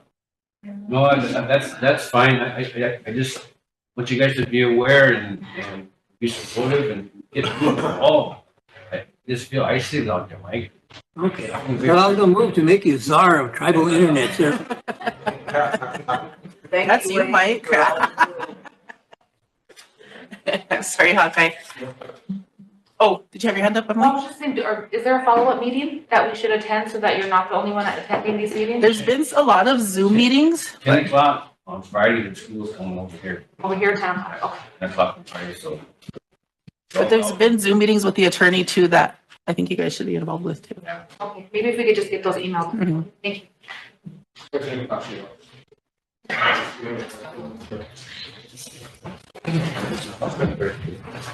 Two bodyguards here. Frente watching up pictures up. Council, for those of you, Calvin Hawkeye Juan Jr. What I'm presenting you and why I asked to be on the agenda for tribal council is without talking into any litigation, anything like that. We're not going to discuss that. Here's a complaint against our tribe's attorney general. And the reason I bring this forward is I think things are a lot of confusion and things are backwards. The reason I say that is everything's listed within this report, but they need council approval to represent or to file in court. That's what the ordinance says. You can't just go and just take it upon yourself to do it, or the administration or whoever the power to be can't just say, I want you to do this. The law says this body has to approve of that. And the reason I say that is that just happened today in the form of a resolution. They asked for council's approval to move forward as the attorney general. And that's what the law says. But my understanding is they represent the best interest of this tribe and its members. To me, they're on the wrong side. They're supposed to be helping us as tribal members, not going against tribal members. So, I want to highlight something. I'm going to call it out, but Councilwoman Boyd Valandra in a September 16th meeting attempted to make a motion that that's not the purpose of our attorney general. They are not to represent against tribal members. And she's right. And one of my solutions on my resolutions is that motion be made. They shouldn't be representing against tribal members without this body's blessing. That's what a contract says, and that's what the law says, the ordinance, 8801. And also with this, now that they're doing this, and all the way through this process, you know, we're not discussing litigation, but I've been pro se. What pro se is, if you don't understand, is I've been doing this by myself. I do not have an attorney. So with that, I face other obstacles with the court. Things getting stalled, not being served in timely manners, things like that, because they're doing that to me because I don't have an attorney. If I had an attorney, things would be different and they would be fair. People would play by the rules then if I had an attorney. That shows even our court system tramples over us tribal members. And it's not fair. It's not fair to us because the law says we have equal protection, application, and opportunity of the law. So I'm asking two things of this council. Two things is they don't have authority from this council. They don't have the blessing from this council to file anything in any court like the law says.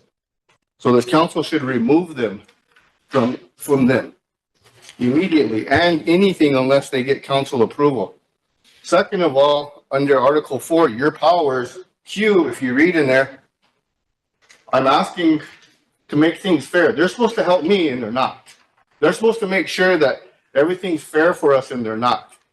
So I'm asking this body to provide me with an attorney of my choosing to make things fair, to protect myself, is what I'm asking. So I'm asking for 2 motions from the council today.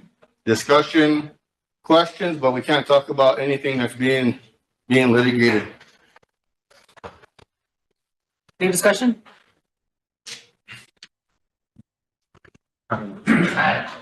What's that? Royal and Tammy. When it comes to ordinances, I have a question. What is the punishment when ordinances are overstepped? When you look at judicial, you look at personnel, when we had those committees, it says something, judicial ordinance versus the personnel ordinance, which is saying employees and directors. So I've seen ordinances overstepped. What makes judiciary's ordinance more powerful than personnel and all these ordinances that are put in place to govern this body? So I'm wondering, when it comes to ordinances, whether people overstep those ordinances or make one more liable than other ordinances. Those are my questions that I had as far as ordinances. If anybody knew, okay, you have to please talk to the council. If anybody had any kind of knowledge on ordinances and people overstep them, what was the action made when somebody oversteps ordinances or somebody says judiciary ordinance is more than the personnel ordinance? You have 2 ordinances when it came to selection of committees in this body. That's one of the questions I have. Lawyer. Tammy.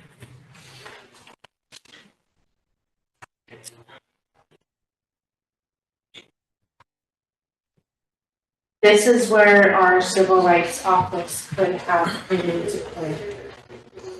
That was supposed to be done years back. It hasn't moved anywhere. I've asked President Wood and I if she can look into that, and the same answer we always get, and when it never happens. Okay, we have an ethics violation in here.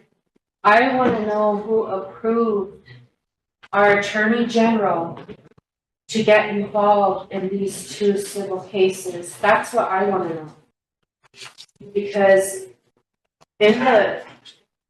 even in his contract, when I was reading it, in the Attorney General's contract, it says that they need tribal council approval to act on anything.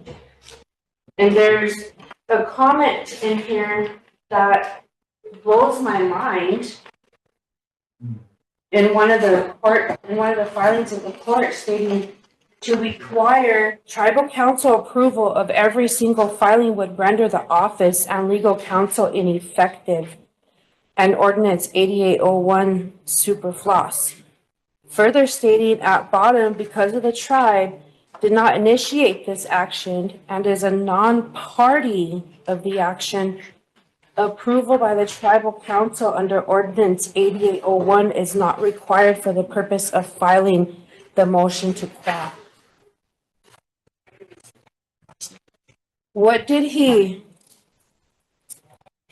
Who gave him that authority to step in to something that's personal, that doesn't even involve the tribe? Those are questions that we need to be asking. All of us should be asking, because I watched this council whenever he gave an opinion one time on, I think it might have been what was that? The moonlighting, or calling a motion out of order. Yeah, calling a motion out of order. That opinion should even have came from him. That's what we have an in-house counsel for. That opinion should have came from our in-house counsel, not the Attorney General. The Attorney General works on stuff that we as a collective body here motion him to do. I want to know who approved of him to act on these, and when it does come back, we always say we police ourselves. Well, let's start policing ourselves, because if somebody violated somebody's civil rights or denied them some type of whatever, you know, we need to stay on top of that, because I've watched that happen over the years, you know, people not being heard, people not being represented, you know, and that's why, you know, like my mom said, we need the Civil Rights Office to help our tribal members, to help our tribal employees. But I make that motion to find out who approved the Attorney General to intervene, file any motion in these two cases that are listed here. Because there isn't a motion from this collective body to even get him involved. And I want a roll call vote on that. You want these 2 cases listed in your motion? Yep, 24-411, 22-053. My motion, who approved him to intervene, to involve himself? Because that motion didn't come from this body. Okay, we got the motion. By Tammy, is there a second? I'll second it. By Michelle, question? Sherry, you have a question? Yeah, I'll question. Roll call vote.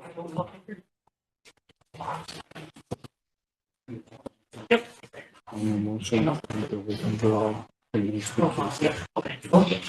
That would be part of this, though, isn't it? No, it has to be a separate.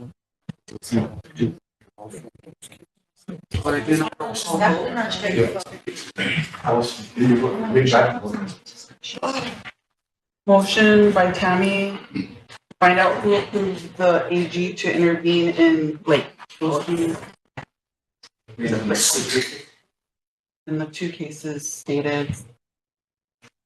To intervene and get involved and file motions on CIV 24-411 and 22-0.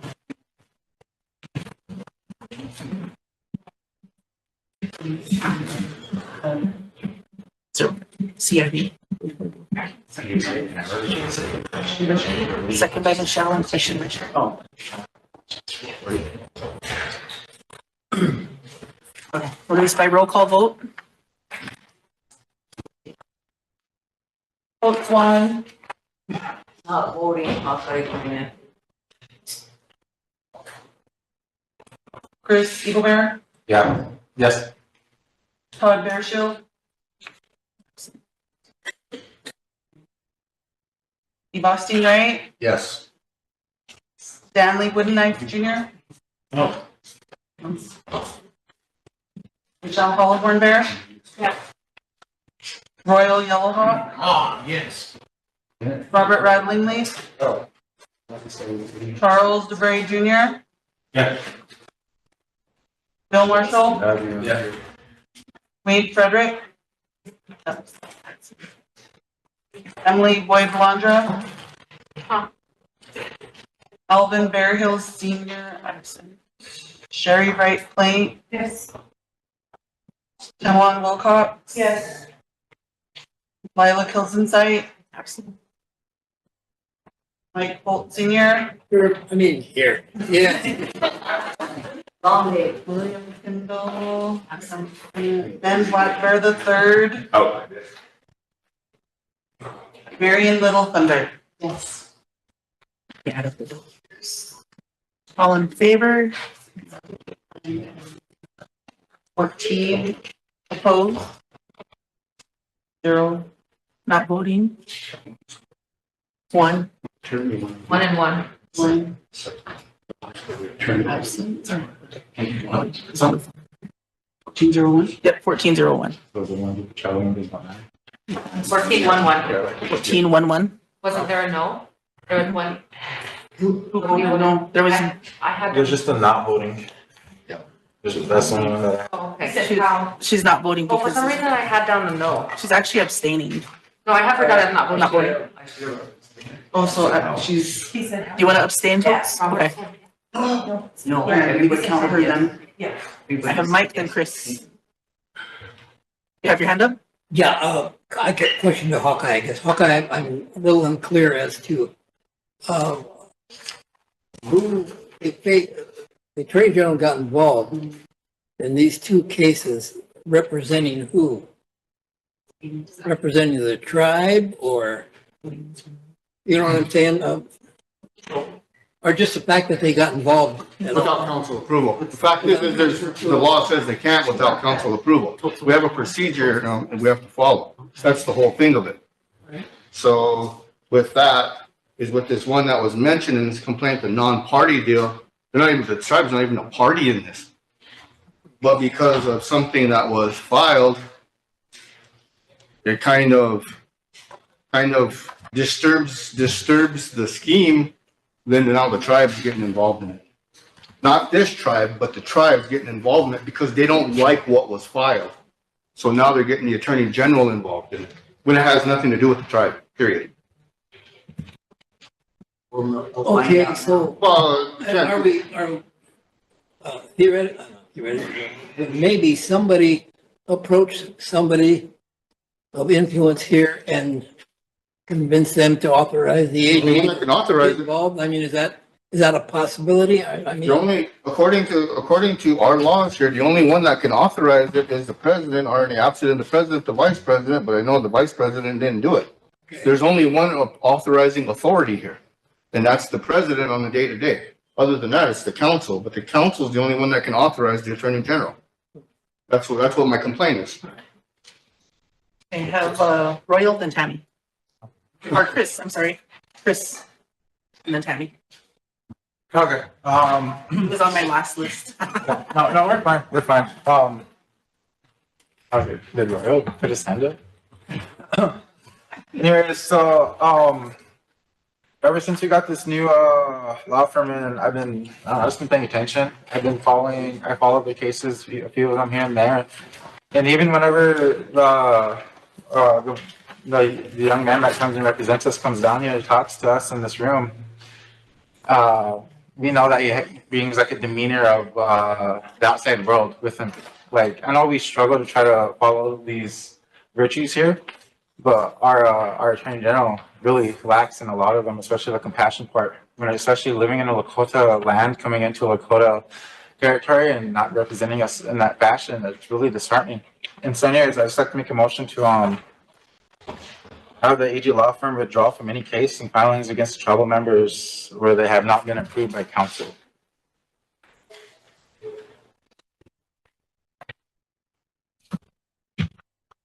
Not been approved by council. Yeah. What's the AG law firm? I don't know what current cases they're working on. I would just ask that it be those two cases. They don't have council approval on. Yeah. Just those two cases. Because that's what my complaint, that's what this complaint is. Separation of powers is if you're attempting to void, nullify, amend any type of existing case. We're not nullifying it. I'm asking to play fair. That's all I'm asking for is I have to follow the rules. How come they don't have to? I don't know what cases they have pending or they have working. Just those two.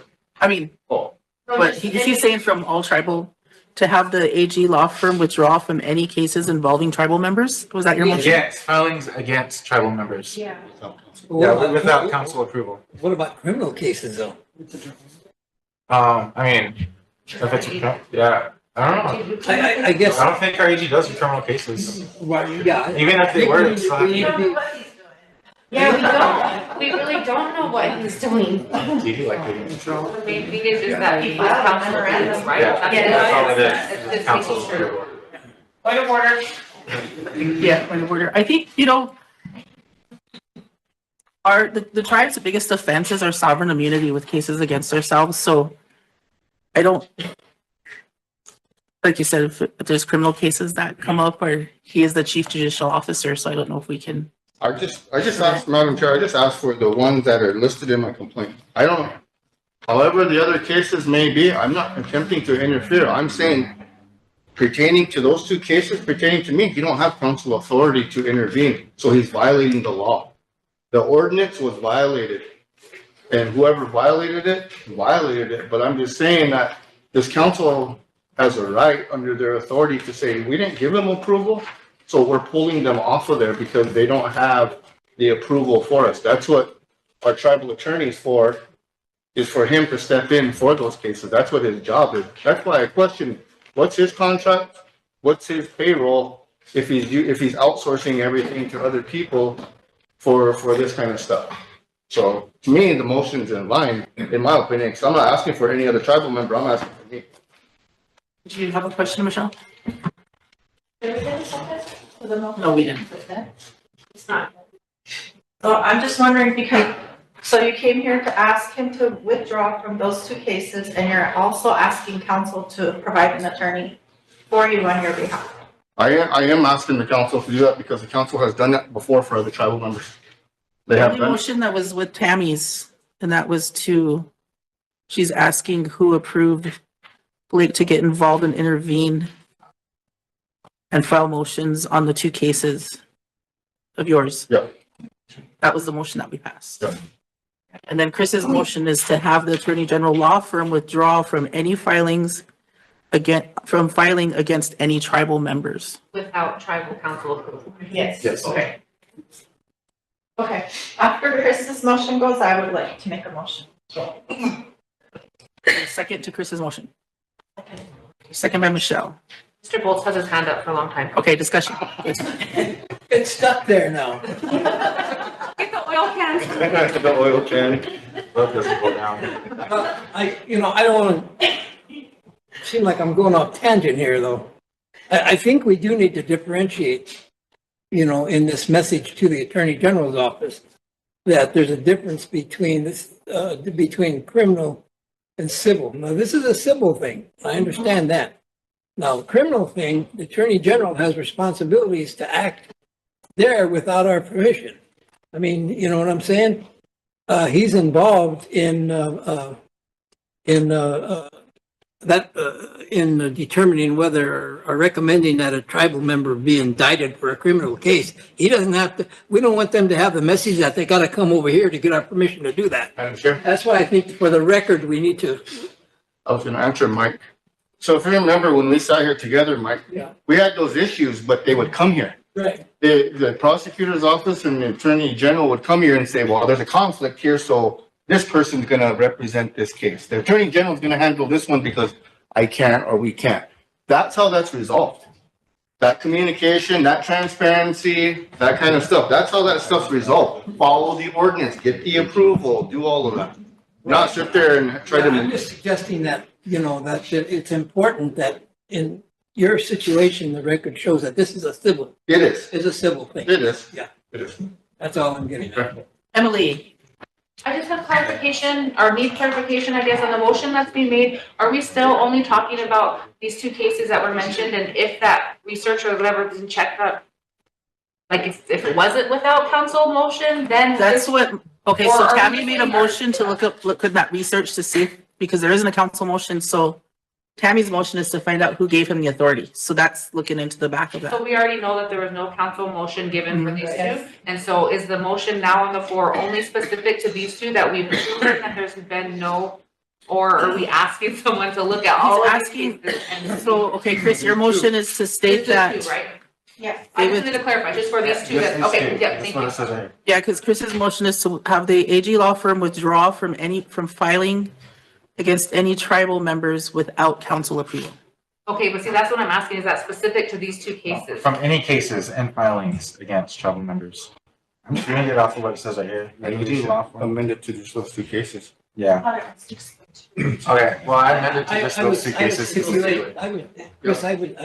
I would define criminal cases in what you just read. Yeah, just. I mean, yeah. Yeah, civil. Civil These cases, two, yeah. as amended, just the two civil cases. Against Hawkeye's two cases. Okay. Did you get that? Yeah, that's Okay. Thank you, I was all confused. Okay, I call for the question. by Ben. All in favor? 1, 2, 3, 4, 5, 6, 7, 8, 9, 10, 11, 12, 13, 14. Opposed? 0. Not voting? 1. 1401, motion passed. Thank you, Chair. I got a question. Yes. For all time. When did this incident occur? Okay. This one occurred. I don't see no date on your letter. Sorry. It basically occurred on November 27th. Was when they filed. Was November 27th. I got served like December 3rd with it. And it came from Blake Hollis.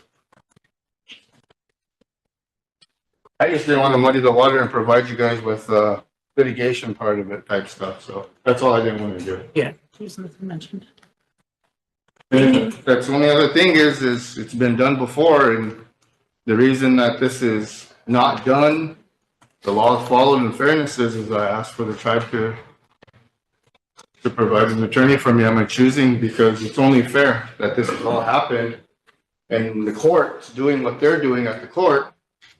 You know, I'll be honest, I sent 3 emails and I could back it up with no answers of status of cases, status of this, status of that. I get no responses. So if I had an attorney, things would change. It'd be more fair because they'll respond to an attorney. But because it's a tribal member doing this, it's easy to get steamrolled. So that's what I'm asking for that motion. And if it fails, it fails. If it passes, it passes. But I'm asking for that motion because this body has set precedents and done it before for other tribal members. Emily, do you have a question? Yes, I just have a question. Because it's been done in the past, I'm wondering if anybody has any brief history that they can provide, just because I want to make sure that in the process of supporting our tribal members, that we are not unintentionally exerting ourselves or providing a bias over the, case in general, if the tribe pays for it, you know what I mean? So I just want to make sure that we're doing it how it was done in the past, or at least, making sure that we're not further violating the individual's rights by inserting anything unintentionally. I think so. Sherry and then Tammy. Do we know how that was done in the past? And then Mike. I don't know who we paid for an individual for an attorney in the past, and I'm sorry. And I'm sorry I can't support this. I do think that this is an instance where we should really fund the Civil Rights Office, so that way that office can take care of it. Because if any of these cases are against the tribe, then we're hiring an attorney for a tribal member against the tribe. And we just took action to remove an attorney from taking action against a tribal member. So I think we need to tread softly here. And I would like to see what the findings are from Councilwoman Wilcox's motion so we can take action. And thank you. I would also recommend that we all read the ordinance that created the Attorney General's office. Just to be clear on, what their duties and responsibilities are. The ordinance is in that little white binder that they give us, and I've read it. And I've read his contract, and the resolution that approves of it. And to me, their contract, doesn't really say anything about litigation, but it does say that they will act with council approval.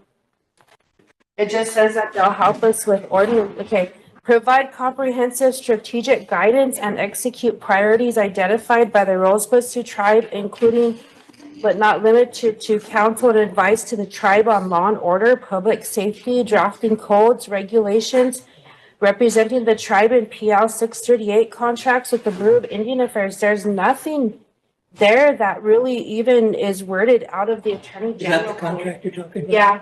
With the ordinance itself, does the ordinance itself allude to that office providing services to tribal members? Yes. Does it? Yeah, it's in line with the Constitution, but their contract isn't in line with either. Yeah, that's the point. That's why I asked. Yeah. Okay, Totes and then Michelle. Can we find out tomorrow to authorize this to Attorney General? Yeah. Thank you. Michelle? So looking at the ordinance for the Attorney General's office, on section 7E, responsibility for overall enforcement of tribal, civil, regulatory authority and other duties as assigned by Rosebud Sioux Tribal Council. Duties and responsibilities also include the overall legal representation of tribal programs. So are they considered a tribal program? Would that fall under that as well? I don't know.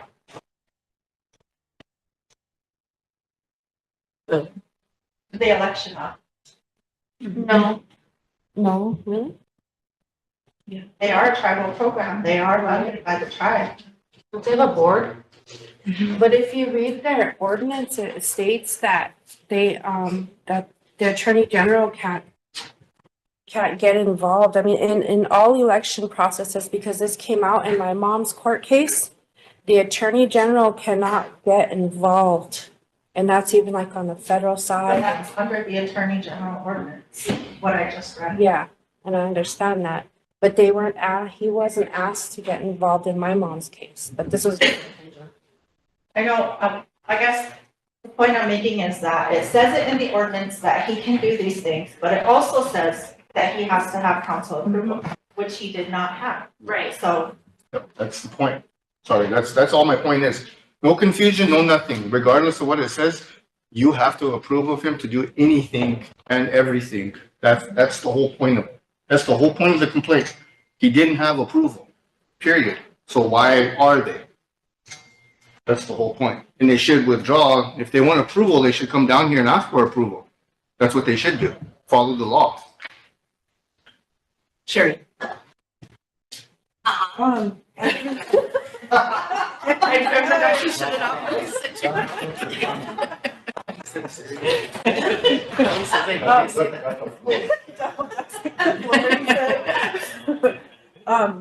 You know, to that, like, sorry to go off subject a little bit too, but we have made motions for other action for the Attorney General to make. And when I was on council whenever we adopted this contract, or when we signed the resolution for it with Peebles and Kidder back then. And the reason was because we could not find an Attorney General, and we had so many things that we wanted worked on. And at that time, we made a motion to create a code commission, and we wanted to revamp a lot of our codes. And we had a lot of things in the law and order code we wanted worked on. That was the intent of pulling them in. It wasn't to go to court and do all this stuff. It was to actually help us. Why'd you have to appoint him Attorney General? I'm not trying to interrupt, but I just. But you did interrupt. Now I lost my train of thought. What else was I thinking, Mike? Just kidding. That's gonna be your new nickname. So I think after today, we should probably invite them back here and go through, maybe the secretary's office can do some research and find out all of the motions that we made, referring it on to the Attorney General. So we could also see where we are with that. And I would like to see a cost analysis of how much of our money Hawkeye spent. I recall when we did approve that contract when they came here, remember, I don't know if you recall me asking if this contract was going to reflect what was in the ordinance. And they kind of took it a different route that time. So, but getting a cost analysis would be good on that too. Yeah. Can we also ask for a list of what they're working on, the cases? I'm curious to see. So Sherry, do you want to make a motion for that, just so we have it on record and we can make sure it's strictly followed up on? Sure. And I'll include what you wanted to, Michelle. Okay. So I'll make a motion to request the secretary's office to find all of the motions directing work towards the Attorney General. Directing work towards the Attorney General.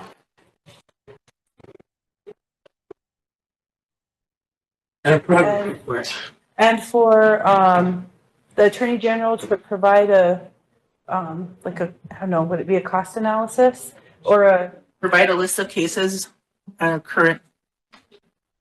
a cost analysis since the contract. Yes, that would be good. And what were you saying, Michelle? And a list of cases that they're currently working on.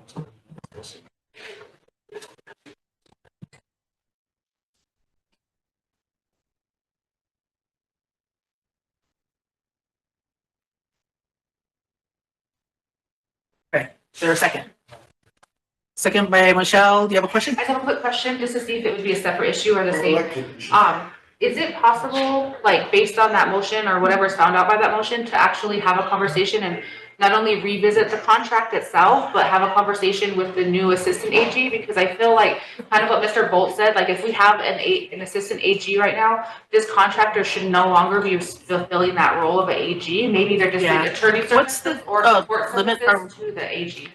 The contract, Either do that in our motion or create a separate one. what's the term on that contract? Is it gonna be coming up soon, or was it just in for a year? I don't remember. I'm gonna have to pull it up and look. I thought it was till we find one. But they're still advertising. If it's until we find one, maybe we could do a contract analysis on it and just kind of review it. The reason why I'm asking is kind of to your point earlier, when we discussed this of what role they were gonna be, there was a lot of things that they were not gonna do, like staff and administrative work and other type of oversight that's specifically in the ordinance and scope of work. So that's why I was wondering that we should probably revisit now that we have that support staff or that assistant AG over there and maybe remove some of that language out of their contract. If they're, maybe a support staff to the assistant AG versus that person fulfilling the AG role when they're remote and not really fulfilling the role of the ordinance. Maybe we should do that in a second motion. Okay. Okay. This one will be just to gather all the data and then yours, if you want to make the motion. Yes, I don't know if I have to wait for that data or if we can still plan or schedule that type of meeting, because I think it needs to happen regardless. Yeah, because I don't think we need to wait for that. Okay, good. I'll call for the question. All right, Emily, all in favor? 1, 2, 3, 4, 5, 6, 7, 8, 9, 10. Oh. I wasn't sitting so 11, 12, 13. Opposed? Sure. Not voting. 1302. Thank you, Hape. Go ahead. Okay, so the second motion is to establish, do you want to state it? Well, I don't know what's the best route, but I was just trying to get a meeting set up so that not only is the council aware, but we have a new assistant AG on board. And so I just thought it would be meaningful to have this conversation with all of the parties, because if we're going to revisit the contract and possibly remove that language of the AG role, I think now's the time that we all get on the same page. So I was just suggesting that we schedule a meeting for that. A motion to have assistant AG and AG law firm come to council? Contract, yes. Okay. Assistant AG. As soon as it's convenient. I know there's holidays and stuff, so maybe not. You want to go for like the January meeting, maybe? Or council meeting in January?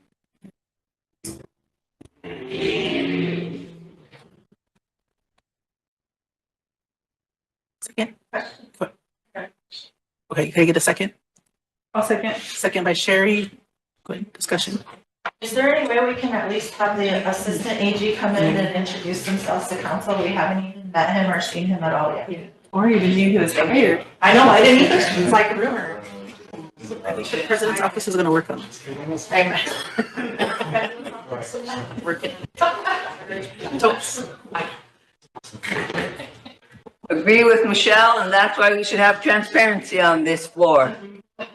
That memo should have came out a long time ago. Everything should be in a memo form to this body, because we are your boss. We're the last to know. Thank We you. hear by rumor, right? Are you questioning it, Totes? What? Questioning? Yes. Question by Totes. All in favor?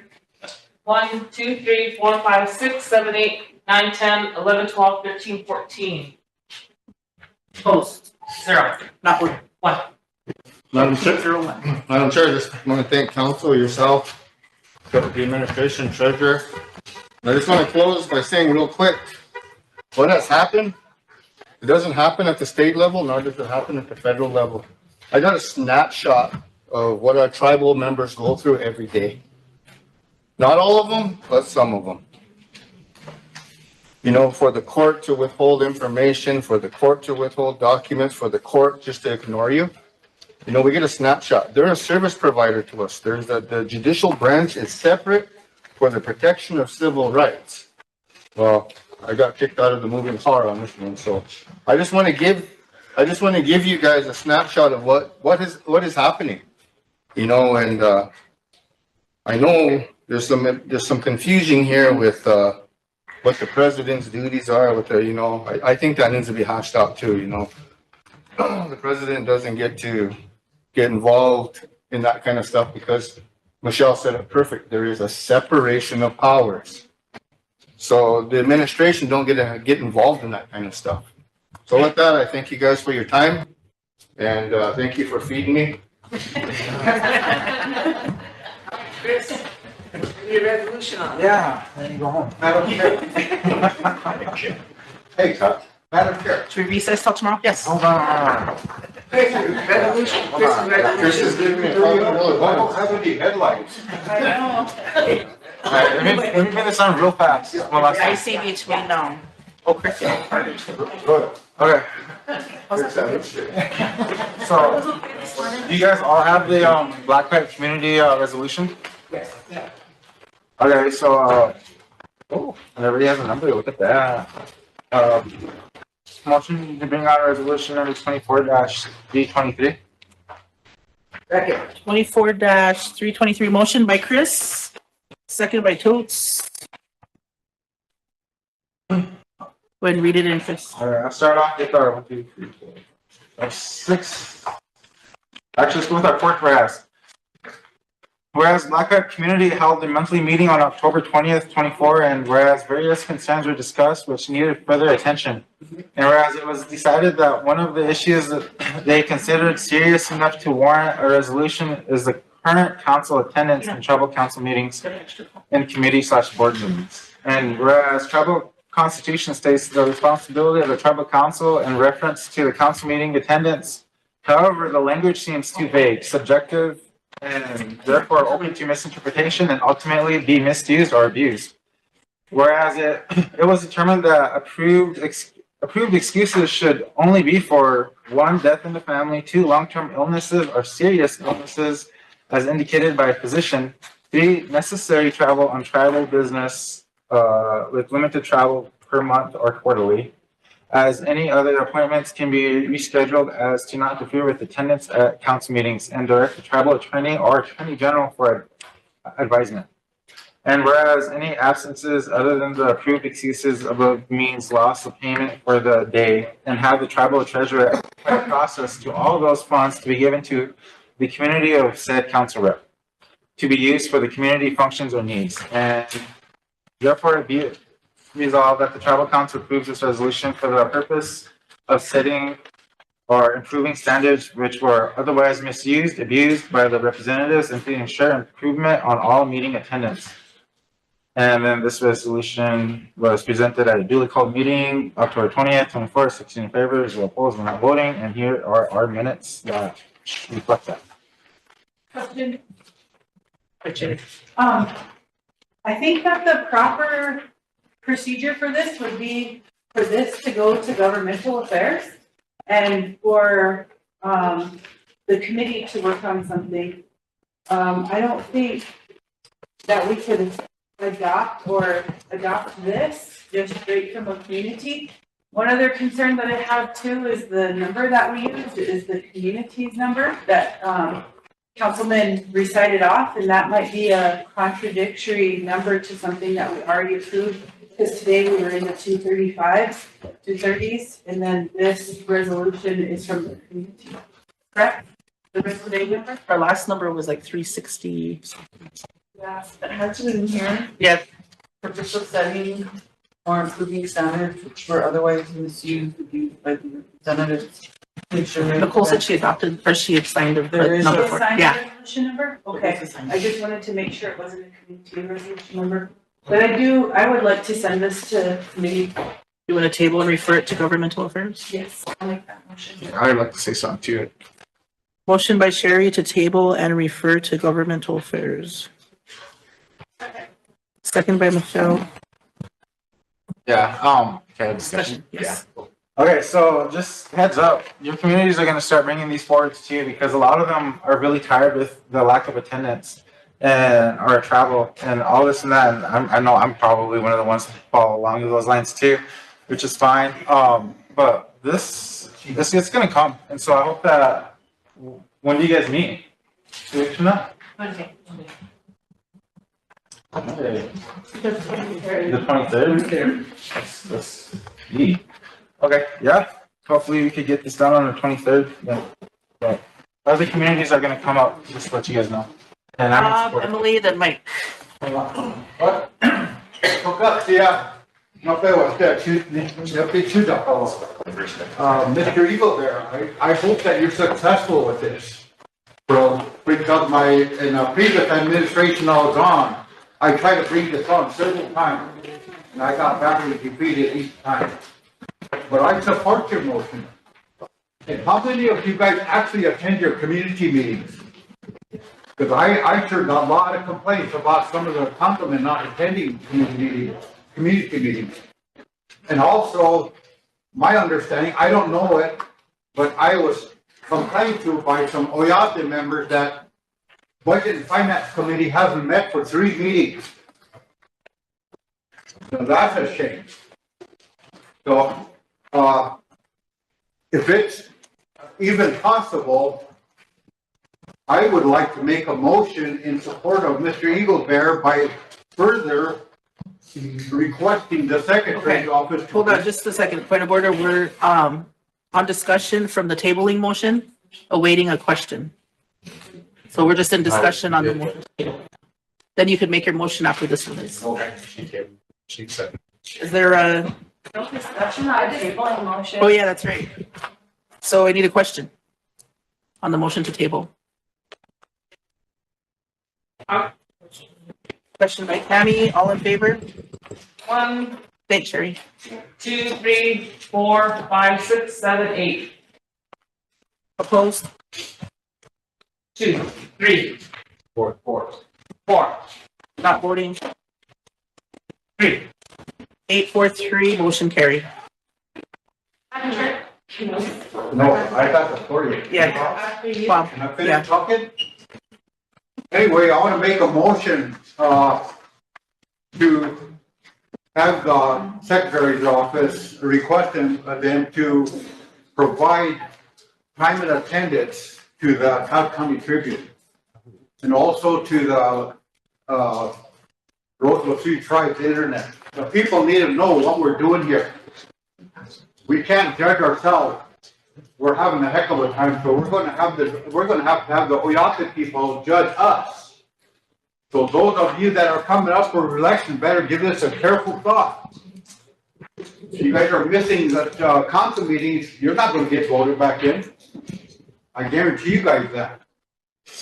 I second. You know, believe me, we're not saying this. I get a lot of phone calls. I know people say, I get a lot of phone calls when you don't. I get a lot of phone calls. And I could prove it to you on my phone. A lot of people are calling disgusted about time and attendance. And there's other complaints that they have, but I'm not gonna address it at this time until that subject comes up. We need to listen to the Ayate people.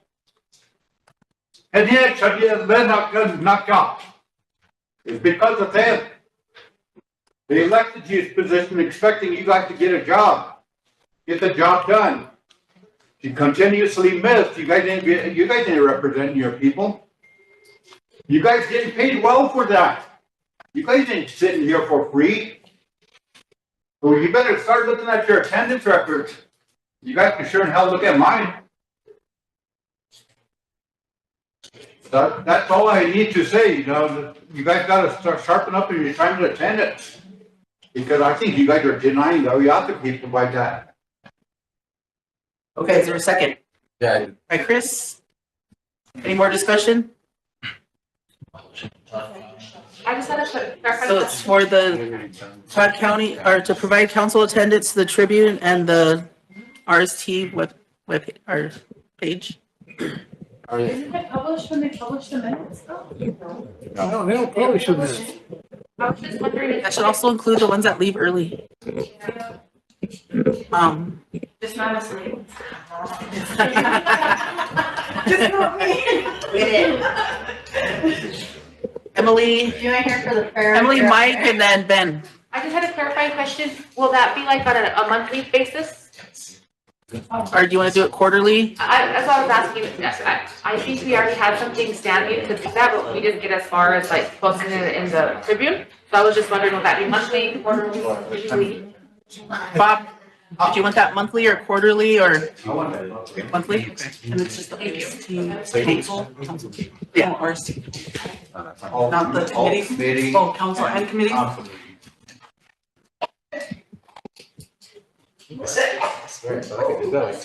give you a copy of all my extra meetings.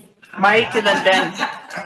It's really. Mike. No, I'll pass. I will give a Okay, comment. Ben. Comment on something else. I was kind of wondering, I think if you go back on that motion digest, I think for the past year, this has been brought up before too. Not only with the attendance, but also travel and, again, the committee. So I know Chris has brought it up like several times at the beginning of the year, even last year. And it's supposed to be every month. I think at the end of the month, at the beginning of the month. I mean, I was hoping it would be every council meeting, at least that way you have an understanding, but that's been approved here the past year. So when are we ever going to get that result? I mean, you can put it, on social media. I mean, if we get it, I know we share all the meetings, when the secretary sends out the meetings, we share it on our social page.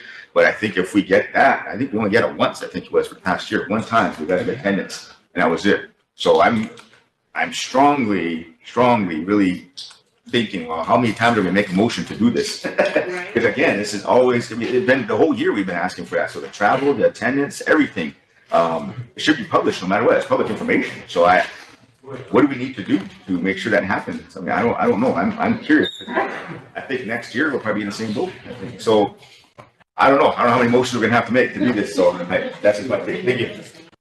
Emily, then Mike. I just wanted to briefly say that, some of the comments that are made today were discussed briefly at the Governmental Affairs Committee already. And so I think if we could use this motion and just kind of move forward with that so that we do have an outcome on not only on this, but the idea of travel, not only from a, monetary or budgetary standpoint, but also to make sure that we are all on the same page and that we're all understanding what our voice is when we go on these travels. There's been some discussion of having the travel recommendations coming from the committee that it's appropriate. So I just want to say any other suggestions that you have, if you could please either come to a meeting or provide them to our committee, because we need to do it. And so I think this is a way to move it forward. Thank you. Thank you. Mike. Yeah, by past resolutions, I believe, we are required to make reports here that, for the record, on travel that we make on travel funds. And that in essence, is disclosure. So we need to get back to that practice. You guys want my travel report? Tomorrow. Sherry. Tomorrow? Thank you. So, I'm sorry, Tammy. Oh, that's right. Go ahead, Sherry. No, you go ahead. Okay. It's all good. Just ask me 100 times. Okay. Another thing that I really would like to see too is the books of the treasurer shall be subject to auditor inspection at the discretion of the Sioux Council. The treasurer shall cause the financial statements of the Sioux Nation to be published in a manner that is available to all members within 30 days after Sioux Council has reviewed and approved them. I mean, that's been passed here before. That's part of the treasurer's job. It's not being done. It needs to be done. Our financial statements need to be out there. Todd County Tribune, we don't have Sechungu Yapa here anymore. So. It's been published in the paper, so hopefully next week. Next week? And that would be the first time since we got in? We've published the budget, the 25 budget, yeah. Okay. That was All right. published after we passed it, and then there was some. Just asking for it in the paper, so it's been published in the paper. Okay. All right. All right, is there a question to Bob's motion? Right, Emily, all in favor? 1, 2, 3, 4, 5, 6, 7, 8, 9, 10, 11, 12, 13, 14, 15. Opposed? 0. Not voting. 0. My turn? Madam Chair? I just want to say that I think our attendance is good. We have 16, 17 here all the time. I've sat on council for 3 years prior to this, and we've had 11, 12. So we're having our committee meetings. I think that we're doing well. I know that everybody wants accountability and transparency, and we're always going to have trouble with that, and we're always going to not agree. But I do want to commend all of you for showing up, especially those of you who have traveled from very far away. Tonight you're going to be driving in the dark, and I don't know if the roads are icy. So I just wanted to, mention that. I do think that we do very well. Thank you. I think what was hindering our committee meetings too was we didn't fill the at-large positions right away, so. That was an issue, and also rescheduling council meetings on days of committee meetings was happening a lot. Bill? I think it should be better than that. It's not excuses, but at times, I get asked, because it's such a drive to take back checks for medical travel, for community services. So sometimes I leave early to do that, to make it back for them. And then, like this last time, I don't know if it was personnel or what it was, but I came and got the turkeys and the heaters. Because our community chairman have a pickup, but he doesn't have a big vehicle. So at times, I'm doing a step away to do that, to run back for people, for them to save them a 200-mile plus round trip. So at times, I try my best, but there's times where, kind of have to step away for issues like that. So. Yeah, no, I'm the reason you didn't have budget finance last meeting, so. What's that? I'm the reason you didn't have budget finance, I was sick, like it happened. Well, the last one was the planning, wasn't it? Yeah. Planning Planning, meeting yeah. for that. For that. Recess till tomorrow? Yes. Anybody got a flashlight I can borrow? Call the AG's office. She scared me. Just scared me. Oh, brother.